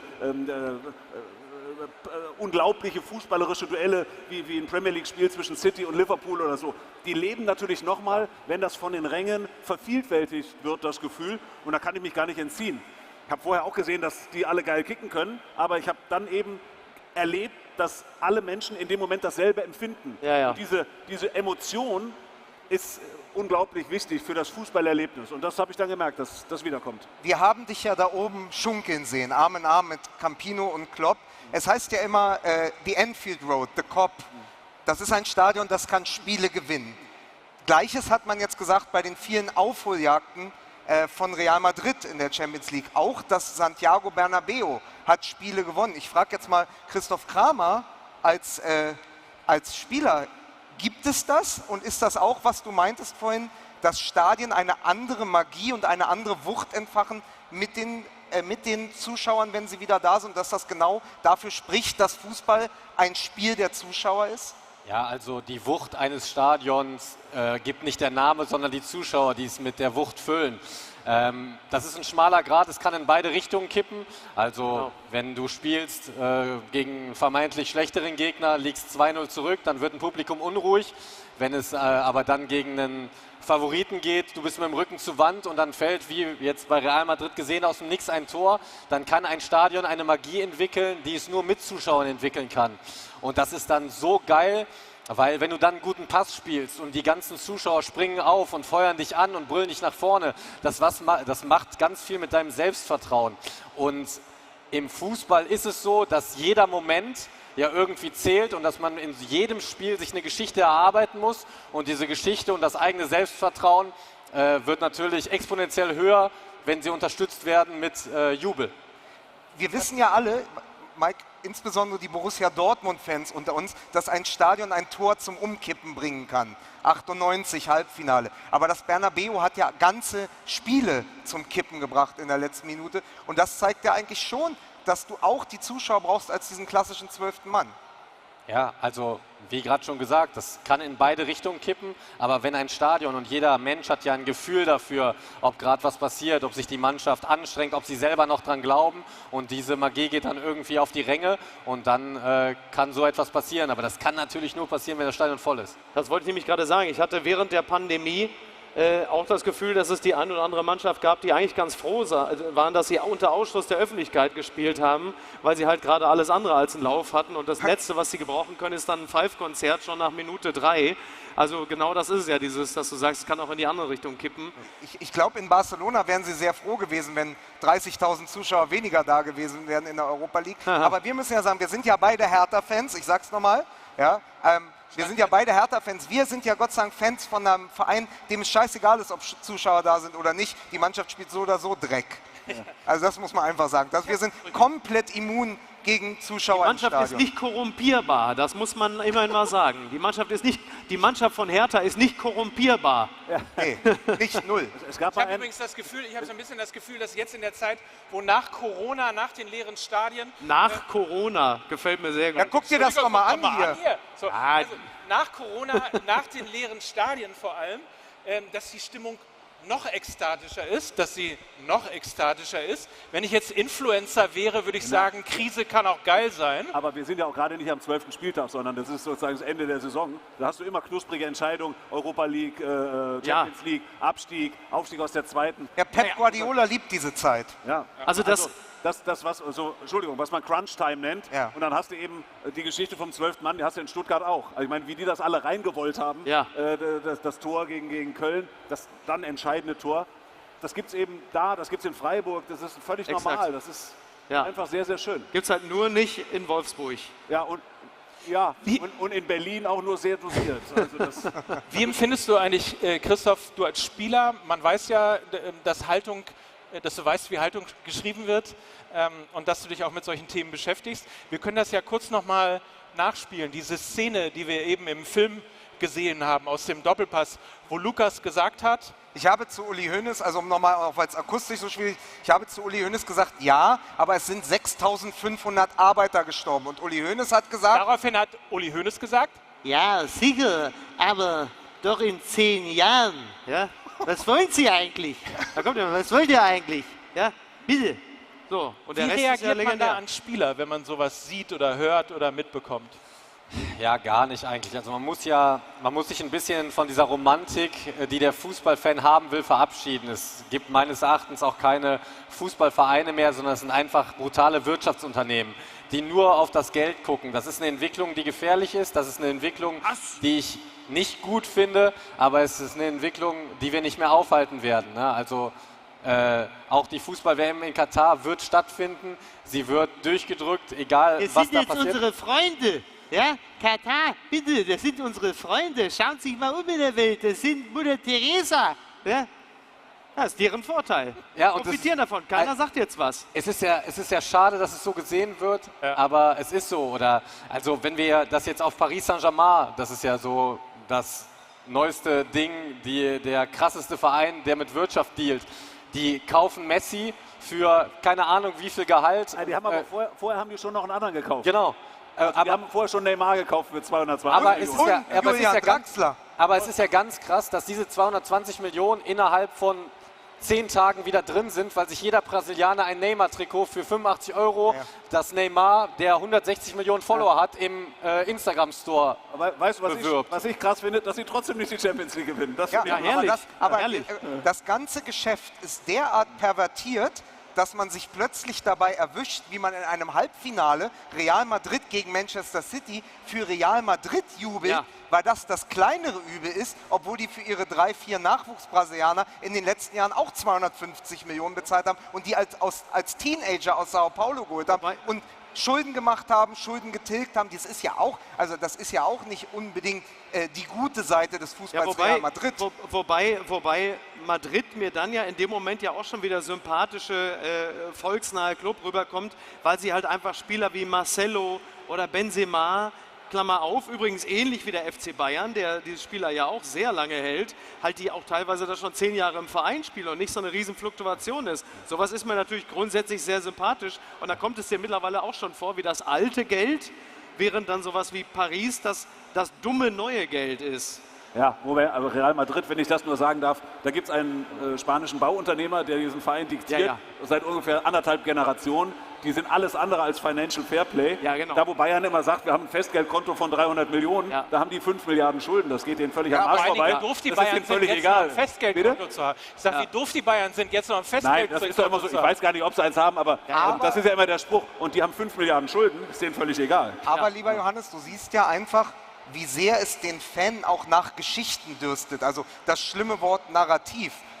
Manchester City hat die einzige Geschichte, Pep Guardiola probiert seit 5 oder 6 Jahren, diese Champions League zu gewinnen, hat 1 Billiarde Euro ausgegeben dafür und schafft es nicht. Und Real Madrid geht halt, das ist diese Space Cowboy-Geschichte. Nochmal Benzema, nochmal Modric, nochmal Kroos. Und schon ist man wieder elektrisiert, weil es eine Erzählung gibt. Ja, aber wenn ich mir jetzt City angucke, fußballerisch, da spielt Phil Foden, das ist ein so überragender Fußballer. Da spielt Kevin De Bruyne, das ist für mich ein für mich einer der besten Fußballer der Welt. Was der für ein Tempo entwickeln kann mit Ball und so weiter. Ich kann dann auch so leidenschaftlich für Fußball sein, dass ich zwischendurch vergesse, wo das Geld herkommt. Ob das da jetzt irgendein Scheich, ich weiß, ich kenne die Diskussion. Und wir können darüber natürlich intensiv reden. Aber für mich steht immer noch das Spiel im Mittelpunkt. Und da finde ich, dass gerade City, die spielen so coolen Fußball, wie die, ich habe es ja eben schon mal gesagt, im Ligaspiel gegen Liverpool, in der 90. Minute haben die noch am 5-Meter-Raum angegriffen. Und jeder, der ausgewechselt wurde, da hast du gedacht, der ist so pisst wie in seinem ganzen Leben noch nicht, dass er nicht mehr mitspielen darf. So eine Leidenschaft da drin, das macht mich total an. Da kann ich dann kurz vergessen, dass da irgendein Scheich da die Kohle gegeben hat. Es ist, glaube ich, auch dem Fußball grundsätzlich eine sehr zugeneigte Einstellung. Eine Sache noch, weil wir gerade über Sponsoren gesprochen haben. Ich weiß jetzt nicht, ob es ein Hoax ist oder ob es jetzt wirklich so war. Was ich mit großem Amüsement zur Kenntnis genommen habe, war, als die Newcastle-Fans so gejubelt haben. Wir haben die Bilder ja gesehen, dass das saudische Konsortium jetzt quasi Newcastle übernommen hat und die Fans da standen und gejubelt haben im Sinne von scheißegal, wo das Geld herkommt, die Kopf-ab-Saudis. Ja. Und jetzt ist aber die Meldung vor 3 oder 4 Tagen rausgekommen, dass Newcastle jetzt sich dann doch ein bisschen den Zorn der Fans zugezogen hat, denn die haben jetzt ein neues Auswärtstrikot. Ja. Und die Bilder konnte man schon sehen im Netz. Und das Auswärtstrikot sieht halt einfach 1:1 aus wie das Nationaltrikot von Saudi-Arabien. Und da hatten sie dann irgendwie doch keinen Bock drauf. Aber das kaufen die ja trotzdem, weil nochmal, die Fans haben sich als Scheichs verkleidet. Ja, aber bei dem Trikot bin ich mir nicht ganz so sicher. Aber wie ist denn das, Christoph? Ihr habt ja mit Gladbach noch vor gar nicht so langer Zeit in der Champions League gegen genau diese Mannschaften gespielt.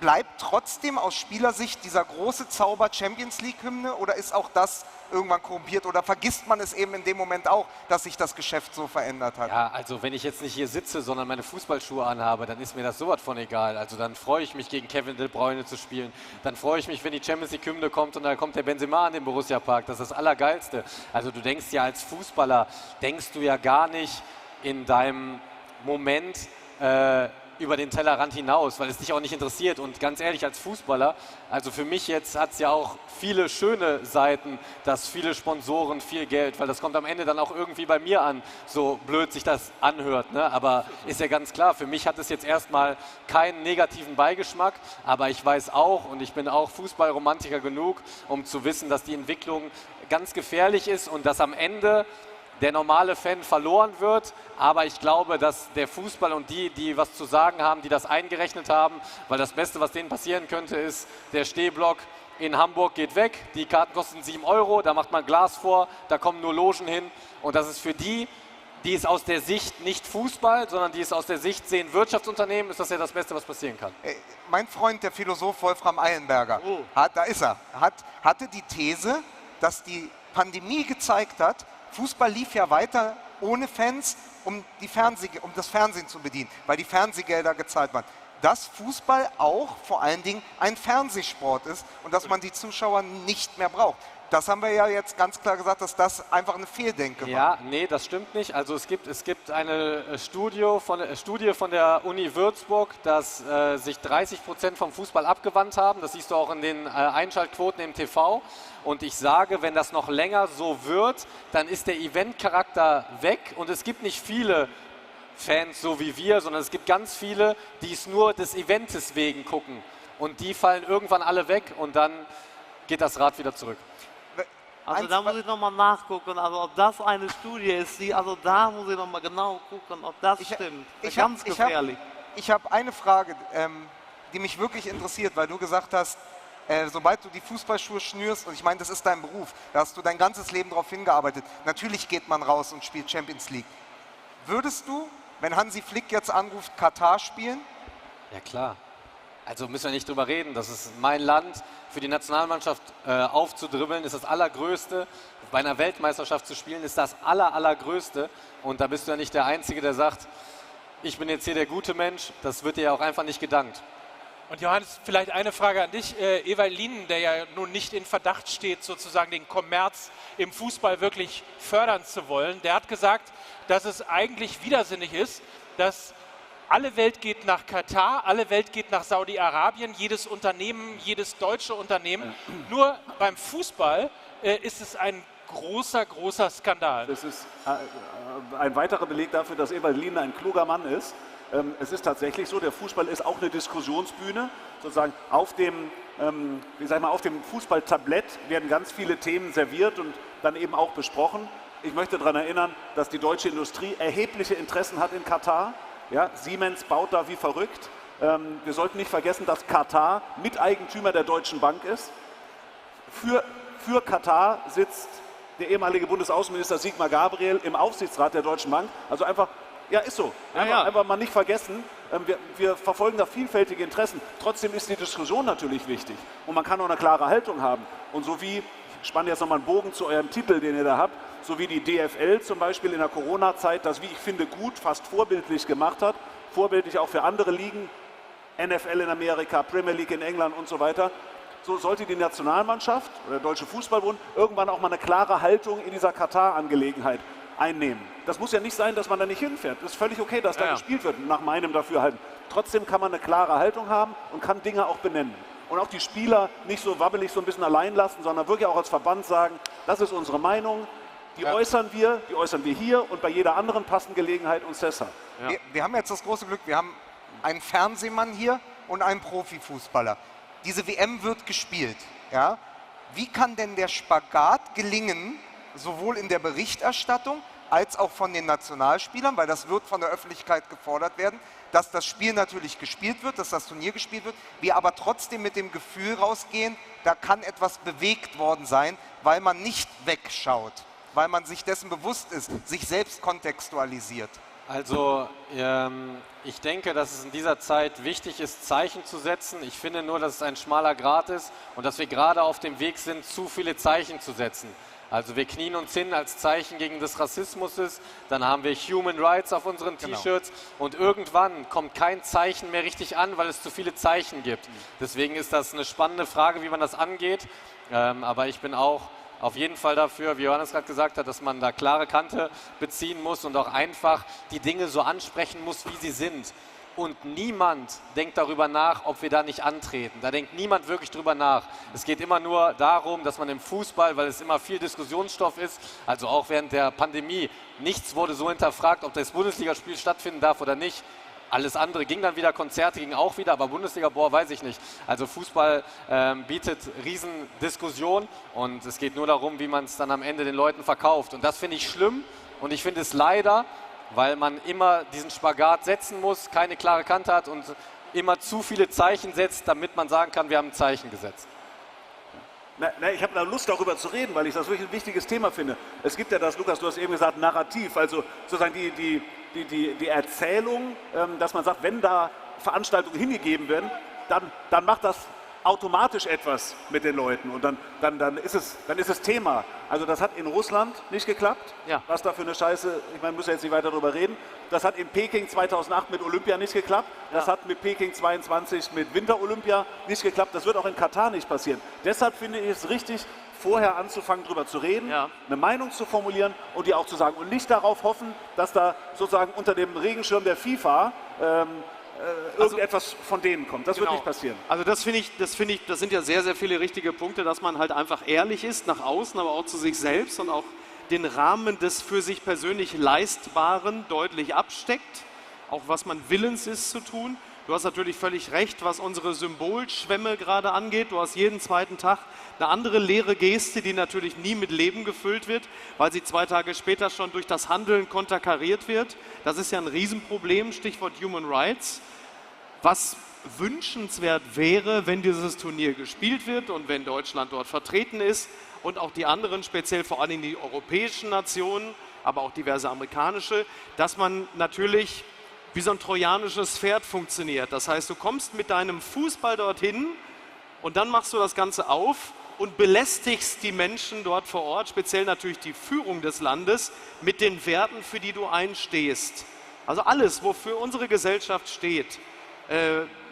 Gleichberechtigung, keine Diskriminierung von Homosexuellen. Und das lebst du so lustvoll und so offen, wie es gerade eben geht, ohne dich halt eben klein zu machen, ohne das irgendwie, um die Gastgeber nicht zu verärgern, um das in irgendeiner Art und Weise unterm Deckel zu halten, weil das ist ja ganz häufig das Problem, dass man dann halt eben nicht zu den Werten eines Landes steht, weil man halt eben auch die Führung eines Landes und das Organisationskomitee vor Ort nicht beschämen will. Und ich glaube, so mutig sollte man dann schon sein, zu sagen, pass auf, wir haben immer gesagt, wir stehen für gewisse Werte und haben auch schon ganz viele Leute auch aus unserem Verband oder aus unserer Führung entfernt, die das nicht mitgetragen haben, aus den unterschiedlichsten Gründen. Und sei es nur Nazi-Vergleiche. Da musst du aber in der Situation auch bereit sein zu sagen, wir gehen aber auch keinen Zentimeter zurück von dem, wofür wir stehen. Ihr kriegt unsere Nationalmannschaft, ihr kriegt unseren Fußball, aber ihr kriegt auch alles das, wofür wir stehen. Und da können wir jetzt auch nicht von zurückweichen. Das wäre ja wünschenswert, wenn man schon dorthin fährt.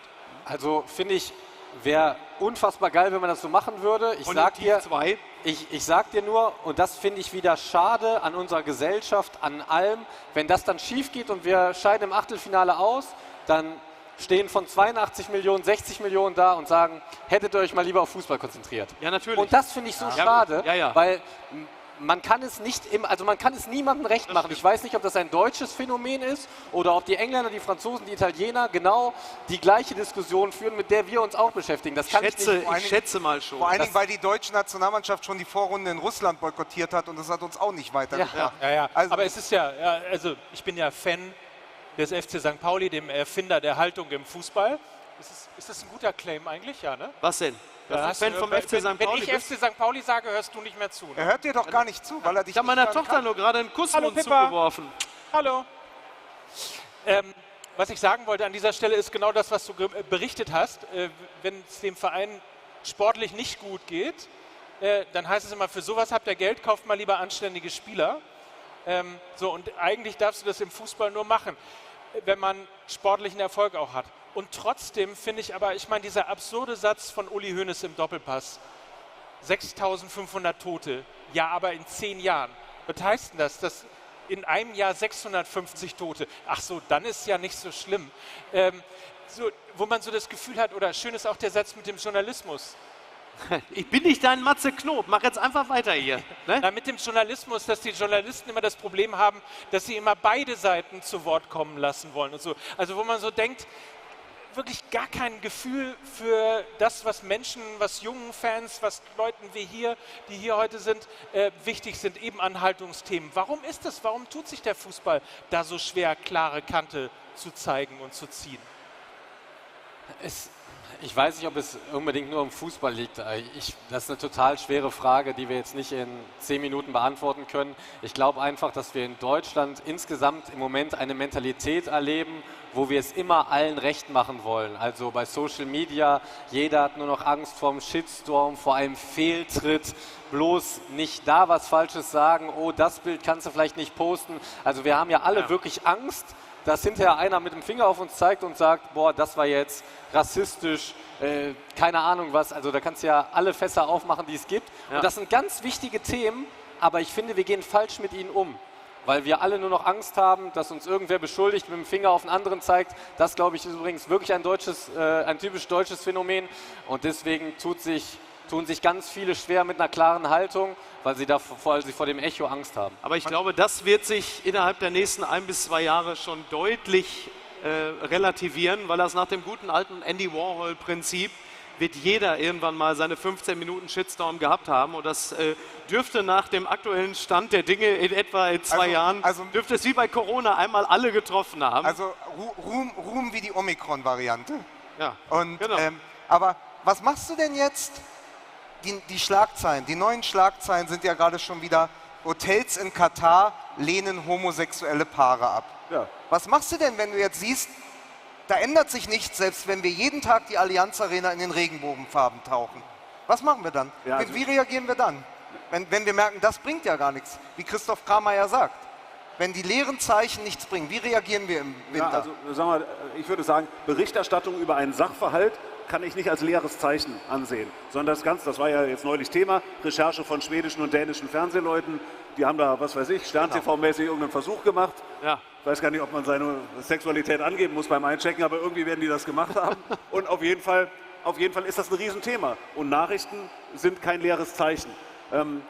Ich verstehe das, was ihr gesagt habt, mit zu viel Zeichen und hinknien und hast du nicht gesehen und Regenbogen-Spielführerbinde. Ich glaube trotzdem, dass es wichtig ist. Auch wir reden jetzt darüber. Hier hören uns ein paar Leute zu und möglicherweise hören einige den Podcast. Das wird schon irgendwas machen und die Berichterstattung bei dieser Weltmeisterschaft wird anders sein, bin ich ganz sicher. Sowohl im Öffentlich-Rechtlichen als auch bei Magenta. Ich weiß, da werden Dokumentationen vorbereitet.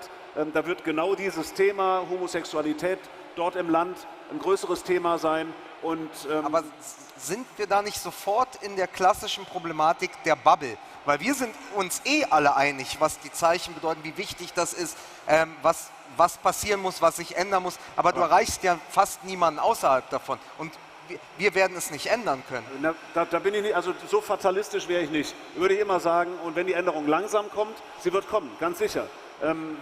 Wie wenige Fußballer haben sich bislang geoutet in Deutschland? Wie wenige? Ja. Schon wieder Schlagzeilen, weil irgendein junger Engländer sich jetzt geoutet hat. Genau. Irgendwann werden es mehr werden und irgendwann werden es so viele sein, dass es kein Thema mehr ist. Das ist scheißegal, mit wem die in die Kiste gehen. Und das ist, es bewegt etwas. Es geht vielleicht nicht so schnell, wie du es gern hättest, aber es bewegt etwas. Es wird ja auch definitiv besser, das muss man ja auch sagen. Also ich meine, diese ganzen rassistischen Ausfälle, die es nach wie vor gibt, und so schlimm sie sind, und da sind sie natürlich, aber sie sind ja mittlerweile von Nachrichten wert, weil es halt einfach dann doch vergleichsweise selten geworden ist und eine große Menge von Menschen bewegt, die natürlich alle da sitzen und sagen, wie kann das überhaupt noch sein? Auch das ist ja an sich ein gutes Zeichen, dass es eine Meldung wert ist, weil es ja auch automatisch bedeutet, dass das nicht mehr gang und gäbe ist. Mir fällt gerade ein Beispiel ein. Es gibt immer noch unsägliche rassistische Beleidigungen in Stadien, auch in Deutschland. Ja. Aber ich kann mich an Zeiten erinnern, da war es das Standardprogramm, wenn ein dunkelhäutiger Spieler an den Ball kam, dass die gegnerischen Fans Affenlaute gemacht haben. Ja. Das war Standard. Ja, genau, das meine ich. Unerträglicher Standard, das hat sich verändert. Ja, im Laufe der Jahrzehnte, aber es hat sich verändert. Es ist ja auch so ein bisschen, um so ein bisschen jetzt mal so die Terrassen-Evidenz mal so heranzuziehen. Also in den Gartenhütten der Nation wird natürlich immer noch beim Fußball wahnsinnig viel dummes Zeug erzählt, aber es ist bei weitem schon nicht mehr so viel dummes, rassistisches, homophobes Zeug, wie das noch vor 20 Jahren der Fall gewesen ist. Also du merkst es halt eben auch wirklich so auf dem provinziellen Level, dass das sich auch da verändert hat, weil das natürlich irgendwann auch durchsickert und auch die vergleichsweise schlichteren Gemüter langsam begreifen, dass das einfach scheiße ist. Nur es ist ja klar, dass das noch nicht bei allen durchgedrungen ist, aber en gros hat sich das auch schon verändert. Ich bin froh, dass du sehr mutig weiter über Rassismus redest. Trotz der Instanz, die wir hier durchgemacht haben. Lieber Mike, ja? Weil wir ja langsam wahrscheinlich dann auch zum Ende kommen müssen. Wir machen es ein bisschen so wie bei Plasberg. Ich habe nur eine Frage an euch alle, dass wir einfach sagen zum Ende. Wir gehen jetzt mal fast forward in den November, Dezember diesen Jahres. Werdet ihr diese Weltmeisterschaft gucken? Und wenn ja, wie und wo? Das interessiert mich. Freut ihr euch auf diese Weltmeisterschaft? Werdet ihr sie anschauen? Wenn ja, wo und wie? Ich freue mich nicht drauf, aber ich werde sie mir höchstwahrscheinlich anschauen. Und wo? Vermutlich nicht auf dem Weihnachtsmarkt, weil ich Weihnachtsmärkte hasse. Also werde ich sie wahrscheinlich eher in einer privaten Runde gucken oder mein Bruder versucht seine Gartenhütte fußballerisch zu schmücken im Dezember oder November. Können wir nicht die Gartenhütte deines Bruders zu unserem persönlichen Weihnachtsmarkt umbauen und umgestalten? Wenn du regelmäßig die Reise nach Castrop-Rauxel antreten möchtest zur WM gucken, es ist nicht so weit wie nach Katar, muss man auch sagen. Außerdem muss man sagen, ist Castrop-Rauxel im Vergleich zu Katar, was die Rechte von Frauen und Homosexuellen angeht, schon auf einem besseren Level. Ja? Also nicht gut, aber besser im Vergleich zu Katar. Ja, schön. Ja. Also ich werde es natürlich auch gucken. Ich glaube auch, dass wenn dann so das erste Spiel der Nationalmannschaft auch gespielt ist und da idealerweise auch irgendwie dann vielleicht ein guter Sieg dabei rumgekommen ist, dann freut man sich drauf. Man freut sich auch auf Deutschland gegen Spanien. Ich finde es auch nicht verwerflich, diese WM zu gucken. Ich finde es nur verwerflich, im Vorfeld nicht auf die Missstände in diesem Land und in diesem Umfeld aufmerksam zu machen. Ja, ich werde es auch auf jeden Fall gucken. Ich muss sagen, fürs Feeling, was so im Vorfeld berichtet wird, das wird dann nochmal hochkommen und dann wird nicht dieses klassische WM-Feeling hochkommen. Auch deswegen, weil sie im Winter stattfindet, das finde ich auch ein bisschen scheiße. Aber natürlich werde ich es gucken und ich hoffe trotzdem, dass der Fußball da auch wieder ein Stück gewinnen kann an allem. Aber wie gerade schon richtig gesagt, ich finde, man muss schon darauf hinweisen, was da vor sich geht. Das ist ganz, ganz wichtig. Du warst als Experte in Russland, wirst du auch als Experte nach Katar gehen? Gibt es da schon Pläne? Wir machen es aus Mainz aus, also in Deutschland. Interessant, was Christoph sagt, weil ich glaube, dass also du wirst ja arbeiten, aber auch die Spieler, die dann keinen Fernsehjob haben, für die ist das eine ganz komische Saison. Die wird ja richtig, nicht nur für die 4 Wochen WM, da ist ja dann nochmal 10, 14 Tage Vorbereitung, die ist echt unterbrochen. Dann kommen die Weihnachtstage, da wird auch nicht gespielt bei uns, gibt keine Boxing Days und dann geht es im Januar zack wieder los. Irre, eine ganz eigenartige Saison für die Mehrheit der Profis in Deutschland. Um die Frage zu beantworten, ich freue mich drauf. Ja, Deutschland, Spanien hat Mike gesagt. Das ist einfach ein Spiel, das gucke ich mir gerne an. Und ich werde sehr viele Spiele gucken. Ich moderiere es bei Magenta. Insofern dann auch beruflich. Und ich freue mich auf den Fußball, weil ich finde Fußball einfach geil. In Katar oder auch in Bonn? Nein, wir machen das nicht aus Mainz, sondern aus München. Aber bei uns der Wolf Fuß wird vor Ort sein und von dort kommentieren. Aber wir machen die Studiosendungen auch aus Deutschland. Also kann man abschließend sagen, wir werden das alle schauen? Also vielleicht eine Sache noch, und natürlich werden wir auch, genauso wie ARD und ZDF auch, umfangreich mit Dokumentation vorher genau die Fragen beleuchten, die hier angeklungen sind. Also wir werden das alles gucken und sind wir uns einig, das Kind ist erst dann in den Brunnen gefallen, wenn Hansi Flick an einer Laterne in Doha lehnt. Ich mache mir nur große Sorgen, weil Johannes natürlich zu Recht die sehr, sehr kurze Winterpause und Regenerationsphase für die Spieler im Liga-Alltag angesprochen hat. Das könnte natürlich vielleicht der eine Hemmschuh sein, dass Borussia Dortmund doch nicht Meister wird in der nächsten Saison. Das könnte ein Problem werden. Ne? Ein paar schnelle Fragen noch. Freust du dich auf Lucien Favre? Ja. Gut, dann haben wir das schon. Das ist gut. Ist der auch hier? Sehr gut, sehr gut. Nee, und ich hatte mal, wenn ich das nur eine Mini-Anekdote, weil das gerade so passt. Ich habe ein Champions-League-Finale moderiert in Madrid mit Inter Mailand. Ja, Inter Mailand, genau. Und es war in Madrid und dann hatten wir danach Mourinho im Studio. Und es war unklar, wohin er geht. Und mein Experte Franz Beckenbauer und wir standen da und dann habe ich gesagt, und jetzt sind Sie ja in Madrid, dann werden Sie ja vermutlich gleich bleiben, genau wie du gerade gefragt hast. Hat er gesagt, ja. Das heißt, Sie sind der neue Trainer von Real Madrid? Ja. Und es war wirklich ein absoluter Lucky Punch, aber hat geklappt. Ja. Kann's gehen, ne? Ja. Nur, dass er damals wirklich zu Real Madrid gegangen ist. Bitte? Nur, dass er damals wirklich zu Real Madrid gegangen ist. Dann wünschen wir doch José Mourinho viel Glück in Tirana und freuen uns noch auf diese Restwoche, würde ich sagen. Ja. Das ist ja Darüber würde ich nämlich auch mit euch beiden gerne nochmal sprechen. Freut ihr euch auf die Relegation gegen den HSV? Ja, natürlich, das wird schön. Also ich freue mich jetzt aufs Auswärtsspiel in Berlin, weil es kommen 40.000 Hamburger. Und dann aufs Auswärtsspiel in Hamburg, da werde ich hoffentlich auch sein. Es wird ganz wunderbar, ist für mich auch ein schönes Ende einer wirklich tollen Saison. Ja. Also Europa League-Finale, alles egal, hinten raus DFB-Pokalfinale, aber härter Relegation gegen den HSV mit Felix Magath. Was willst du mehr? Aber das muss man ja wirklich, das muss man der Hertha wirklich hoch anrechnen, dass sie es innerhalb von einem Jahr geschafft haben, die Entwicklung des HSV von 10 Jahren auf eine Saison einzuquetschen. Sie sind jetzt mehr HSV, als der HSV jemals war. Fast auch, was die Anzahl der Trainer angeht. Vor allem, weil Max Eberl hat noch letzten Sommer gesagt, es ist extrem gefährlich, die können in einem Sommer 10 Jahre unserer Arbeit aufholen. Und heute muss man sagen, die haben ja 375 Millionen verpulvert. Ja, aber in 3 Jahren. Es ist ein Zitat, das besser von Jonas Bold hätte kommen sollen. Insofern, wer möchte denn von euch, dass der HSV aufsteigt? Wer glaubt denn von euch, dass der HSV aufsteigt? Wer von euch ist in der Partei? So. Was glaubt ihr? Steigt Hertha ab? Wir wollen also diese Mehr von, es hilft einer Mannschaft sehr mal in die zweite Liga zu gehen. Das hat, glaube ich, so noch vor 5, 6 Jahren gestimmt. Ich glaube, es wäre der absolute Super-GAU. Und wir würden, glaube ich, nie wieder zurückkommen. Also der HSV hat ja schon mal die längste Konsolidierungsphase der Republik hinter sich, weil die sind ja doch einige Male Vierter geworden. Und ich glaube auch, dass es nicht gut wäre für Hertha abzusteigen, aber halte es für absolut offen. Ich sage das jetzt mal so, mir täte das unheimlich leid für die Region. Sehr schön. Du meinst West-Berlin? Ja, natürlich. Und du darfst jetzt, weil wir schon überzogen haben, noch einmal den Gottschalk machen, dann gehen wir. Komm. Verzichte. Okay. Verzichtest tatsächlich. Danke. Danke für das Angebot, ich verzichte. Okay. Christoph, dann bedanken wir uns bei dir. Wünschen dir viel Spaß im Urlaub mit den Eltern nach Italien. Ja. Nimm doch den Kofeld mit, der hat jetzt auch Zeit. Wie bitte? Nimm doch den Kofeld mit, der hat auch Zeit. Ja, demnach haben ja viele Zeit aktuell. Ja, der hat jetzt viel Zeit. Was glaubst du, Relegation noch? Kann man den Hamburgern hier Hoffnung machen? Ich muss sagen, ich bin ein Riesenfan des Fußballs von Hamburg. Von daher würde ich es ihnen gönnen und ich glaube, das Momentum spricht sehr für sie. Ja. Den Eindruck habe ich allerdings auch, ja. Okay. Hätte man auch nicht gedacht, dass man sowas mal über den HSV sagen würde. Ne? Das Momentum spricht für den HSV. Daran kann man eigentlich sehen, in was für verrückten Zeiten wir leben. Das Momentum spricht für den HSV.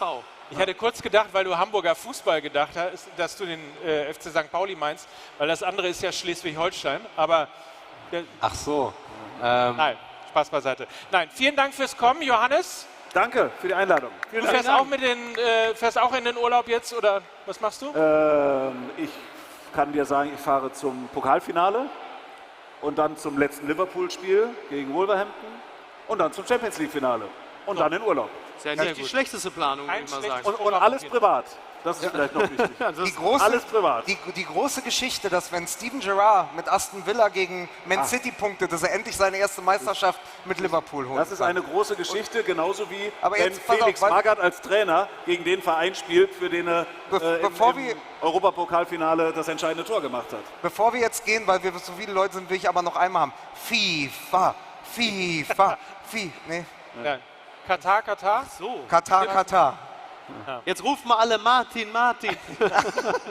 So, gehen wir, oder? Okay, wir gehen. Vielen Dank an euch. Ich hoffe, ihr habt Spaß gehabt. Vielen Dank an Lukas Vogelsang, an Micky Beisenherz. Vielen Dank, Christoph Kramer. Habe ich schon gesagt, aber ja. Habe ich nicht gehört, das ist Ja. so laut. Vielen Dank, Christoph Johannes Becker. Kramer. Vielen Dank euch allen. Vielen Dank, Johannes Bekerner. Ich hätte gerne 2 Leute, Karten. Wenn du noch 2 und Karten lasst euch nichts aufschwatzen, wenn du noch passt 2 mindestens Karten auf fürs euer Champions Portemonnaie League-Finale auf. Ihr hast, wisst ja ne, hier, dann ne? bin ich auf jeden Fall mit dabei. Okay, tschüss. viel Ciao. Spaß. Tschüss. Tolles Ciao. Festival Ciao. noch. Vielen Dank. Und danke, dass wir hier sein durften. Bis dann. Tschüss. Sehr gut, sehr gut. Ui, ich darf noch ein was Pitchband machen. Okay, das war's. Der erste Tag hier auf der wunderbaren Blue Stage ist vollbracht. 1000 Dank an alle Speaker nochmal. Also es war wirklich ein hervorragender erster Tag. Aber ich weiß, ihr rennt jetzt schon rum. Aber ganz wichtig, the Blue Stage is going to become the food stage. And who doesn't love food? Am I right?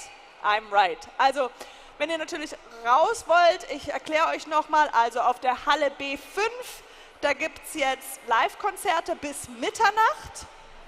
Oder wer es ein bisschen ruhiger haben möchte, da gibt es auch die Standpartys in der Halle 1a. Aber da wird auch ordentlich nochmal gesoffen, getrunken, angestoßen.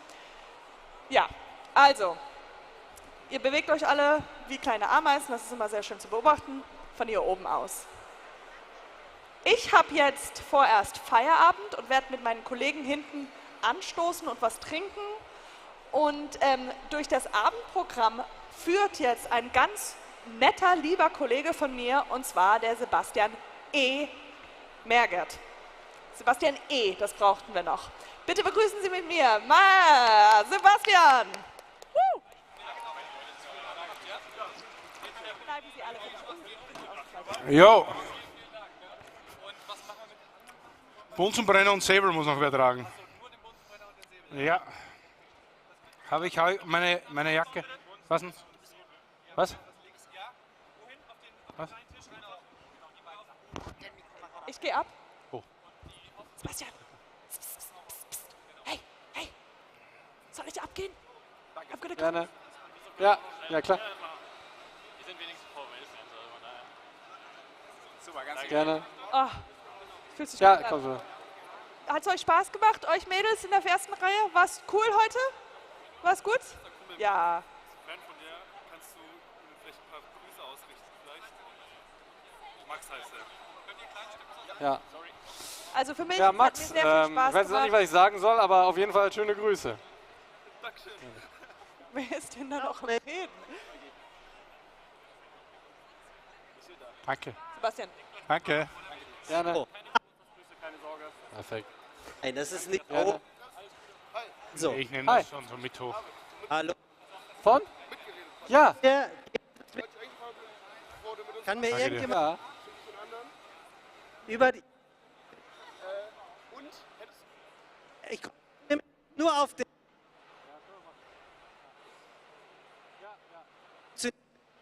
Funktioniert immer noch nicht. Jetzt funktioniert es. So langsam. Langsam. Funktioniert es? Kannst du hören? Ne? Nein, oder? Das sind wirklich die Momente, auf die hat man gar keine Lust. Da überlegt gar Oh.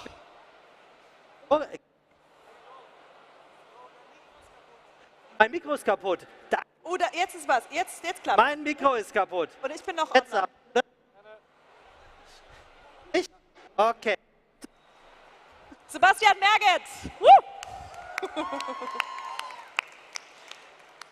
Gerne. Danke. Jetzt kann ich? Jetzt? Hi. Jetzt mit dem Handmikrofon. So. Oh. Ja. Wollen wir einfach nochmal? Nein, oder? Ja, klar. Also, Katjana Gerz, Ladies and Gentlemen. Yay. Die Frau mit funktionierendem Mikrofon hat das gemacht, was sie so herrlich macht, euch durch den Tag geführt. Ganz herzlichen Dank. Ja. Ist das jetzt der Moment, wo ich sage, vielen Dank, ich wünsche dir einen schönen Feierabend und wir sehen uns morgen? Ja, jetzt ist der Moment. Staffelübergabe. Ich gebe dir meine letzte Notiz. Ja, danke schön. Das ranhängen? ist so ein Ding zwischen Moderatoren, ne? Und letzte Fistbump des Abends. Wunderbar. Katjana Danke vielmals. Gerz. Tschüss, bis zum Morgen. So, also, es kann gar nicht schlechter werden. Erst werde ich nicht auf die Bühne gelassen, weil ich das falsche Band am Arm habe. Dann funktioniert das Mikrofon nicht. Das ist eine sehr charmante Frage, eine sehr charmante Art, darüber nachzudenken, ob ich hier oben gewollt bin oder nicht. Ich habe es geschafft und ich begrüße euch ganz herzlich hier auf der Food Stage, denn was am Tage bis 18 Uhr die Blue Stage ist, wird jetzt die Food Stage, was eigentlich gar keinen Sinn macht, weil ab jetzt wird hier oben ja gesoffen und dann ist man ja mehr oder weniger blau. Also, mein Name ist Sebastian Emerget, das stimmt. Ich bin sehr dankbar, dass ich das hier heute moderieren darf und ich kann euch sagen, wir haben hier oben wirklich Top-Programm. Ich habe mir das mal aufgeschrieben, wen oder was wir alles haben. Wir fangen hier gleich an mit einem Podcast, der auf das schöne Wording hört, Anleitung zum Weinsaufen, die Terroir- und Adiletten-Live-Show mit Sophie Passmann. Das ist ja wohl ein Applaus wert. Ja, so, das habt ihr sehr gut gemacht. Ich hoffe, ihr habt auch schon ein paar Atü drauf. Dann geht es nachher weiter mit der Vegan-Influencerin Maja Leinbach im Plant-Based-Interview mit Yannick Haldenwengler. Wir haben den Taste the Future, das größte Kitchen Story Live Cooking. Wir haben 30 Acker und Paul Ripke hier. Wir haben Linda Zerwakis und Koral Elci hier. Und ganz zum Schluss geht es auch nochmal um das soziale Engagement. Die Hamburger Tafel wird hier oben stehen und Rede und Antwort. Also, ich freue mich, dass ihr hier seid. Ich hoffe, dass ihr den ganzen Abend Sitzfleisch beweist. Holt euch was zu essen, holt euch was zu trinken. Ihr braucht auch keine Angst davor haben, zu rülpsen, zu schmatzen oder zu schlürfen. Das hört man hier oben alles nicht, solange die Mikrofone angeschaltet sind. Also, dann würde ich sagen, fangen wir an und begrüßen jetzt hier auf der Bühne mit dem Titel Anleitung zum Saufen die Terroir- und Adiletten-Live-Show mit einem wunderbaren Gast, mit Sophie Passmann. Herzlich willkommen bitte hier auf der Food Stage.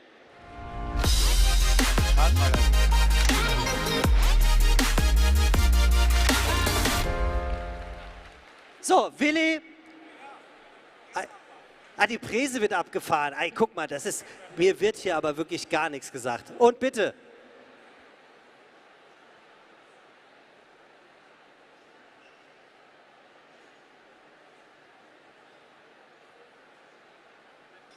Das nenne ich mal eine Präse, du. Mein lieber Herr Gesang, habt ihr so eine Präse schon mal gesehen? Klatscht, wenn ihr so eine Präse schon mal gesehen habt.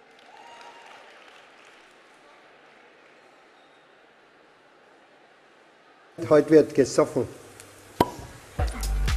Ich habe erzählt, dass ich einen neuen Podcast höre. Ja, das ist Terroir und Adiletten. Von einem Steirer und von einem Musiker, der unfassbar wenig Ahnung vom Wein hat. Der Begriff autochthon, Digga, was für ein Begriff, stammt aus dem Altgriechischen. Mit dem Willi Schlögl, der wahnsinnig viel Ahnung vom Wein hat. Podcast sensationell. Das einzige Problem ist, dass ich jeden Wein kaufe, den ich gerade höre.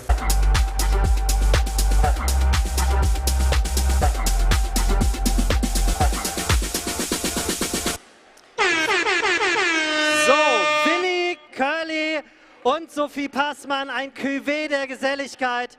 Viel Spaß. Oh, hier willst du mein Mikrofon? Mikro können die hier gar nicht. Sehr gut. Was geht ab? Ich bin Curly, das ist Willi.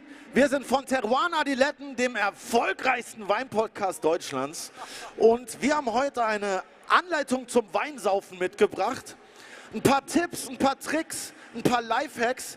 Und nach der Stunde wisst ihr auf jeden Fall Bescheid. Aber bevor wir anfangen, wer sind wir überhaupt? Fangen wir mal mit dem wunderbaren Willi an.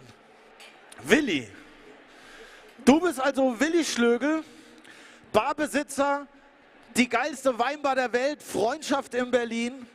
Eigentlich wäre er fast Metzger geworden, aber ist dann doch Wirt geworden oder Sommelier. Warum wolltest du Metzger werden?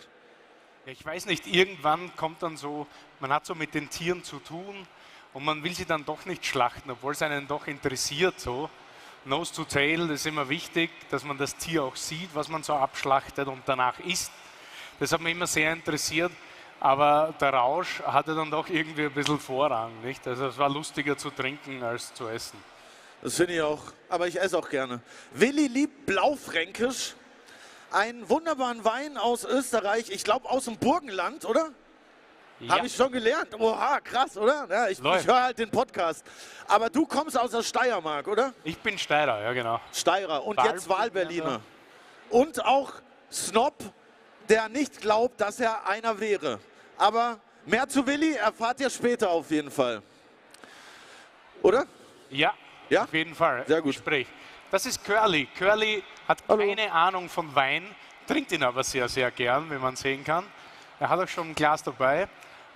Curly ist eigentlich Rapper und Curly macht Musik. Du schreibst Songs. Für wen schreibst du Songs? Für alle, die Bock haben, mit mir zu schreiben, zum Beispiel Julian Bam, Crow, Finch Asozial, Lea, ganz viele andere. Da chill ich im Studio, schreibe Songs. Seit neuestem trinke ich dann auch Wein dabei, weil den finde ich mucho gusto. Shoutout Vico. Und du bist auch ziemlich erfolgreich. Du hast schon ein paar goldene Schallplatten tatsächlich. Ab wann bekommt man eine goldene Schallplatte? 200.000 Singles. 2.500. Ja, da kann man dann auch einen guten Wein aufmachen. So viel Gläser Wein verkaufe ich jeden Abend in der Bar, Alter. Müsste ich das goldene Weinglas Du kriegst die goldene Weinflasche eigentlich von mir, Diggi. Und irgendwie streift bei dir immer Luigi so mit ein. Wer ist Luigi? Ja, Luigi ist mein kleiner Hund. Der ist 1 Jahr alt. Den liebe ich sehr. Noch mehr wie Wein, aber nur ein ganz kleines bisschen. Deshalb muss ich später auch gleich wieder los, weil der wartet zu Hause auf mich. Okay. Trinkt der Wein? Der trinkt kein Wein. Zuckt immer weg, wenn du ihm was hinstellst. Ja. Aber jetzt kommen wir auf jeden Fall zu unserer Anleitung zum Weinsaufen. Die haben wir für euch mitgebracht, weil ich bin ja eigentlich der Typ beim Podcast, der überhaupt keine Ahnung von Wein hat. Und heute seid ihr alle mal ich und wir versuchen euch das ein bisschen näher zu bringen. In 5 Schritten. Aber erstmal muss ich ein Glas trinken. Oh. Man sieht und hört, die seriöse Veranstaltung ist vorbei.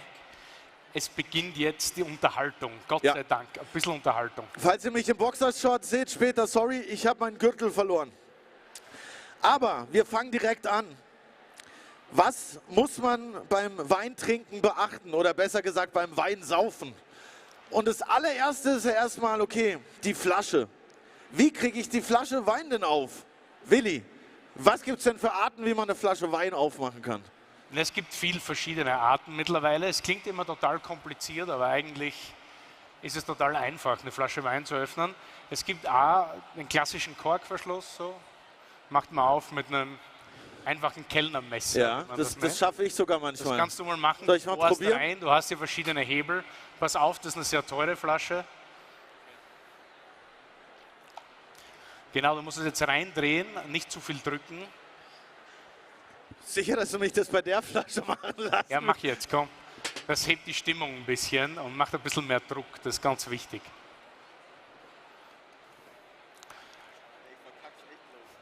Na komm, mach's rein jetzt, zieh die raus, genau, ein bisschen weiter rein. Du musst dann immer ganz reindrehen, das ist ganz wichtig. Top. Danke, ich hab's geschafft. Krass. Die Basics sind erledigt. Man hat dann auch seit längerer Zeit gibt es natürlich auch Schraubverschlüsse, die sind immer ein bisschen verpönt. Aber das muss gar nichts heißen. Es kann auch geilen Wein mit Schraubverschlüssen geben, oder? Ja, eigentlich schon. Das ist jetzt keiner, aber haben wir trotzdem dabei. Vielen Leuten fehlt immer die Zeremonie, wenn sie so einen Schraubverschluss aufmachen, obwohl die Zeremonie in Wirklichkeit komplett scheißegal ist, weil es zählt immer nur die Qualität im Wein. Aber wenn man es irgendwie cool machen will, dann dreht man das Ganze an. Und dann rollt man das an der Hand und die Flasche ist trotzdem offen. Dann schaut das ein bisschen witziger aus. So das war Magie, Digga. Ja, Bruder. Weißt du, am Arlberg muss man immer ein bisschen was darstellen beim Wein trinken. Das ist total wichtig. Dann gibt es auch noch Glasverschlüsse, Vinolock heißen die. Die sind genauso dicht wie Schraubverschlüsse. Was machen wir da? Wie gehen wir da vor bei einem Glasverschluss? Ja, viele meiner Kollegen meinen immer, man braucht ein Werkzeug, aber eigentlich braucht man kein Werkzeug, sondern eigentlich nur einsatzfähige Fingernägel. Oder so einen langen Kiffernagel. Ja, so Kiffernägel, da kennst du dich aus. Ja. Man nimmt dann einfach den Nagel und kann dann hier das Ganze so aufdrehen oder aufschneiden mit dem Nagel. Ja, verstehe. Und dann macht man nur noch plopp. Oha. Und die Flasche ist offen. Aber ein bisschen unspektakulär auch. Super unspektakulär. Deshalb kommen wir jetzt zu den spektakulären Sachen, wie man Wein öffnen kann. Okay, was passiert, Willi? Wo ist überhaupt unser Billow-Wein? Wir haben den Billow-Wein nicht dabei. Keine Ahnung. Den haben wir wahrscheinlich schon getrunken. Also Champagner, wie wir alle wissen, kann man ja normal öffnen. Durch Druck funktioniert das immer. Ja. Aber es geht auch mit dem Säbel. Einen Säbel? Oder ja, weil man hat ja immer irgendwie einen Säbel dabei, wenn man in den Club geht oder sonst irgendwo hingeht. Wer kennt's nicht?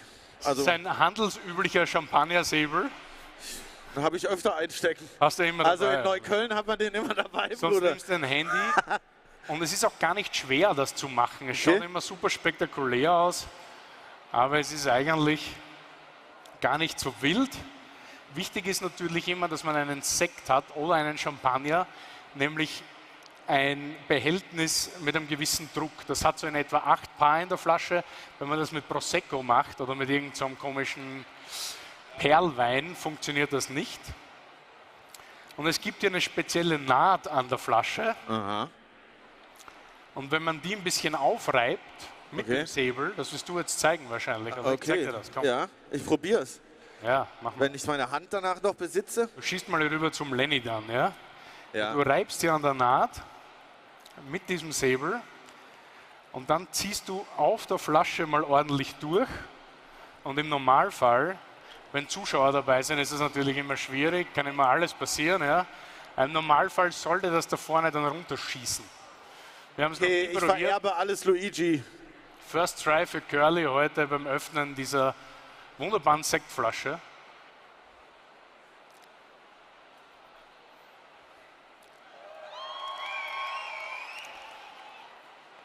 Ja, da ist er. Also wie gesagt, iPhones eignen sich auch hervorragend, vor allem die Generation, die das etwas teurere Glas und so weiter haben. Die Plastik-iPhones sind ganz schrecklich, die zersplittern. Oha, ich war tatsächlich erstaunt, wie gut ich das gemacht habe. Also das heißt, ihr könnt es auch in dem Fall. Das ist schon mal sehr gut. Das kam auf jeden Fall, also wenn es jemand gefilmt hat, bitte verlinkt mich at the life of Curly, weil ich würde es gerne reposten. Ja, nice, das haben wir schon mal. Aber fehlt uns die Bioflasche für den Bunsenbrenner oder wie sieht's aus? Ja, die Flasche ist gerade nicht Wir da. brauchen eine Bioflasche Wein. Okay, wir haben keine Bioflasche Wein. Dann machen wir wohl weiter mit dem nächsten Wenn Punkt. die Flasche mal offen ist, ja, kommt die natürlich in Glas. Oder man trinkt aus der Flasche. Aus der Flasche ist meistens ein bisschen unelegant, muss nicht unbedingt sein. Man hat diverse Gläser und zu Beginn aviniert man Gläser. Man nimmt das Glas. Genau. Es ist nämlich ja wichtig, nach der Flasche kommt das Glas. Und wir haben natürlich, wir sind ja hier auf der OMR, ein bisschen Werbung muss sein, Leute, wir haben nicht irgendwelche Gläser, wir haben Zwieselgläser, die besten Gläser. Und zwar haben wir hier maschinell hochwertig gefertigte Gläser aus der Taste und Pure Reihe. Und ihr könnt daraus alles trinken, Wein, aber auch Wasser. Und jetzt geht's weiter. Ja, man sieht natürlich den Slide, der kann zum Schluss auch wieder von euch kommen. Hier könnte Ihre Werbung stehen, ganz einfach. Ja, genau. Wir haben auch noch ein paar freie Slides. Also wenn ihr schnell seid, könnt ihr jetzt noch ein bisschen Werbung schalten. Ist gar kein Problem, wir sind da sehr flexibel. Also zum Thema Gläser, Willi. Was gibt es denn alles für Gläser? Hol mal die Gläser her. Megapint klingt schon mal Ja, gut der für mich. Gläsermann, wir haben ja den Schaumwein und alle glauben immer, das ist das super Glas für Schaumwein. Kann ich mal bitte die Hand sehen von allen Leuten, die Champagner und Sekt aus diesen Sektflötengläsern trinken? Ich auch. Aber wir sind alles Opfer, weil es ist falsch. Warum, Willi? Braucht keine Sau. Warum? So ein Glas braucht niemand, weil das Einzige, was man daraus trinken kann, ist ein schneller Wodka-Shot oder so irgendwas. Man riecht nichts, man schmeckt nichts. Das ist der Überhorror, kannst vergessen. Weil es so wenig Oberfläche hat, oder warum? Ja, am besten nimmst du sowas. Du brauchst ein bisschen mehr Bauch bei einem Glas, um die verschiedenen Aromen herauszuschmecken und um auch was zu riechen. Verstehe.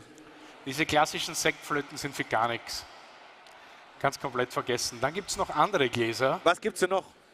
Für etwas kräftigere Weiß- oder Rotweine oder Burgunder, also der Burgunder-Pokal, wie man den nennt, oder das Burgunder-Glas, ist immer super für Weine, die ein bisschen ein breiteres Aromaspektrum haben. Kann man immer super da ein bisschen jetzt rumphilosophieren. Aber in der Not tut es einfach auch ein wahnsinnig gutes Tastingglas. Daraus kann man alle Weine sehr gut trinken, sehr gut verkosten. Ist eigentlich easy im Handling. Aber wichtig ist natürlich immer, dass es gut in der Hand liegt und dass man sich selber mit dem Glas wohlfühlt. Ja? Manchmal gibt es so Riesendinger, wo man sich dann denkt, Alter. Und wo hält man denn das Glas? Also hält man es nicht so wahrscheinlich, oder doch? Genau, ja. Es gibt ja verschiedene Stile. Ich bin heute schon durchgegangen und habe ein paar so Leute gesehen, so Profis. Das ist immer hier so das klassische, der Schauspielergriff, nenne ich den immer, den intellektuellen, oder Brangelina-Griff. Aber so liegt es doch viel besser in der Hand, Digga. Nee, überhaupt nicht. Scheiße, es wird schmierig, es wird warm, unglaublich uncool. Da gibt es noch den, das ist so auch der Pseudoprofi-Griff. Am besten ist immer der Stiel. Man hält das Glas am Stiel. Fertig aus. Punkt. Mic Drop. Sehr gut erklärt. Ja. Mach mal. Okay, haben wir alles, was Gläser betrifft, schon mal besprochen? Kommen wir zum Eigentlich nächsten Punkt. Temperatur, Temperatur, Temperatur. Trinkt man Rotwein nur warm und trinkt man Weißwein nur kalt? Also das wäre jetzt mein erster Gedanke gewesen. Aber Willi hat bestimmt was dazu zu sagen. Ja, also Temperatur ist immer so ein Thema. Die meisten trinken ja alles sehr, sehr kalt, weil sehr viele Schrott trinken. Also ich will jetzt keinem zu nahe gehen, aber wenn man irgendwie komische Sachen trinkt, dann ist es super, die Temperatur niedrig zu halten, weil umso niedriger die Temperatur, desto weniger schmecke ich. Und es ist auch meistens so, dass Rotweine viel zu warm getrunken werden und Weißweine viel zu kalt getrunken werden. Ja? Und wir Sommeliers meinen ja immer, jedes eigene Getränk hat seine eigene Temperatur. Was gibt's denn da? Ja, Champagner und Schaumwein zum Beispiel 4 bis 7 Grad, andere Weißweine so 6 bis 8 Grad, schwere Weißweine 10 Grad, Rotweine 14 bis 16, wenn es Pinot Noir ist, wenn es kräftiger ist, so 16 bis 18. Aber wie messt ihr das? Habt ihr immer ein Thermometer dabei? Oder? Ja, messen kannst du das gar nicht. Doch, mit dem Thermometer. Ja schon, aber wann hast du ein Thermometer dabei? Schau, im Endeffekt ist es immer so, wir Sommeliers brauchen immer irgendwas, womit wir uns profilieren und gescheit reden können, weil wir reden halt gerne gescheit. Aber am Ende des Tages geht es darum, dass wir Weißwein generell immer zu kalt trinken und Rotwein immer zu warm trinken. Man sollte das ein bisschen in die Mitte stellen. Ja. Das heißt immer Rotwein bei Zimmertemperatur. Der Spruch wurde irgendwann mal erfunden, als die Zimmer noch so 16 bis 18 Grad gehabt haben. Also krass, also nächstes Jahr. Jo. Ja, ey, also man kann noch mal festhalten, Rotwein immer ein bisschen kühler trinken, wie ihr denkt, und Weißwein immer ein bisschen wärmer trinken, wie ihr denkt, oder Willi? Yep. Perfekt. Dann kommen wir jetzt zu ein paar Weinmythen, die wir für euch zusammengetragen haben und die wir jetzt versuchen zu entmystifizieren. Wir sehen schon die erste Mythe hier auf diesem eindrucksvollen Meme. One glass of wine a day keeps the doctor away. Ich würde ja eher sagen, eine Flasche a day keeps the doctor away. Aber Willi, was sagst du denn dazu? Ja oder nein? Ja, prinzipiell sucht sich der Weintrinker natürlich immer super Ausreden, um sich jeden Tag eine Flasche reinzuknallen. Bei uns ist es zumindest eine Flasche und nicht ein Glas. Aber eigentlich gibt es jetzt nicht viel. Manchmal gibt es dieses Wort Resveratrol, das man hört. Das ist so ein Stoff, der in Rotweinen vorhanden ist, der angeblich krebshemmend ist, beziehungsweise Alzheimer-hemmend. Aber nichts ist wissenschaftlich bewiesen. Und ja, Alkohol ist nicht unbedingt super, aber entspannt total gut. Okay, also wir leben wahrscheinlich so ein bisschen länger, wenn wir so jeden Tag ein Glas trinken. Ja, vielleicht. Vielleicht, okay. Dann kommen wir zur Mythos Nummer 1. Ein Löffel in der Champagner- oder Sektflasche erhält die Bubbles, also lässt die Kohlensäure länger bestehen. Willi? Ja, ein Mythos, den ich liebe, weil wir hier alle ein bisschen nachdenken können oder ein Hirn haben, entsteht Druck in einer Champagnerflasche während der zweiten Gärung. Viel Druck, wenn ich den Stöpsel rausschieße, ist der Druck weniger. Oder man säbelt halt. Und der Druck wird auch immer weniger. Also bitte, was zum Teufel soll ein stehender Löffel in einer Flasche Champagner da bewahren? Überhaupt nichts. Also es sieht auch noch scheiße aus, es hilft überhaupt nichts. Okay, bringt nichts? Ich dachte, das ist so Vincent Raven Magie, der zerschossen werden muss. Okay, also lasst den Löffel aus der Champagnerflasche, trinkt sie lieber gleich aus, das ist sinnvoller auf jeden Fall, würde ich sagen. So, Kabi. Dann kommen wir zum nächsten Mythos. Alle denken immer, wenn ich einen guten Wein bestellen will im Restaurant oder so, dann muss ich immer was Trockenes bestellen, weil alles, was Restsüße hat, hat keine Qualität. Da kann ich schon sagen, das stimmt nicht, weil ich liebe Kabi. Ich bin der inoffizielle Kabi-King auf jeden Fall. One cubby a day keeps the doctor away. Und deshalb glaube ich, Willi wird mir da zustimmen, dass nicht nur trockene Weine qualitativ gut sein können, oder? Ja, ich nenne das immer lieber Kabinett, aber so mit trocken und süß, also immer heißt es ja, trocken soll er sein, hat mit der Qualität natürlich überhaupt nichts zu tun. Es ist einfach nur eine Vorliebe. Trinkt man lieber trocken, trinkt man lieber süß. Im deutschen Weingesetz gibt es deutsche Prädikatsweine. Die werden immer gemessen durch Zuckergehalt im Most, im Traubenmost, nach der Lese. Und umso höher dieser Zuckergehalt ist, desto höher ist auch die Qualität des Weins. Es gibt ein Kabinett, Spätlese, Auslese, Beerenauslese, Trockenbeerenauslese. Und am Ende des Tages geht es nur darum, was trinke ich lieber. Und Kabinett ist halt schon was Schönes, nicht? Macht frisch. Ja, ist richtig geil. Wenn ihr mal ein Kabinett auf der Karte seht, bestellen. Ich lege meine Hand ins Feuer auf jeden Fall. Jetzt stellt euch vor, ihr sitzt in eurem geilen Wohnzimmer, vor eurem geilen großen Kamin im Winter, draußen schneit's und stürmt's und ihr schwenkt ein Glas Rotwein und fühlt euch richtig wie der Babu. Aber kann man Rotwein denn nur im Winter richtig trinken, Willi, oder kann ich mir den auch am Strand reinballern? Ja, super Thema. Ich bin ja oft so in der Bar gefragt, Kaminweine zu reichen und mir kommt eigentlich direkt die Kotze, weil unter Kaminweinen verstehen wir Sommeliers oft so konzentrierte, überfette Rotweine, die eigentlich der heutigen Weintrinkerzeit überhaupt nicht mehr entsprechen. Ich mag die Kategorie gar nicht. Ich trinke Rotwein super gern, ein bisschen schlurriger, wie der Österreicher sagt. Im Sommer gekühlt mit 12 Grad, so ein kaltes Achtelrot, wie man so schön sagt. Und das ist hervorragend. Und im Winter trinke ich am liebsten Champagner. So vor Silvester, nach Silvester, vorm Kamin, irgendwas Frisches, belebt den Kreislauf. Was könnte man denn für einen Weißwein trinken, der auch zum Kamin-Flavor passt? Ein Chardonnay oder was? Ja, egal, Hauptsache gut. Wurscht. Das ist immer gut. Jetzt kommen wir zu dem wichtigsten Slide der heutigen Präsentation. Sommeliers sind Arschlöcher. Was hast du dazu zu sagen, Willi? Ja. Also eigentlich sagt man ja, Sommeliers sind Arschlöcher. Was soll ich sagen? Ja, Sommeliers sind arrogante Arschlöcher. Eigentlich sagt man ja, Sommeliers sind Arschlöcher mit französischem Akzent. Aber hier haben wir eine Ausgabe mit österreichischem Akzent. Ja, das ist super, deshalb verstehen mich die Leute auch so schlecht, nicht wegen dem österreichischen Akzent. Nein, prinzipiell ist es natürlich nicht so, dass wir alle von Haus aus arrogant sind. Allerdings ist es schon häufig so, dass man, wenn Gäste kommen, die einem schon suggerieren, dass sie sich besser beim Wein auskennen als der Sommelier, ist das immer ein bisschen schwierig. Das passiert dir bei mir schon mal nicht. Dann kommt man halt arrogant rüber. Das ist das Gleiche, wie wenn ich Auto kaufen gehe und du erklärst dem Autoverkäufer, wie diese limitierte Edition des Porsche da und da schon ausgeschaut hat. Und das geht halt einfach nicht. Das ist ein Scheiß. Und dann sind wir immer die Bösen und die arroganten Sommeliers, bla bla. Nee, ist nicht so. Wir wollen eigentlich nur helfen, das richtige Getränk zu finden für den Abend oder zur richtigen Speise. Und ja, eigentlich wollen wir die Leute nur voll machen. Ich kann sagen, du bist kein Arschloch. Ja, gut. Bei dir? Jetzt kommen wir auch zu einem weit verbreiteten Gerücht. Guten Wein gibt es auch schon richtig billig.